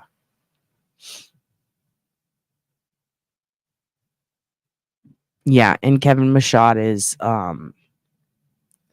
wait, I don't know which one you're looking at, but the one that I'm talking about, I have pictures in the Discord of, I believe. We'll pull him up in a minute, but basically this is the bat. Do you see all the debris and stuff on it? This is all scratched off right here. See if I can make it bigger. Oh, hello, you big feckin' bird. Hello, Dottie. So let's see. This is what Louisville Sluggers. We get into the bats, like it becomes a thing. His funeral was in the paper. He did have a lot of people attend. I believe it was over 1,000, right? The pallbearers were mentioned in an article. 10 boys who took lie detector tests willingly. It goes on and on and on. Everybody, we're not going to go through the whole Discord, but I'm telling you, hop on it if you're into that sort of thing. We got the Public Works, which, by the way, we need to talk about this because I believe they moved the Public Works since then, and they also moved the railroad, which I found out. That was interesting. I was like, fuck. But this seems to line up, yes, because there was a building that okay, so there's another thing. These 10-year-old boys were going to a birthday party, and they stumbled upon his body, and his wallet and something else was with them, and they freaked out, and they went to the party and kept their mouth shut. I believe, didn't they take the wallets with them to the party, like the 2 items that they found, and then they ended up going back and putting them back? I still wonder if those kids took money out of his wallet and just lied about that. Yeah, it was the wallet and the perfume, right? Yeah, I thought that too, but I read a whole article about it, how there's actually a map that is attached to an old article that shows where it has an arrow that says old railroad tracks were here, and they literally pulled them up for some reason, and I don't know why. And I don't really understand that. And I think it might have been in the late 50s, so I need to make sure, because if it was then it wouldn't really matter. Yes, I think there's another business now, and I believe they walked through the foyer, or Henry walked through like this foyer or this area that was like a garage. He basically cut across an area that now would be a parking lot to get through to the wooded area. It was an area where kids used to meet all the time. They left them there and they were going to go back later. Okay, so they didn't. Do you think, because here's the thing, they said they left them there. I wonder if they picked it up and took the money.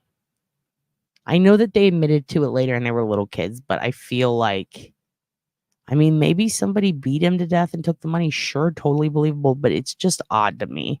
Like, I don't think the little kids had anything to do with his death, but I do wonder if they took the money because they were little kids and they also didn't report it right away. So they were a little bit sneaky there. Some railroads had tracks removed for land developments. Some still exist unused. See, that's what I wonder. I need to look more into that, because I wonder if that happened before or after, but it's good to know that they did remove them sometimes, because I'd seen that they did, but I thought it was way earlier in regards to this specifically. I just thought it was so odd that a map was pointing to where they used to be. And I was like, does this throw everything off?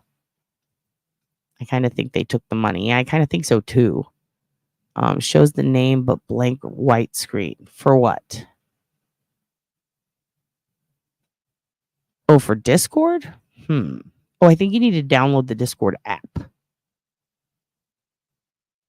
So I wouldn't go to the link through the website. I would go download the app and then put the Discord link in there. Yeah, they could have made it look like a robbery. Yeah, I love what they're all doing. Yeah, you want to look up the Discord app.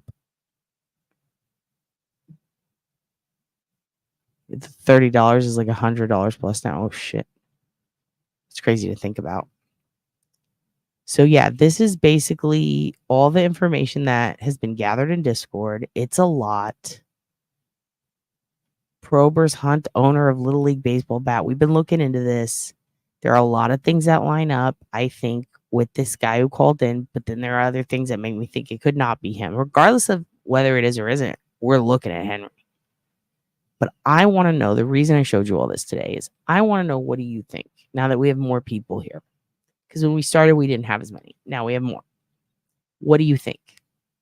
I'm going to put the link to the apology line again below. It's going to be in there in Discord. If you don't use Discord, but you want to look into this, I'm also going to put the link to this website. I think that it's something that is a great project for people who are from the area or not and are just interested in, geographical mapping. If you know a lot about baseball, there are a lot of different lanes that this has taken us that we need people who have expertise in to check out. So if you grew up in that time, if you lived in that area, if you know the complexities of Louisville slugger bats, if you worked on the railroad, I don't fucking know. If you have anything that you think you can contribute, or if you just want to help or look or read or be a part of it, by all means, hop in with Fluffy Bunny and Tombstones because they're killing it in here. They can't do it alone. And they're helping your dad. Because I've been obsessed with this shit and it's driving me nuts. I am wondering, here are the two things I'm wondering. Could it still be Bernie? And if it's not, what do you think about this case? Who do you think could have done it? Is there a serial killer you've ever heard of who did things like this? Is there a boy killer, a kidnapper? Did you go to school with someone who might know something? Some of you apparently live next to Beddards and Mashawds. What do you think of this? It could have been a crime of opportunity. Was Mashaw one of the kids that went to that party? I don't know if he was. I would like to know. The kids who attended the party were 10. He was 15. Yeah, maybe it wasn't the kid at the party then because they'd be much younger. Mashad was older than Henry, right? I need to go back and check. I have his info. The thing is, I kind of don't want to put, I can't, ethically, I'm sorry, I can't put this up right now because it has like a lot of personal shit related to his victim too. Supposedly, his alleged victim, I don't like saying supposedly, but his alleged victim, yeah, I don't want to put this up because I don't want to just feel shitty. You know what I mean? I will put it in the Discord with like her info edited out. We'll do that. I think that feels good. I feel good with that. Yeah, I know. I'm so proud of them. You kids are perfect. What is that? Oh my God. It is pouring outside, you guys. Fuck. It's been flooding here. It's really crazy. It's like pouring, but like our house, like the area we're in is low, so it's flooding. Yeah, I don't want to put, that's the thing is like, I got to be in it. It's one thing that I don't want to do aside from conspiracies is doxing. I just don't want to fuck with that. No, different one, I believe. Oh, wait. Actually, yes, I believe that could be him. I think that could be him. He looks real sloppy, though. There's another tech school director, oddly. I don't know that he's in Maine, but he looks kind of nerdy and skinny. That's not the one. But same name. Fucking wild, right? Can't buy a raindrop here? Oh, shit. We have a lot. Look, I shouldn't be complaining. I love the rain. It's just, we had a bit of a leak. Frost. Sorry. I don't know why. Fuck, I'm chewing on ice again. It's been that way here. That's why I shouldn't complain. I'm a piece of shit. I'm just complaining because, like, we have concrete, shitty floors, and we have shitty concrete floors, and When then there were sandbags around our house, and we were like, "What's that?" And they were like, "It's just sandbags, no big deal." We're like, "Okay." Didn't question it. Found out later it's because the baseboards leak. So when it floods and it gets real bad, we have to look because we have a ton of like electronic. We do like music stuff, and we do a lot of mixing and mastering, recording and shit in general for music shit here. So we have a lot of instruments, a lot of equipment, and just gets fucking soaked if we're not careful. So I have to pay attention. Okay, dude, I'm looking at looks that might be him. We'll put it in Discord. We'll discuss him. Found ways to check property record. Yes, I already know where to look for that. The question is the specifics in what Bernie said were not specific enough. Like people used to say neighbors and they just meant in their neighborhood. Looked back, there were like a lot. And the people who owned the house, like we can see the parents, but we can't see the kids. So that's like a whole other lane. So we kind of veered off into several different investigations. And when we get someone solid, we're going to look into it. I started looking into Mashad's, and I'm going to post the results in Discord. As far as linking it back to Bernie, not necessarily. And the goal isn't to link it back to Bernie. It's just to figure out, does Bernie have anything to do with this? And if not, we'll continue with Henry. No problem. No sweat. We need rain so bad in Idaho. Oh, take some. Yeah, he said he was a neighbor. And is that something that he lied about, or is that something that, like, does he mean direct neighbor? Swamp's got Mashad. Wait, Tombstone got a link. I'm going to post on Discord about Hell's Angel, but seems too young. I don't think I think he was like, I wish I would have pulled up more of his shit for this. I wasn't really planning on talking about him. I was going to say look in Discord, but your dad got a little loose-lipped. Okay, let's see. Let's keep going. I looked up the case, posted the missing girl. He saw Hell's Angels and was like, what the fuck? Oh, shit, yeah. He said he was a neighbor and he went to school with him, but didn't draw any lines as far as grades. Yeah. He said he was a classmate, I believe. Neighbors was anyhow. Yeah, exactly. That's how it was in my hometown, too. That's why I was like, I wonder. So, here's what we're going to do. Also, here's another thing. This isn't doxing. Listen, if you go back and look at the reunion, you can find some of these people, including the Mashad we're talking about. You find links to him in some of the reunion forums or the friends of people in the reunion forums. It's very interesting. You can also find people who are in yearbook pictures with Henry. You can see them now in the reunion pages, like standing with each other posing. It's fucking wild. It's just wild. Yeah, they do put the seniors' addresses in the yearbooks. Isn't that crazy? In some of the schools in the Northeast, they did that. They did not do that in the South, as far as I know. But that's another interesting tidbit of OSINT that some people don't know about. You know what I mean? In the South, we have middle school and elementary school yearbooks are a big thing. And in some places, they don't do that at all. Kind of bizarre, huh? Your neighborhood's 2 miles by 2 miles. I grew up in a 1 mile by 1 mile town in the middle of nowhere. Henry sounds like David Marks. You talk about, or you mean Bernie? Kids, this was also during the height of the Catholic Church as a, yep. It's a great point. A lot of Catholics there too. A lot of Catholics. It's interesting. Don't do it on the West Coast either. All right. So that's Henry. And we're going to go into it some more. Yeah, the nose biting attack. Holy shit. That's hilarious. Okay, so back to this. We're going to post all of this for you guys to check out so you can see what Henry we're talking about. I am very interested in this, Auntie Ree. This is a good point. I could see like a priest rage doing something.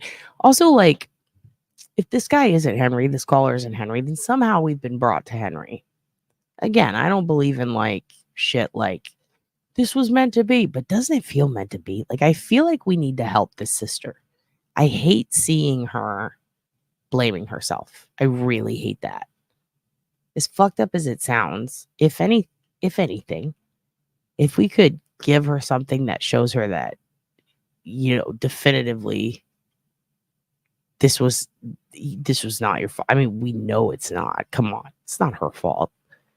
But if we could give her something that, I hate saying closure because they never feel closure, but just answers or put in some best effort, I feel like it could hurt. I mean, help. It couldn't hurt. Bleh. Dad's getting hungry. Irish Catholics, yeah, they have a ton of fucking kids too. And I wonder how many brothers or sisters, like when you look at the yearbook, it's like, goddamn, there's like groups of kids that look alike. And you're like, it's almost like the McPoyles, but they're all the kids back then looked very just beautiful. It looked fake. They look like they're from a movie. Yeah, it's a good, let's follow the path. Why not? Listening from the bushes. Yeah, let's help Cheryl. If anything, I would also like to one day, like, maybe find a way. Maybe we can get her on the channel to talk about Henry. Tell her how we stumbled upon it. Even tell her, like, about the apology line. Be like, look, it ended up not being, but this is how we stumbled upon. I know this sounds weird, Cheryl. Because all she seems to have wanted over the years is people to pay attention. Can't imagine living that long, missing, like, your little brother and, like, begging for help, and then it's in Massachusetts. Fuck, especially after all this Karen Reed shit. It's like, goddamn, poor girl.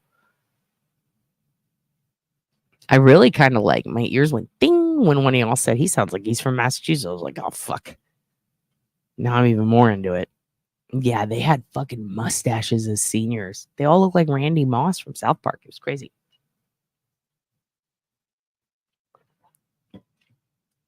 Yeah, maybe. He did say, he's like, I'm going to say specifically Bernie. Remember me, motherfucker? Or something. What was it? It was like Bernie from the phone.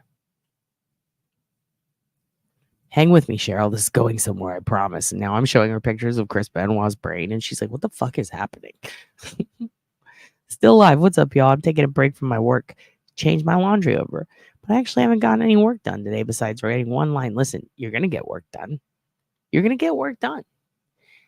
You just have to write the second line. And then when you're done with that, just remind yourself you have to write the third line. And then remind yourself you got to write the fourth. Take it that way. I also have to do laundry real fucking bad. We're out of towels.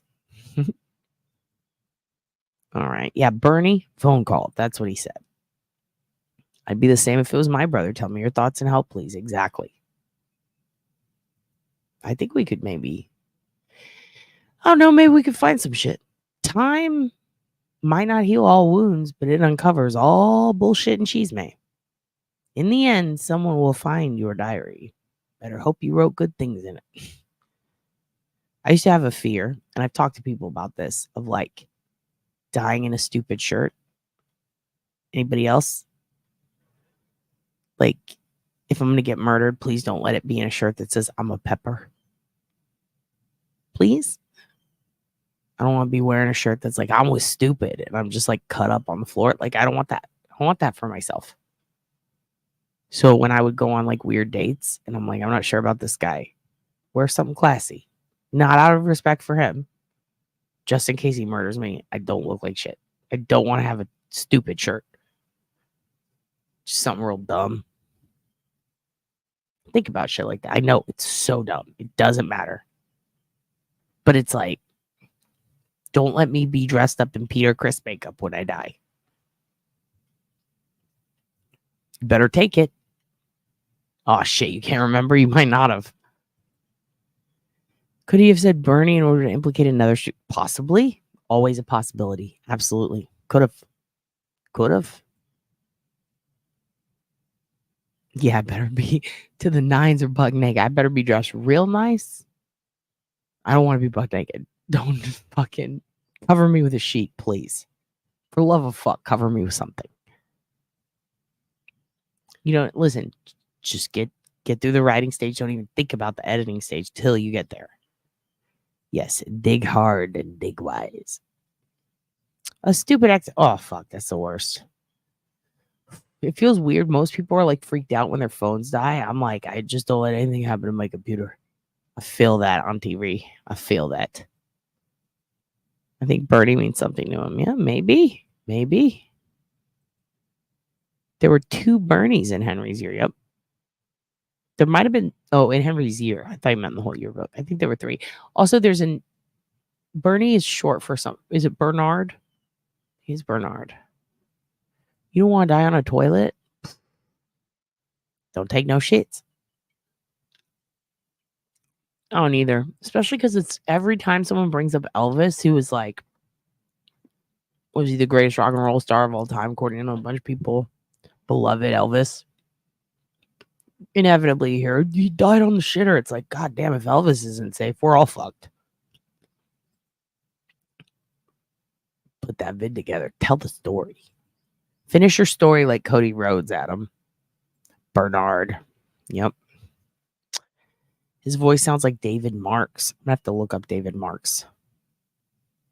Is that it? Is that a bad guy? Is that a killer? Go to the Discord and see what we posted. Her computer's broken. You can do it from your phone, though, Auntie Ree.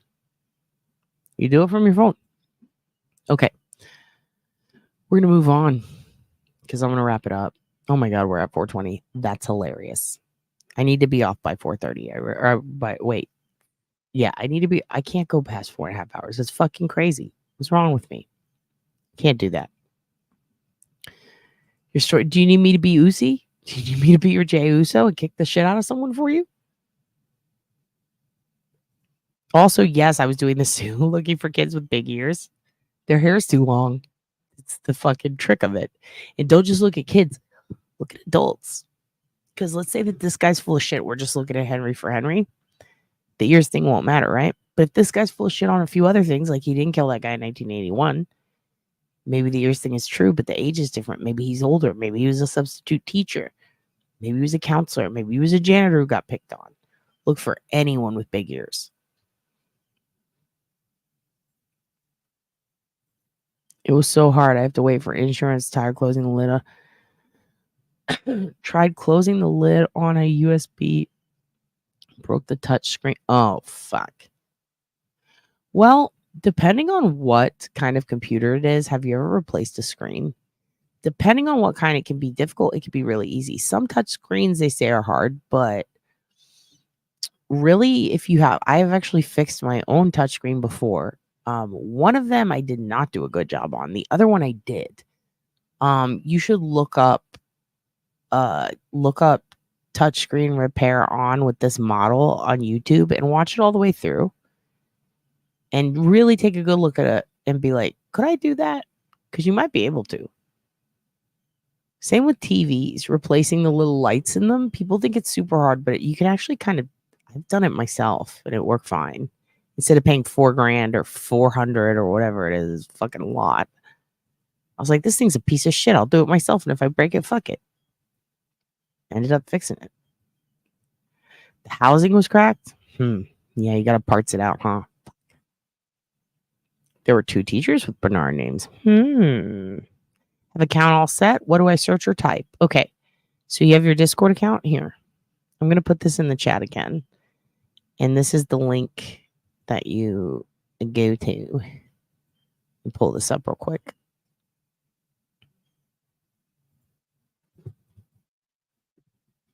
All right. I'm putting it in the chat. In the chat.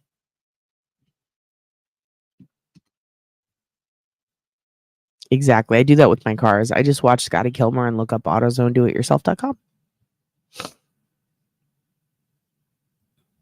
All right. So there's the chat, you guys. I mean, the Discord. But I also put it in here so you can. Oh, on Discord. Yeah. You could just click this and it'll like on your phone, just click this link or put it in shit. I mean, this is the invite link. So you would click that from your phone and then it should just take you into your Discord app to the server. Adam can help you, I think, with more of that because I'm not sure what you would do besides that. I guess you could look up the name. What do we do? What does she do, Adam? I guess you would look up our call. I don't know if it's publicly searchable though. I don't know what to do. Adam can tell you. If not, I'll figure it out and I'll post it below. Ooh, you read 30 something pages on Henry on Web Sleuth. I read some of Web Sleuth and I was like, I'm going off on my own. I used to contribute to it a fuckload. And then some of the people in there, I was like, oh, fuck. They get a little rowdy and I kind of don't go there as much, but shit, maybe I need to. Not pumped to be in that coven. You talking about the housing being cracked? Okay. We're going to move on to Richie. And then I got to go. Kind of hate to just get into it. Actually, no. You know what? We'll do Richie. We're going to do Richie next time because he needs time. He deserves time. But what we are going to do is let me open my email real quick because we will watch as much as we can before they fucking kick us off, I guess. I just typed email into the URL. I'm a ding dong. I need food. I'm so hungry. Okay. Let me pull this open because this is walking the area of where Henry Better Jr. was found. Whoops. And hold on one second. Your wonderful brother Adam sent me the link that was posted in Discord that I should have just clicked earlier, but I didn't because I'm difficult. Okay, let me pop this open, turn this down in case it pops up. Oh, shit. Okay.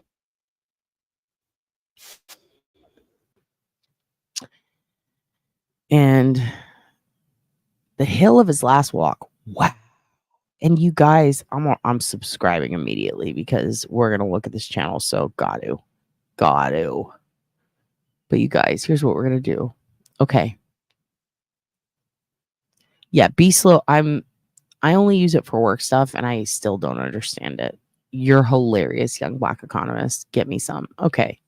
My new vapes. I'm so jealous. I want vapes. I have one. I need more. Link takes me to web link, not app. It's okay. It's okay. Listen, Jill. It's okay, you guys. We're going to figure it out. Discord is like a deep, deep touch. There are 2 videos about Henry on that channel. Okay. So we're going to watch this. And I do have to tinkle real quick. And I'm going to figure out how to get you guys that Discord stuff while this is playing. Okay. But I'm going to play this as it's self-explanatory. Henry Better Jr., The Hill of the Last Walk. So we're going to end on this, but I am going to come back and give you the Discord info and how to find it once I tinkle and then figure it out. But here, watch this, kids. This is on the Terra full site page, and I'll put a link to them. We'll give them a like, thank them. Hopefully we don't get kicked the fuck off for playing this. So let's see. At the Good morning, military ma. DPW yard. Just gonna get this in. Oh, I'm just gonna say right now, I don't think that's Bernie. Just my opinion. Just right out the gate. I don't know. I don't think that sounds like him. That sounds like Harvey Picar though. A little detailed visual of what was. Who knows back in the day what it looked like here, or even if there was a path here. But I gotta go around the back. I thought there was a path here, due to the fact that the story said that back in '77, DPW workers, saw Henry, and he was talking to him, I believe, while he walked through here and take the shortcut home. But I guess they might have blocked that off, maybe, and I think it would have been way off to the left, because there was railroad tracks, and I believe that's where he might have went up to. There might have been like a little pathway towards that, but they probably blocked it all off now. So, but up there in the hills, that's where he met his dark fate. So I'm gonna pause the video and head on to the other side so I can get up into these woods and see if I can get to the actual place. We will be back. So here we are in the woods.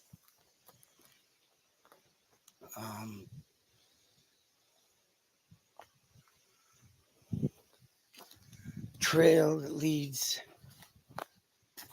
shortcut. Kid used to hang out in here. Not that much of a wooded area. Wow, and I can't believe how short this. I don't know how long these houses have been here. But as you can see, this hill is very shortcut. It is a very short top. You can hear the traffic already coming close to the DPW yard. Looks like we got a couch out here. People used to sit up here. Wow. Somewhere along in the mix in this area, Henry's body was buried under some brush. Now it's hard to say. Yeah, as you can see, they wouldn't let me come up this way. But that would have been, I think, would have been the path that he would use from the DPW yard to come up along this ridge. Okay, I'm going to be honest with you guys. As if most of the other time I'm lying. Are you fucking kidding me? I cannot stop saying things like simultaneously. And let me be honest. I've been doing this for years. I do not know why I fucking do that. I don't know why I type LOL after everything. There's something fucking wrong. It's definitely the concussion. It's got to be the concussions. Anyway, the point is, this guy's voice. Like, what the fuck? What the fuck? I mean, I'm not trying to rip on him, but it's like, guy, you got the perfect voice to make me go, ooh, I want to watch this. This guy's about to do some shit, right?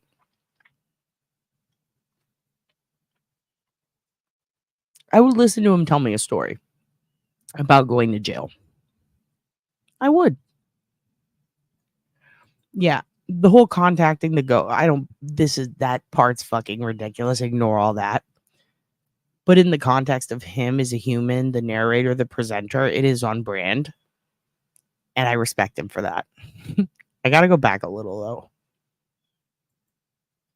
See if I can get to the actual place. I'm going to put it faster. We will be back. So here we are in the woods. He sounds like Judge Bev. Trail that leads, shortcut. Kid used to hang out in here. No, I say simultaneously so much. Like, it's a problem. It's got to have been like a decade. It's as bad as like. I hate it. I hate it about myself. I don't like saying simultaneously all the time. It is kind of a bit, but in a way it's not. Because sometimes I'm about to say it and I go, yeah, this will just be funny. I'll throw it in like 6 times. And then other times it's like, God damn it, why am I like this? I don't know. It's insufferable and I hate it about myself. But I do repeat some phrases constantly. Constantly. I say weenie or weenus or dingus or dungus or dingus or dink. But I just can't say dick. And I don't like saying it. You want oblivious bird shirts? Shit. Twisted Quill. Get out of my brain, babe. Let's get oblivious bird shirts, you fucking bird. Big fucking birds. Ooh, chain smoking or removing asbestos without a mask. Who, me? His voice, yeah, I didn't want to be a bitch about it either, but goddamn, it's quiet. It's quite a voice. Yeah, he's doing something. He's been doing something. He's been hanging out with your dad. Hanging out with your dad. That's what he's been doing.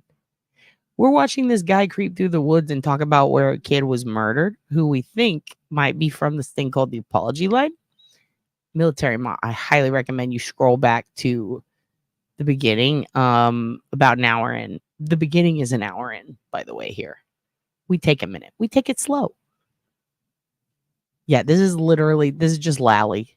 This is what he does outside of court. But I say that military mob because we set it up. We show you a couple of things that lead up to this fella who, wow, what a gem. Let me tell you something. If anyone's going to solve murder, it's this guy. Yeah, I'm already thinking of dick mushroom. And now I'm thinking of socks. We can't go back to that. That was your dad's darkest hour. I have a friend. I'm going to reach out. At the same time, less syllables, simultaneously, at the same time. I do say at the same time a lot. Here's the thing. I don't, and I also say, here's the thing. Here's the thing. And I go first. I'll do that. Oh, fuck. Let me make a list of things I hate about myself that I will show you. And you guys can giggle and go, yes, that's our dad. I hate that I always say, yeah, and yep. And I go, yes. I do that a lot. And we think he's a weirdo, and we're over here watching him. Exactly. Moist socks, Angela. Get in your room. You're grounded. You're fucking grounded. You haven't spoken since I was 5? No, I'm just kidding. I haven't, but sound like it. Hey, siblings. Hello, Dad. Hello, Valerie. Cute pup. Ugh, every time I see old dogs, so cute. All right, let's watch this fucking freak job traipse through the woods. Not that much of a wooded area. Wow, and I can't believe how short this. I don't know how long these houses have been here. But as you can see, this hill is very shortcut. It is a very short top. You can hear the traffic already coming close to the DPW yard. It's like you got a couch out here. People used to sit up here. Wow. Somewhere along in the mix in this area, Henry's body was buried under some brush. Now it's hard to say. Yeah, as you can see, they wouldn't let me come up this way. But that would have been, I think, would have been the path that he would use from the DPW yard to come up along this ridge.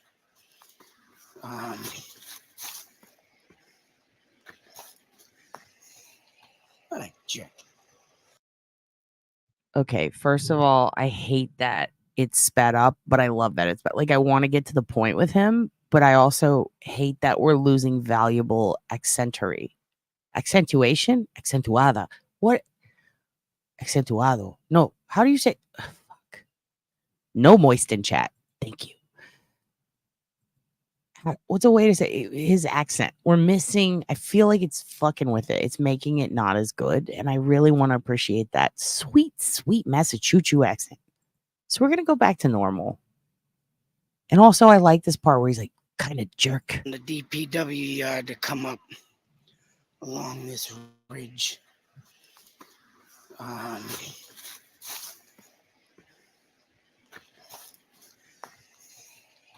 What a jerk. What a All I had to do was go over there, up there, and here. So there's no access up there. You serious? I see the path down there. Ah, well. Yo, what the fuck was on those rocks? Please tell me that was a fucking shadow. This guy didn't just. What is this? It's a shadow, right? This has got to be a shadow. The fuck is that? Ah, well. I had to go around. Hopefully, no one harasses me over there. There is an abandoned house. It says no trespassing. But, Huh. Oh my God. Strange. Y'all, he sounds like Aunt Bev. Oh my God. Calling Aunt Deb right now. Hold on. Let's call Aunt Deb.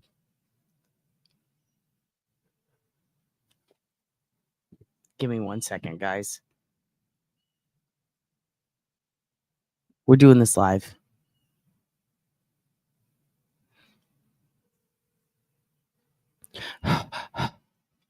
Breathing into the microphone.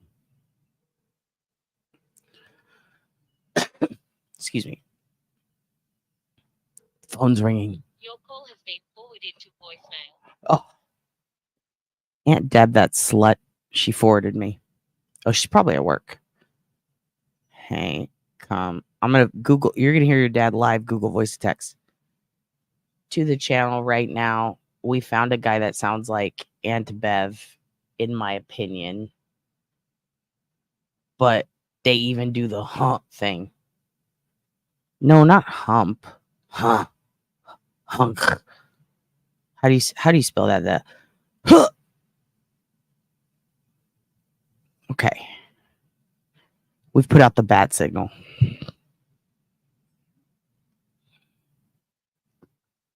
Oh, I know there's more, Adam. Listen, your dad's in it for probably another 20 minutes now. Because listen, it's pouring down the fucking rain. I can't go do laundry now. Not with this fucking beautiful bastard lingering here on YouTube for me to watch with my children.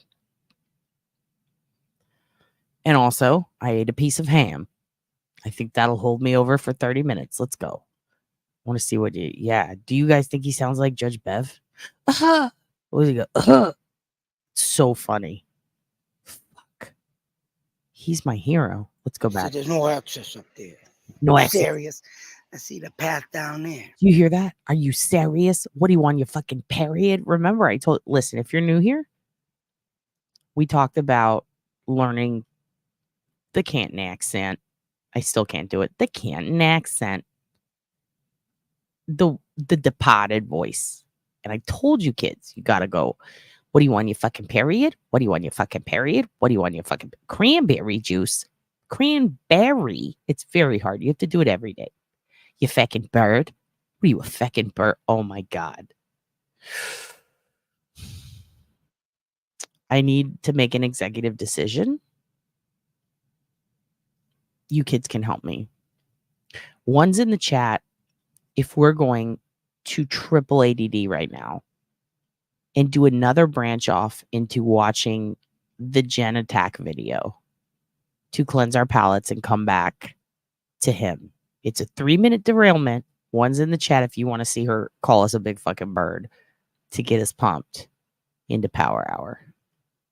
What do you think? You second it no matter what. Melly is laughing. I think she's in. Walk among the tombstones. Cranberry juice. You on your fucking period? Walk among the tombstones is fucking in. We're getting do it. Okay, we're going to watch Jill. We're going to watch our favorite bony bird talk shit to us. Because listen, and I also say listen a lot. I'm going to start charting these things. There's one thing that I think everyone should do every day. It's look yourself in the mirror, shadow box, and call yourself a big fucking bird. If I don't have angry, overly tanned, skinny, feral moms screaming at me that I'm a big fucking bird, then how am I going to get through life? How am I going to get pumped without someone screaming nasty things at me in the street? How? We must allow people to berate us so we can get better. If someone is screaming at you and telling you what's wrong with you, say, fix me. Then fix me. Or scream it at me louder in the street. Take a swing, bitch. I dare you. Okay, I'm looking for the right video. Here we go.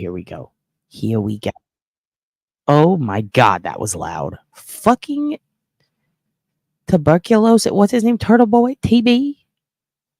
Why you gotta post these so fucking loud, brother?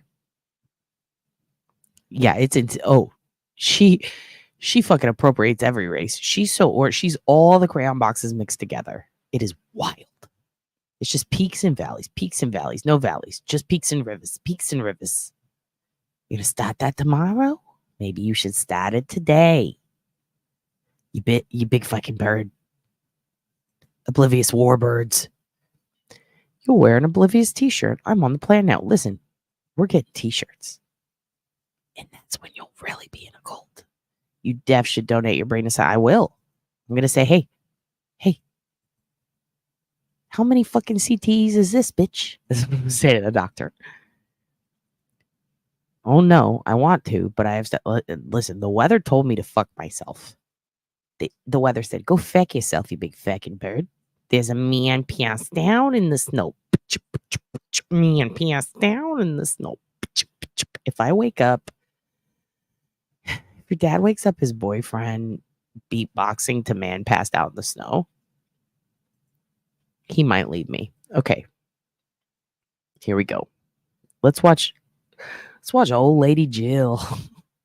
Let's watch old lady Jill freak out on us for inspiration.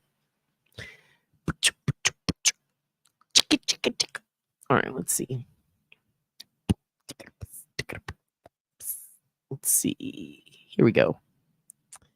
Here you go. Here you go, honeys. All right, let's see. I'm going to beatbox everything she says. She's here. Here she is. You know what? I'm so sick of your shit. Oh, she's so I'm sick of your shit. Okay? Enough is enough. You're a prick. Can I have my phone? How's the kid? How's the kid? They must be so proud of their dad. That's assault, John. Can we also take a moment to appreciate that she's asking how his kids are doing while screaming at him? You fucking prick. You fucking prick. How's the kids? How's the kids? What is this? Are you greeting me or are you screaming at me? They must be so proud of their dad. That's assault, John. I'm gonna need my phone back. Fuck up, Big Bird. You're a fucking bird. You're a fucking bird. You look fatter than me. I'm gonna need my phone back. Oh, fuck You're going up, back. Big Bird. You're a fucking bird. I'm gonna need my phone back. Fuck up, Big Bird. Fuck You're a off, Big fucking Bird. You're a fucking bird. You look fatter than me. I'm gonna need my phone back. Boom. You're fat. I'm gonna need my phone back, Jill. I'm not gonna lie, this is the part of me that worries myself. This is the part of me that makes me go, maybe I do have head problems. Maybe I'm mentally ill. Because that part when she says that, when she says, you look fatter than me, I'm not gonna say I'm not gonna lie. Listen, I gotta tell you, I felt sad for her. Like, not like, I'm not saying that like, oh, I pity you, bitch. No. Like, I got sad. Like, I empathize. I was like, oh, poor Jill. Right? She's so fucking skinny. She looks like the lady in fucking Something About Mary. She's so fucking skinny. And she says, you look fatter than me. What the fuck is wrong with my head that I stopped at that? I had to replay it over and over when I first saw this because I was like, did she just fucking say that? Like, that bothered me more than the fucking bird. You fucking bird. Like, that was just like, that caught me off guard. That's like saying something like, you piss plant. Like, what? What's a piss plant? Just two words I made up or I put together and made up as one word. Like, it just makes no sense. It's just out there. It's a non sequitur, if you will. But when she says you're fatter than me, I like paused. I had to take a moment. I was like, does she think she's fat? Like, that made me really sad for her. Like, what the fuck kind of life did she have? How did she grow up to have this much hate for not just this fucking dude, but for herself? Because by saying you look fatter than me, it's like, do you think you're fat? Like, I don't know. Part of me wonders if she was screaming and taking swings at me right now and she said that, I'd be like, oh, honey, come here. And I'd give her a hug. Like, you're not fat. What's wrong with you? Like, what is it? I don't know. I feel bad for having empathy towards her because she's so hateful, but it's like, God damn. If like, does she really think she's fat? Like, I don't know why that trips me out so much. It just does. It's like, I know people have eating disorders who like, it's a struggle and their whole life is a struggle. And it's really fucking hard for them to like get to a point of normalcy and get themselves to a point where they can love themselves. And this bitch is out here, you're fucking fatter than me. First of all, like anyone would care, about being told that, but she's insinuating that she herself is fat and she's absolutely not. She's too skinny.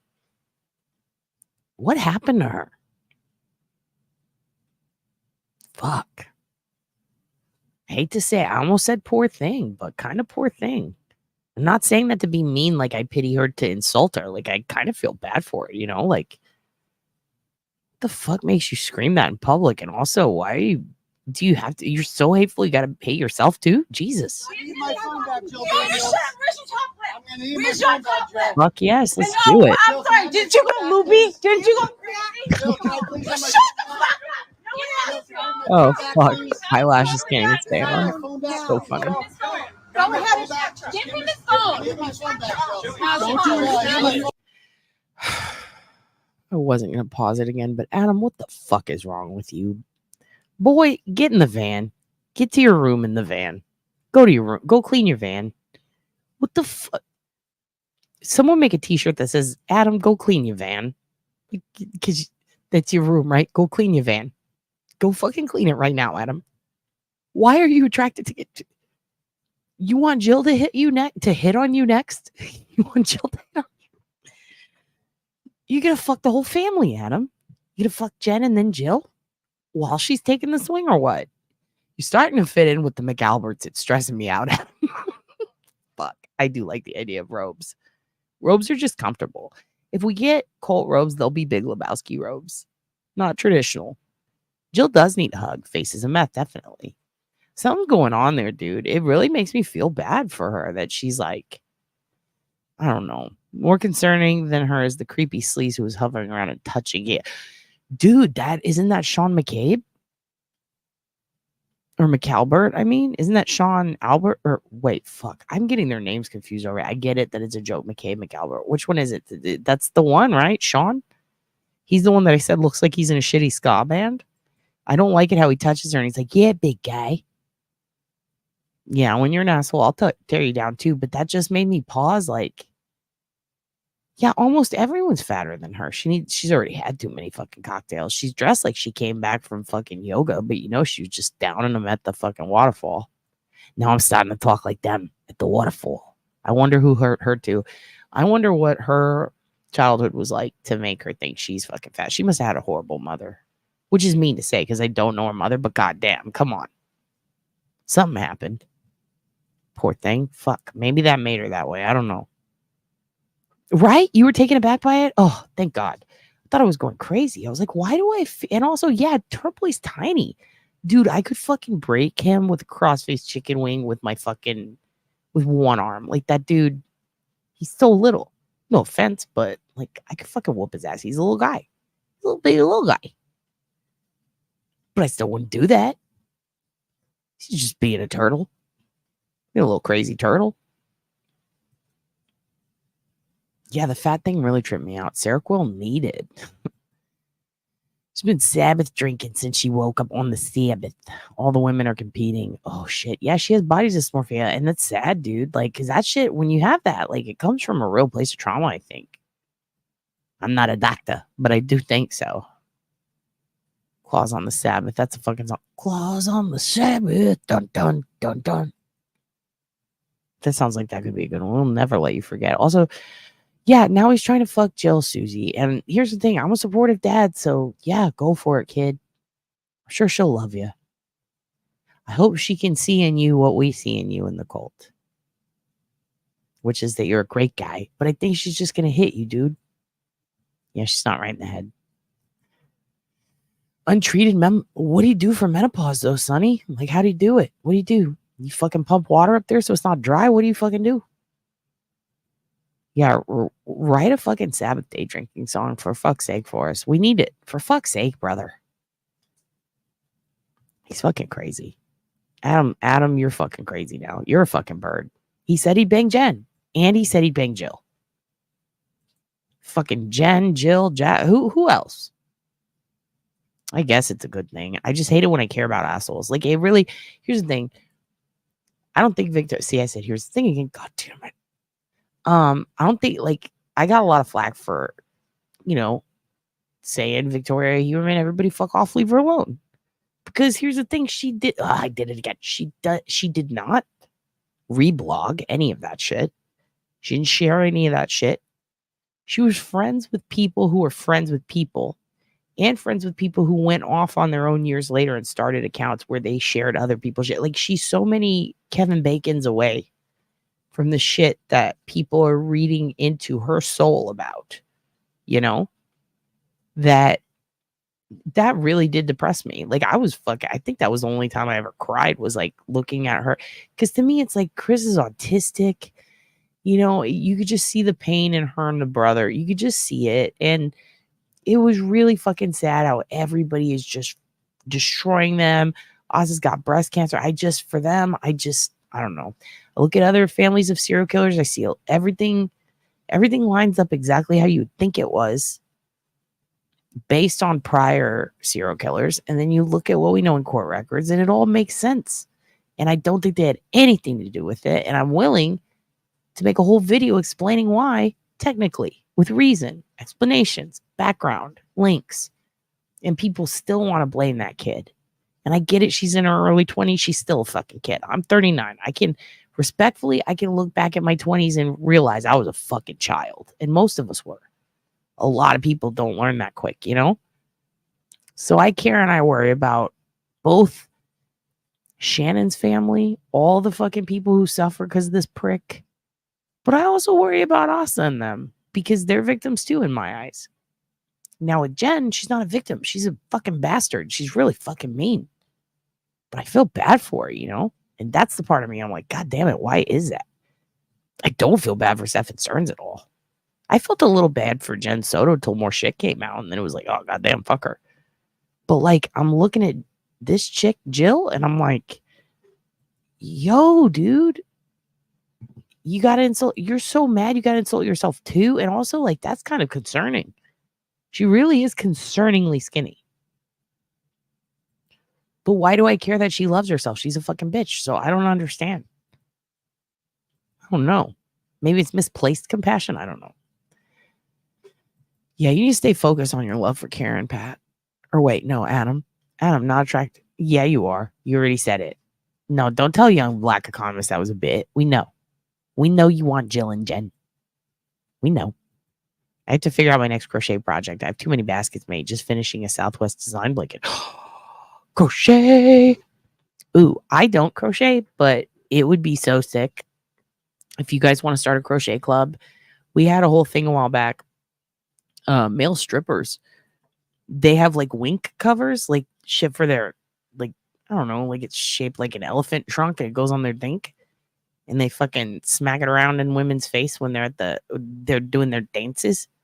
Turns out they cost a lot of money. And I was saying, I'm not saying go on Shark Tank, but I'm saying like crochet some cock koozies, make that bag. You feel me? Auntie Ree, you can sell cock koozies to male strippers for a lot of fucking money. I think it's an untapped market. That's all I'm saying. Sam Nagel, that was Julie's brother? Holy shit. Okay, now I'm about to say something mean. I'm not gonna say it. But goddamn, that's Julie Nagel's brother? That's a third of Julie Nagel right there. What should I make now? I'm telling you, cock koozies for strippers, for male strippers. The one touching Meredith was Ryan Nagel's friend? Ryan Nagel's friend or Julie? Ooh, I don't know, but he didn't need to be touching fucking no one. That's all I know. He's Ryan and Julie's little brother? Fuck that guy. Yeah, crochet penis sleeves. Wait, Pat, did you say that before or after me? 1206. Oh, you said that way before me. Before I even saw that? That rules. We are on the same page, kids. Yeah, get your Canton girlfriend some. Get your Canton girl some lashes. He's great though. He's on the outside. Wait, he is a little on the outside, but mammoth on the inside. Yeah. I did think it was kind of weird that he like broke away from. Oh, you just ride it out? Oh fuck. You talking about what do you call it? When your pussy dries up? What's it called? Fuck. I can't wait to get it. I don't remember. We were just talking about it. Menopause. Yeah. I just want it over with. I just want to stop perioding so I can stop going, what are you on your period? To myself. She is bae though, but you would sub for a Jill or a Jen? Interesting. Yeah, she's 40. Wait, what? Jill's 43? Oh, water is Nina. Oh, shit. Canton, McSnaggletooth. Why are you crying? Why are you crying? Why are you laughing? Don't listen to the haters.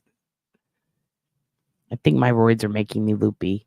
They made me loopy. They made me crazy when I had to be on prednisone for too long after my surgery. I was like, ah. Some cultures value fatness. It's a sign of wealth. Oh, fuck. Get me there. Get me there to that culture. I'll be the richest in the land.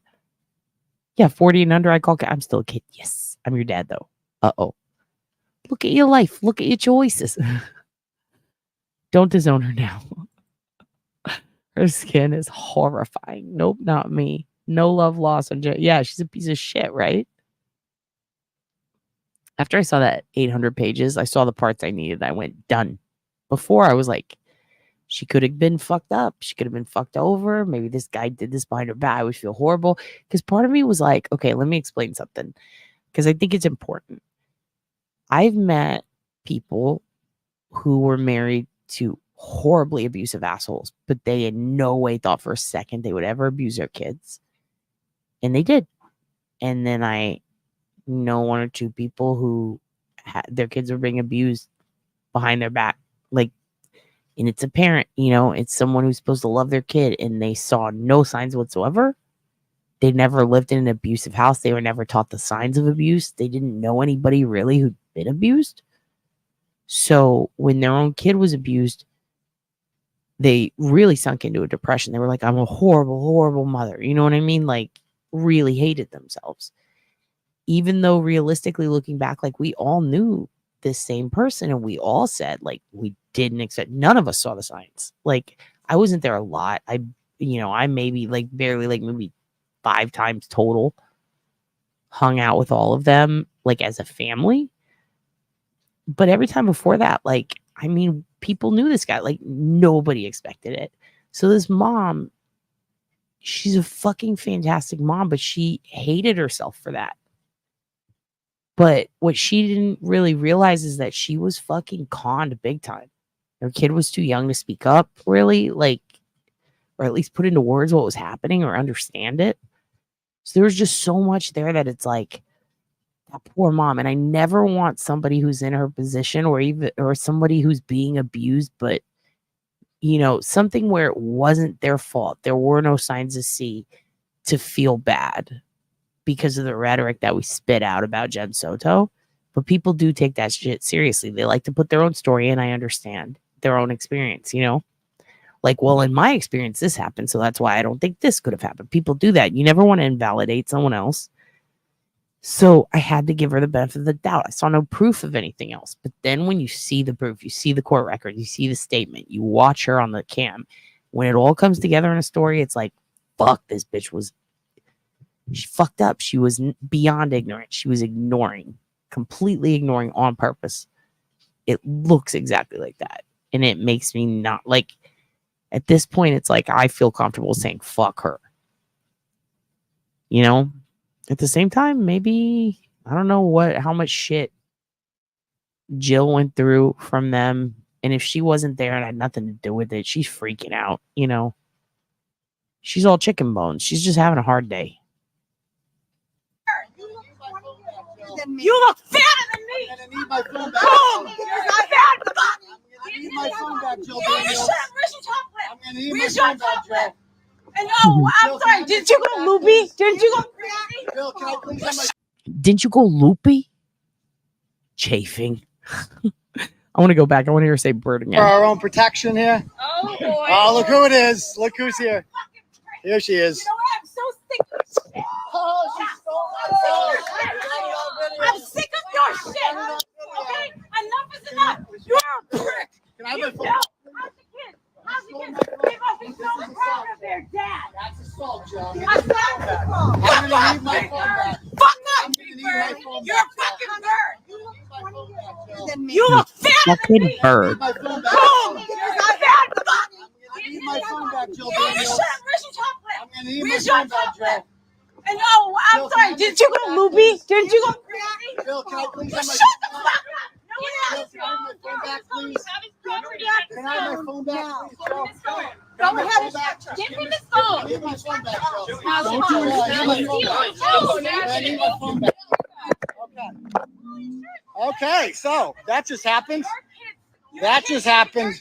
That just happened. Piece of shit. I have wrinkles. I don't care, but guess what? I have a good heart. You have a great eye. Okay. let's unpack this for a second. I have wrinkles. I don't care, but I have a good heart. Should we put that on a shirt, a sticker? What do you think? What do you think? Lots of love for all you birds. I'm going to listen to the rest and get some shit done. Good. Go get your shit done. All these abused kids were screaming inside. Yeah, dude. Fuck. Makes me so sad. Legend has it that Jill is passed around. Another sign someone has been victimized in childhood very often. I mean, she's still a total cunt, though. Yeah. I mean, if that's true, if that's what the legend says, if the legend's true, then yeah, something happened. Like, that just, it's so bizarre to me for someone to be, I don't even care if it's meth. If she's that skinny and she thinks she's fat, something's up. Like, that fucking makes me so sad. I didn't want to see the signs of late hubby on meth abuse me, and that hurt my kids. I still apologize. Listen, eventually you got to separate yourself from him completely. And the way to do that is to not take responsibility for the shit he did. But you're a real good mom for still apologizing to them. Eventually you got to stop, you know? Because then it's just gonna, you know, I feel like at some point you got to let him take ownership of the shit he fucking did. So you can heal. Just like we don't want Cheryl feeling like she was the reason that shit happened to her brother. There are some moms who are abused, duped, put in horrible situations. And it's not your fault that someone did that to you. And you did your best. And that's one of the reasons why I try not to jump the gun on people, because you never know. Situations are different. You know? I think that it can also help you and your kids heal to forgive yourself and not keep apologizing to them, you know? They might want to see you grow and not take on that burden or not feel that pain, and that'll help them heal. Does that make sense? I just hate seeing people suffer because of the things that their exes did, or feel responsible for things that someone who hurt you did. That's not your fault. I don't know, it only gets you so far. The appetite returns. True, right? Same with Ozempic. Don't people fucking grow all that shit back? God damn it, Adam. I'm hitting play. Rick, you're going to jail, and I cannot wait. And guess what? You're going to be without a boyfriend because this Rick is going to jail. You're gonna be without a boyfriend because this prick's going to jail. I'm pretty sure they might even gain a boyfriend, right? If they were. I mean, I'll be with my boyfriend longer than you. You're just gonna die. Okay, don't even worry about it. She's not worried. This is a trap. Just let her talk. Just let her talk. Just let her talk. Just let her talk. You're the one yelling right Just now. let her talk. Guess what? She's on Don't you. even talk back. She did. Don't even talk back. Don't even talk back. Who are you yelling at? Who are you? Like, look at you. She got a good heart, though. In the nose. I don't know. Teeth, you make fun of my teeth. You want some shit? No, it's most. Just let it. He's very concerned with looks. We've moved from body, apparently bird. You know, you do not have a good heart, right? To Jill. It's like now she's picking on the teeth. You left before you really spiraled, then you did a good job. You should pat yourself on the fucking back. That's when it gets like, oh shit, you know, when they spiral. I'm proud of you, Jill. She's not attractive. Well, too late. You said you'd fuck her. You're in. That's straining itself with the don't leave. Don't leave, Adam. Don't you leave. Yeah, here's the thing. I 100% agree with you. I don't like a lot of his antics. I like his coverage of the case and how much I really like how thorough he's been. But I think that, and it's just my opinion, I think fucking going to the kid's school, I think I mean, yesterday, didn't he purposefully walk up to a cop just to be like, she shouldn't be here, I'm here. Well, first he said, can I cross in front of this way? And then he pointed out there's a restraining order. And then he's provoking himself he's provoking people to get himself in situations at times. And I get why, to prove the point. But how many fucking points are we going to beat into the ground before it's like, dude, Like, you didn't have to do that. You could have just walked around. Like, if you're really that concerned with this and it being taken seriously and getting coverage and people taking you seriously, like, try to keep the peace and do things just as you would. But it felt like he's getting a little too wrapped up in his own personal shit. Also, I don't like almost all of the things he says about politics and everything he says about trans people. I think he's a fucking prick about that shit, and he sucks for that. But I do like seeing Jill Daniels scream at him because she brought us the big fucking bird thing. And I do like seeing him hold the Canton people, the Commonwealth, if you will, their feet to the fire and calling out all this shit. So it's a very conflicting situation for me. But I will say, this Jill video is pretty much gold. That's why she calls her big bird than a big fucking bird. I thought she was calling him a bird. Let's go back. I said it'd be 3 minutes. Here we are. That's assault, Joe. I'm gonna need my phone back. Fuck up, you're a fucking nerd. Yeah, he didn't do anything to warrant this specifically. He just walked out of the restaurant, but he did go to the restaurant. He knows exactly where it is. He spent time picketing outside of it. He screams, "You're all murderers! You're all murderers!" From the perspective of someone whose family was screamed, "You're all fakers! You're all fakers!" Like, people scream that at my whole town, my family. They screamed, "You're all fucking, this is a fucking," what'd they say? It was crisis actors after a very real shooting. Totally different situation. But it is really annoying to have someone standing outside your place of business or your home screaming that at you. But also, it's really annoying to see people try to pin a murder on someone. So, again, catch 22. You look fatter than me. I'm gonna need my phone back. Boom! You're not fat. I'm gonna need my phone back, Jill. Where's your chocolate? I'm gonna need Where's my your phone back, Jill. chocolate? And I'm sorry. Didn't you go loopy? Didn't you go crazy? Jill, can I please have my Shut the fuck up. No one else. Jill, can I have my phone back, please? Can I You're the have my best, phone Jill. back? You're a sweetie. Go ahead.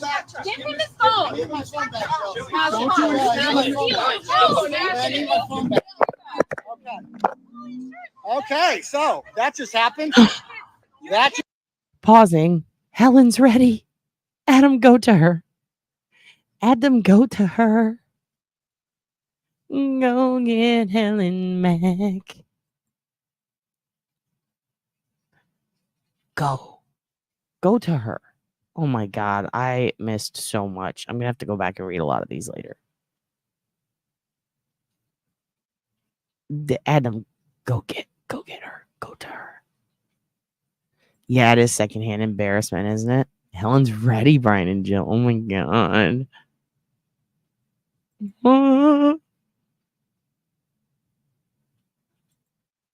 Yeah, dude, go get her. Go get her.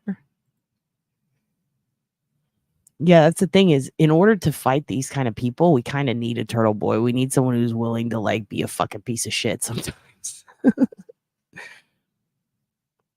Right man for the job, I guess. The RO lays it out right. Mine tells my ex he can't communicate or be any closer to me than 20 feet, only at events concerning our kid. Yeah. And, that cop was telling Turtle Boy the opposite or something, and Turtle Boy had gotten in trouble or something for doing the same thing prior, so he just wanted them to hold her to the same standard. Fair enough. But if that was the case, he should have approached with that. He just walked up and goes, "Can I walk right here, or should I go this way?" And when the officer said you should go this way, he then was like, "Well, then what?" And it's like, oh my God. Oh my God.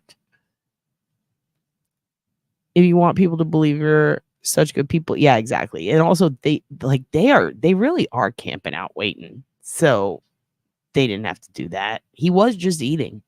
He wasn't in their place. But I do think that, he knew what he was fucking doing, but he has every fucking right to do it, and they shouldn't react like this. They're the fucking cunts here. I have secondhand embarrassment for all of them. Yeah. It's like those neighbors who start shit with each other, and you're like, just don't go over there. Yeah, he takes the high ground. He's inconsistent and problems, but I guess that's I guess you got to be like that if you're up there. Listen, we're from Texas, Daniel. We do things a bit different here. And up there they do things a bit different. So, that's how they got to do it. Regular life engaged. Gotta call an Uber. Oh my God. You're gonna get in an Uber. Don't let Helen see you get out of an Uber. She'll be pissed. Yeah, man. It just never get the self-esteem of a Jill Daniels. You'll be screaming bird at people in public. Yeah, he does bring out their true colors. Yep. It's the culture. It's the culture. It's way different here, but I find it Daniel, don't you find it fascinating watching people with the departed accent fight? And I bet you $1 million they would think it was wild if they watched videos of us in Texas fight. Because it's all about the accents. Mine as well, minus the kids, they're adults now, but it's in perpetuity, dude. He's on wife now. Oh shit. Y'all, that could be a country song. It's like Alec Baldwin. I know he's a total prick, but oh my God, when he says never follow a hippie to a second location. Fucking best advice ever. He does have deep dives, but he has the mentality of a 13. Thank you. Yes, that is it. He's going to say some crazy shit sometime. And also, like, I don't even want to say it too much, but he does go off on John's family in a way that it's like, well, what are you? It's like, if you hate all these people so much, it's kind of creepy that you're fighting for their son. But at the same time, I get why he's really just fighting for Karen. It's just a lot. There are levels to that onion. He needs to be reading the papers and doing what the papers say. She needs to steer clear of him if she really needs that RO. Yeah, true. True. And the fucked up part is they're both saying the same thing about each other. It's like, God damn, how about everyone leave the courthouse? He does stir the pot, but he's shining the light. Exactly. So you got to give a little to get a little. You know what I mean? And I mean, look, I'm going to acknowledge something that no one wants to acknowledge. I've seen people discuss it in discourse, but let's be real. This is certainly a catch-22 trial. Because in order to basically, you can support people without supporting everything they do, and no other trial I've seen in a while has shown that. And let me tell you why. Not only because of this Turtle Boy thing, because you can not like him, but like what he's doing now, right? But we got to remember fucking Yannetti, right? Is it Yannetti or Jackson?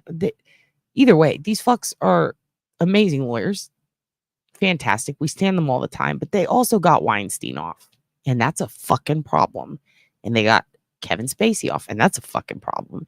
And they got them off on things like technicalities and very specific things in appeals like that are very disturbing because it doesn't absolve them. These motherfuckers did it. And they had such good lawyers that they were able to buy their way out of it. And those good lawyers are the lawyers that we love for Karen Reed. But we got to remember, same lawyers that fucking got off some of the biggest perverts of the century. And it sucks that is the truth. You know? It just sucks. Because Yannetti is bae. He is bae. But those are facts. People get real fucking heated over that stuff. But I'm sorry. It's just true. It's just true. So you're gonna have to give and take. There's gonna be parts of us ethically and morally that we're gonna have to answer for. You know? Oh, you like this guy, but what about what he said about these people? Oh, you like this guy, but what about what he did over here? But now we're using them as like, I trust them. This is a fucking difficult onion. That's all I'm gonna say, you know? Yeah, got Epstein on, like, are you fucking kidding me? So it's like, at what point do we go, Yeah, and when he was Alec Baldwin calling his daughter a piggy, Ireland? Holy fuck. Yeah, the God Epstein, Jesus.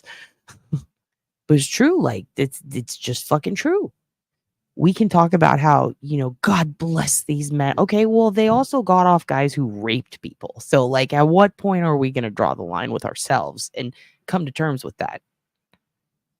Because that's some shit that's real. And I'm not trying to stir the pot around. I'm just telling you the truth.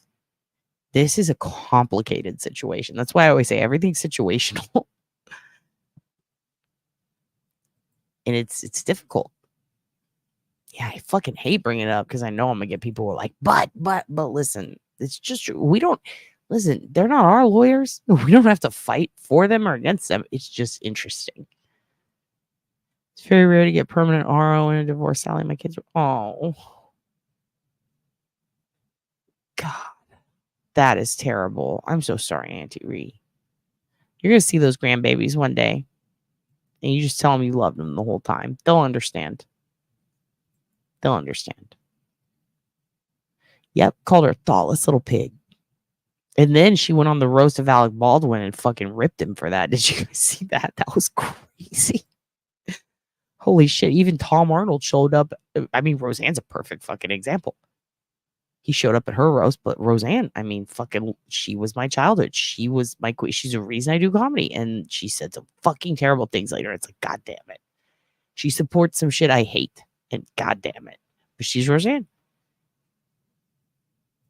They like that reporter for going soft on Paul O'Keefe, but now they don't like her because she said jurors said they voted not guilty. Yeah, and people want to, they flip at a lot of people will flip at the presence of true information because it affects what they thought. And that's why I'm like, let's not get married to shit. That's why we take breaks. You don't ever want to feel that, right? You don't ever want to feel betrayed by your own shit. So you got to just, we as a society, I think, have to, be really careful with, how much we're willing to stand specific people, how much we're going to promote the things that they say, how much eggs we're going to put in a basket, so to speak. I mean, people will turn on a fucking dime. It's wild. Yannetti isn't related to Jackson's firms.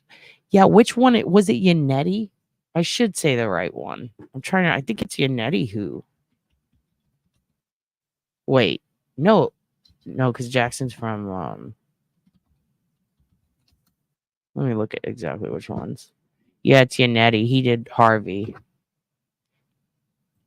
Did one of them work for Johnny Depp or was that bullshit? For Amber Hood? No, it was Johnny Depp, right? I don't know, but I know Yannetti did Harvey Weinstein. He was the guy who got him off. It's like people with money live in a different world, which probably contributed to the animosity. The Alberts and McCabe's and all those folks dislike Karen so much. Yeah, could. They do seem to. Also, their houses are fucking expensive, and you can go to Woke Windows and see how much all the police make and how much O'Keefe made. Fucking big difference. All the others versus him. Big difference. Hey, we love you, Auntie Ree. I really think you're gonna. I think you're gonna see them one day, and they're gonna be like, "Yo, what the fuck?" And you're gonna be like, "Listen, love you," and they're gonna be like, "I get it. We love you too." I can see that happening. Happens all the time. Kids are smarter than we give them credit for. When they get older, even when they're a little bitty, even if they don't see you forever, they like to know the truth, and they often will go out and seek it, even if they know it could be bad for them. But in your case, you get to give them a pleasant surprise and say, "I love you." They're gonna like that. Yeah, they do live in a different fucking world. It's crazy. She's wicked smart, and she made her own money. And they're fucking, I bet they're jealous as fuck of that because they think women have little bitty bird brains. Yeah, we don't know any of these fucking people. I mean, think about, I try not to do this too much, but I'm always thinking about, well, what if we find out, what if I say this, I stand behind this, I present it to people as my opinion, and then this or XYZ happens. Am I going to be proud of myself? Am I still going to feel that way? And if it's something that is a super big possibility, I will often reserve judgment, believe it or not. But I think about shit like that all the time. Do you guys think about that? What if tomorrow we find out that Karen is a huge fucking racist? Or what if we find out that she hit a kid and drove away in the 90s and we just never saw the fucking, what if that happens? Is everybody going to be like, fuck Karen Reed? What? It's interesting to think about. I'm not saying that will happen, but I do think about things like that. Well, what if that happens? Maybe even when it's people Yeah, that is true. Fuck, when it's people it's even more shocking, right? Neither worked on Depp. Was it? I feel like it was Emily Lawyer Chick. Someone brought that up and everybody just, like, she didn't. But in the chat, I remember seeing somebody bring up Depp and I'm like, what does that have to do with anything? Oh my God. They had the moisture for Ojo. For Officer John O'Keefe. I thought that was Oho for the longest time. Hello, Colt family. We're almost done. Yeah, they were making over $200K a year. They were making Jimmy Burke's salary. Goodbye. Go to work. I actually have shit I got to do. So we're going to finish this video.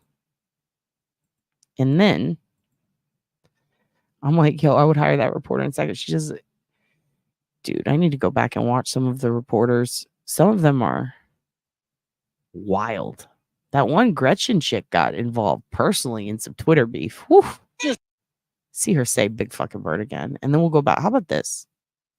How about this, kids? I'm going to finish this. I'm going to let it play out. Watch a little more of Henry Bedard Jr. in The Hill.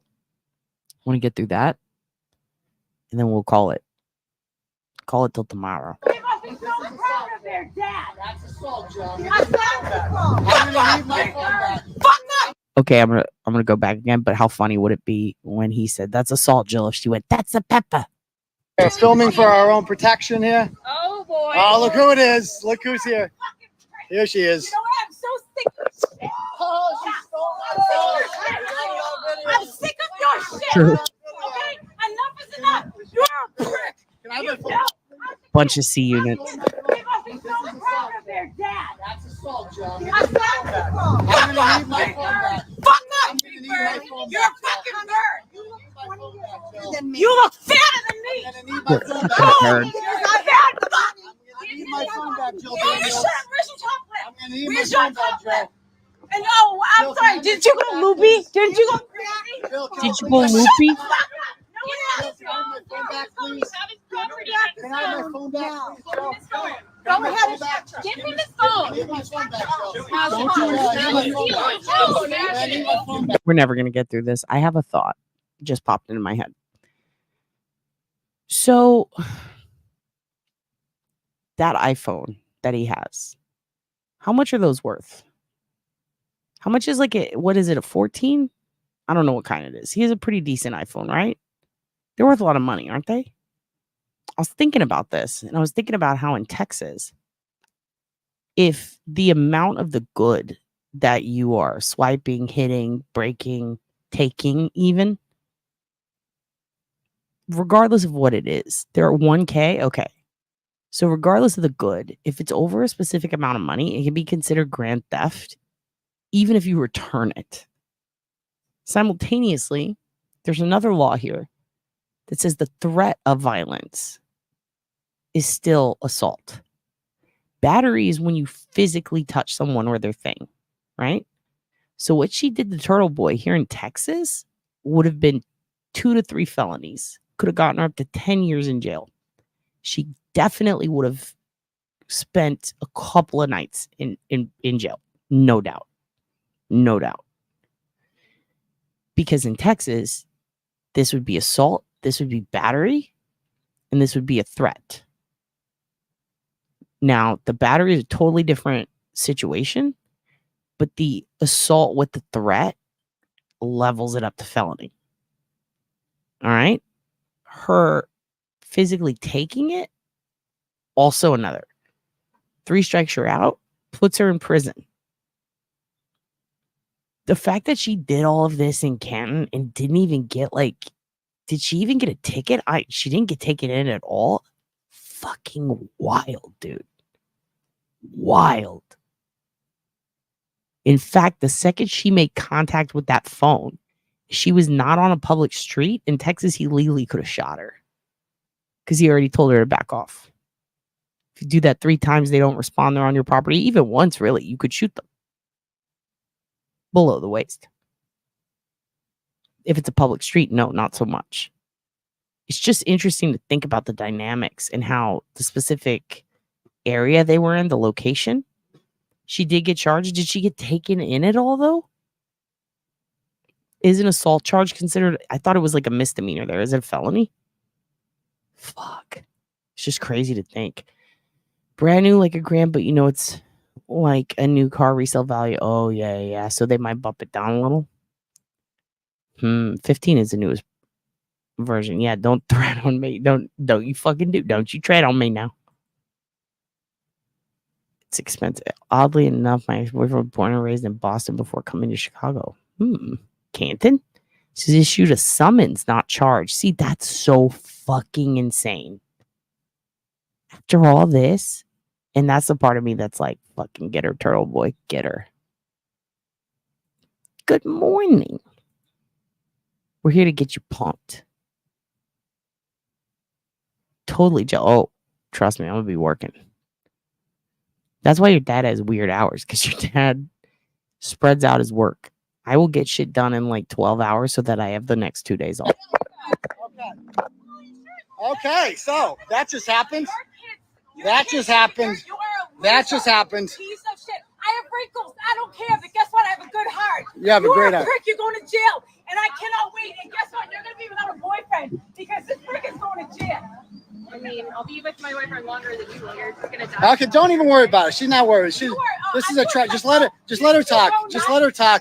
Just let her talk. Just let her talk. You're the one yelling right Just now. let her talk. Don't even talk back. Don't even talk back. Don't even. Pausing it again. That was a major power move on Jill's part. I hate to say this. Maybe this is why I empathize with her and feel bad that she called herself skinny. 2 reasons. Or called herself fat. 2 reasons. Number 1, she gave us the big fucking bird thing. All right, she gave that to us. Gotta give her flowers for that. Calling someone a big bird? You fucking bird? Fucking hilarious. Fucking funny. Without her, we wouldn't have that. Got me? Here's the other thing. Let's go back one more time. She's not worried. This is a trap. Just let her talk. Just let her talk. Just let her talk. Just let her talk. You're the one yelling right now. That, what she just, yeah, I'm the one yelling right now. Okay. That is my favorite fucking thing to do. If somebody's really giving you a hard time, like giving you shit, if someone's being a fucking asshole to you, or if you just want, like, if you're in a fight with someone, like your boyfriend or, you know, anybody, and they're just tearing at you and being a real big dick and you want to fuck with them, repeat what they say back to them in the voice. It is so ridiculous. It's so funny. It's a power move. I'll tell you this much. I did that once in high school to a teacher who was torturing me. She would bully the fuck out of me. Senora would. Fucking bitch. Anyway, made my life a living hell. Every day. I'm not going to get into it. Worst teacher I ever had. Loved picking on kids. Literally felt like she was out to get me. I remember one time her saying, you can't wear these shoes to graduation, and pulled me out of the graduation line. I bought brand new Converse All-Stars. I was a poor kid. It was all I could afford. I didn't want to spend $30, $40 on James Madden. And I can't walk in heels. I'll fall, twist my ankle. I was a senior. I was already done. I had straight A's. She struggled to get me put with a B, and I had to fight to get my A, even though I well deserved it. I will never forget her giving me shit and saying, come hell or high water, you're not graduating today, in or out of those shoes, which made me think it wasn't about the shoes, you fucking bitch. So I think about that moment when they said, no, put her back in line enough. She can wear the shoes. And then I remember this teacher looking at me and going, I told you don't wear those shoes. And I looked at her and I went, I told you to wear those shoes. And fucking her, dude. It was like that scene in Who Framed Roger Rabbit where the bad guy at the end, his eyes bug out. She was so bad. And then boom, the music hit. We got to walk out. Never felt better. Never felt better. Just do the repeater back in the baby voice. God, Jill's so fucking annoying, but that is so fucking funny. I'm sorry. It's so funny. Like, oh my God, I would be infuriated. I'd fucking hit her. Okay, don't even worry about it. She's not worried. This is a trap. Just let her talk. Just let her talk. Just let her talk. Just let her talk. You're the one yelling right Just now. let her talk. Don't even talk back. Don't even talk back. Yep. Don't even talk back. That's how I am. Don't even talk back. Who are you yelling at? who are you? Like, look at you. How many times you got punched in the nose? I don't know. Your teeth, you make fun of my teeth. Yours is shit. No, it's mostly your skin, but okay. My skin, I Yeah. have wrinkles. I don't care. I mean, I stick up for everyone. How many siblings do you have? Has anyone stuck up for you? a bunch. No, they don't like you. They don't? like Okay, you. if you say so. You guys can all tape me. Like, why are you taping me? I can't imagine why. I can't imagine why anyone. That's a good dance. Your behavior is normal. No one's harassing anyone. I'm just How trying to many eat dinner. siblings do you have? Because I'm hungry. Because they serve food in here. Because I want food. Because when you're hungry, you eat food. Why don't you just leave everyone alone? She I didn't am. use I'm just trying to eat Jasmine. food. Because I got assaulted by Jim Farris. We're walking out. Some people asked me to take pictures, and next thing you know, Jim Farris comes up to me and assaults me. You drove up here. Look at this shit. You're double parking. Because they killed John O'Keefe. Yes, they did. They obviously killed John. Oh my God, just fuck already, you two. Just get a fucking hotel room over here. Just go past the waterfall and book a hotel room because you two are ready to fuck. O'Keefe. I was not there, but Colin was. I did not kill John O'Keefe. Are you guys coming? Like, So we'll see. He got assaulted. He got assaulted again. He was just like that. I mean, that's why Ryan said that he didn't see John O'Keefe was not in the car or outside the car. Oh my Like, fucking that's why he God. told. You guys, look at what Susie wrote. That's so fucking funny. She does. She does, dude. She fucking does. Testified that. So we got that on video, right? Yes, I Okay. We got. So You tape me all you want. I don't care. no, we're not gonna tape. I'm just gonna tell the cops what happens. I don't Yeah, wanna keep stop going. it. Keep You're going. fucking dick. Oh yeah, Keep he's going. annoying by all. Yes, yes, he absolutely. She stole my camera out of. She drove up here, jumped out, and stole my camera. And we got it on video. We got it all on video. He's absolutely annoying, but she's worse. But I do appreciate the you big fucking bird. You fucking bird. These people literally, yeah, they all peaked in high school. God damn it, Pat. You're hilarious. Second grade teacher drew a circle on the chalkboard. That's where your nose leaned into. Oh my God. I would hate that. I'd refuse. I'd just refuse. We all had farmer's licenses. So if our teachers sucked, we just were like, okay. And then we got in our car and we drove home. Fuck them. I also went to a redneck school. They didn't, I mean, shit. It'd be like, you got a headache, go on home.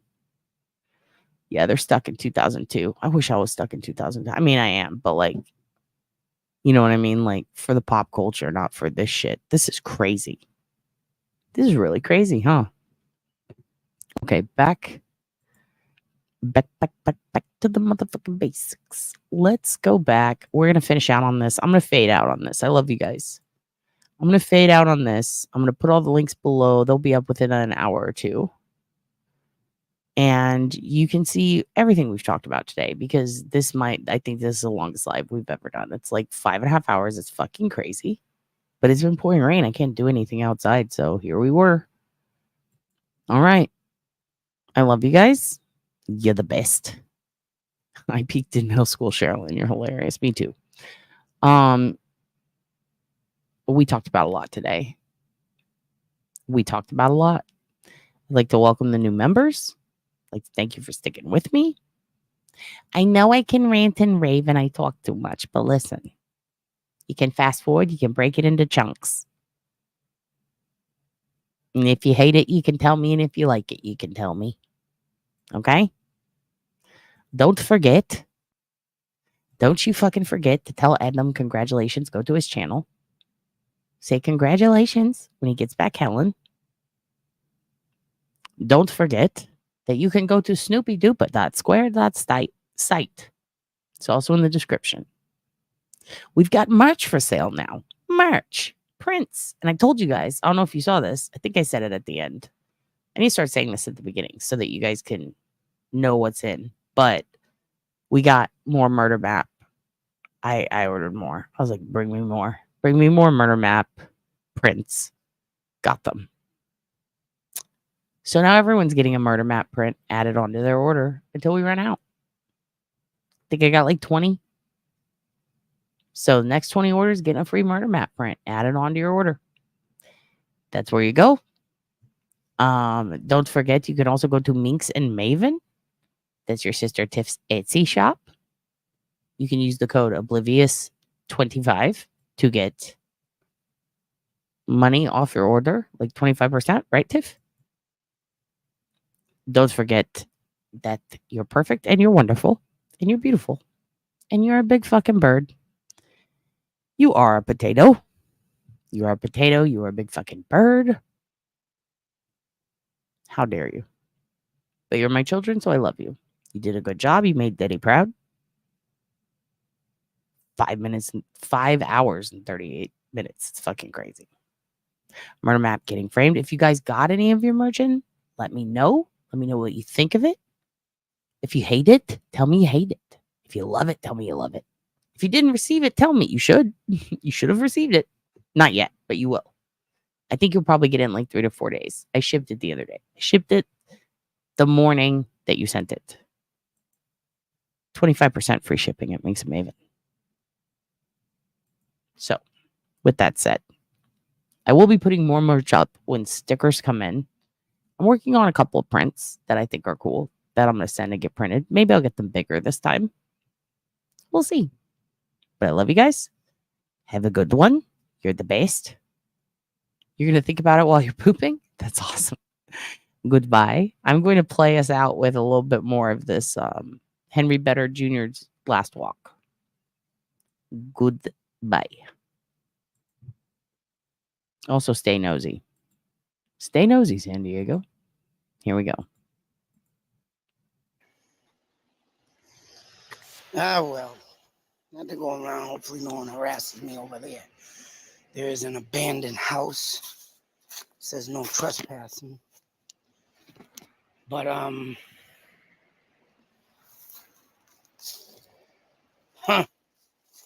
you know, it's strange to me. Now, in the story, what I read, and I hope I still got it, and I hope I did read it like I usually do, you know, showing you what was said. But as you can see, they said that when he was coming home from the CVS, whichever way that was, I never did look up for the CVS, even if it could even still exist.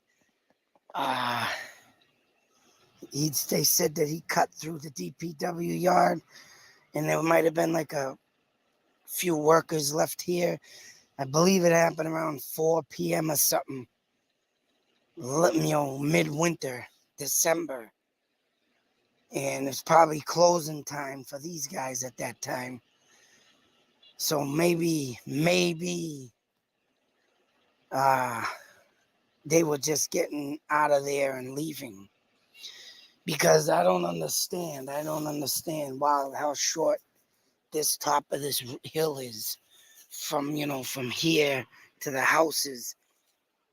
This kid must have not even screamed or yelled or had any confrontation with the killer. He must have got ambushed. That's what I think. Because I know if someone's standing in the woods and I'm walking through it like this, and someone comes up to a bat with me, I'll be screaming at someone. Oh, you got a problem?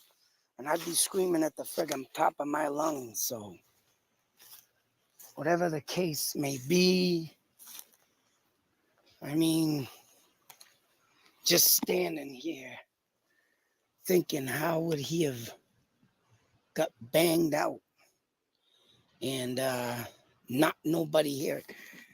Because over there you can see in the distance housetops. I mean, it's not like this is a very secluded area, I tell you. I mean, all depends how long these houses stood here. Or it does look like a new paved road. But I'm about to wonder if these houses were even here back in 1977. And they probably weren't due to the fact, well, that one has asbestos siding. So I'm just, as you can see, asbestos siding. And they used asbestos siding in the 60s, I believe. I mean, Not knowing, of course, it's a cancer friggin' thing, but I believe they started using asbestos at least in the 60s. And it's tough to say. I mean, this house over here does kind of look a little newer, but the garage looks real old too, so I can't even say that.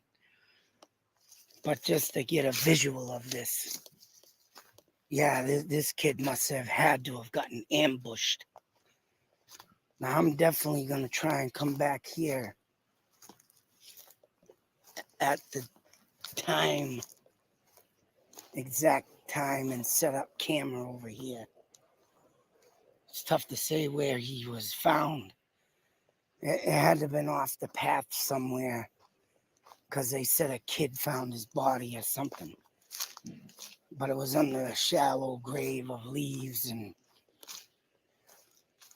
I'm trying to pinpoint a path he would have took coming up here too. I think I had it right, because over here is, as you can see, more houses, and don't look like any. Yeah, he had to have come up the other way, and I could see clearly that path.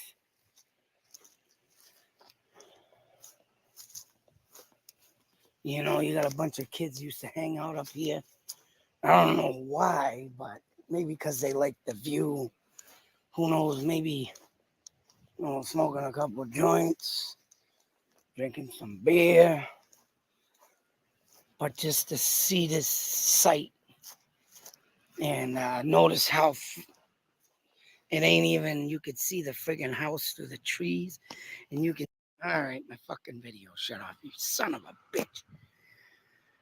As I was saying, this really disturbs me now, because this is very, very small area. Small area.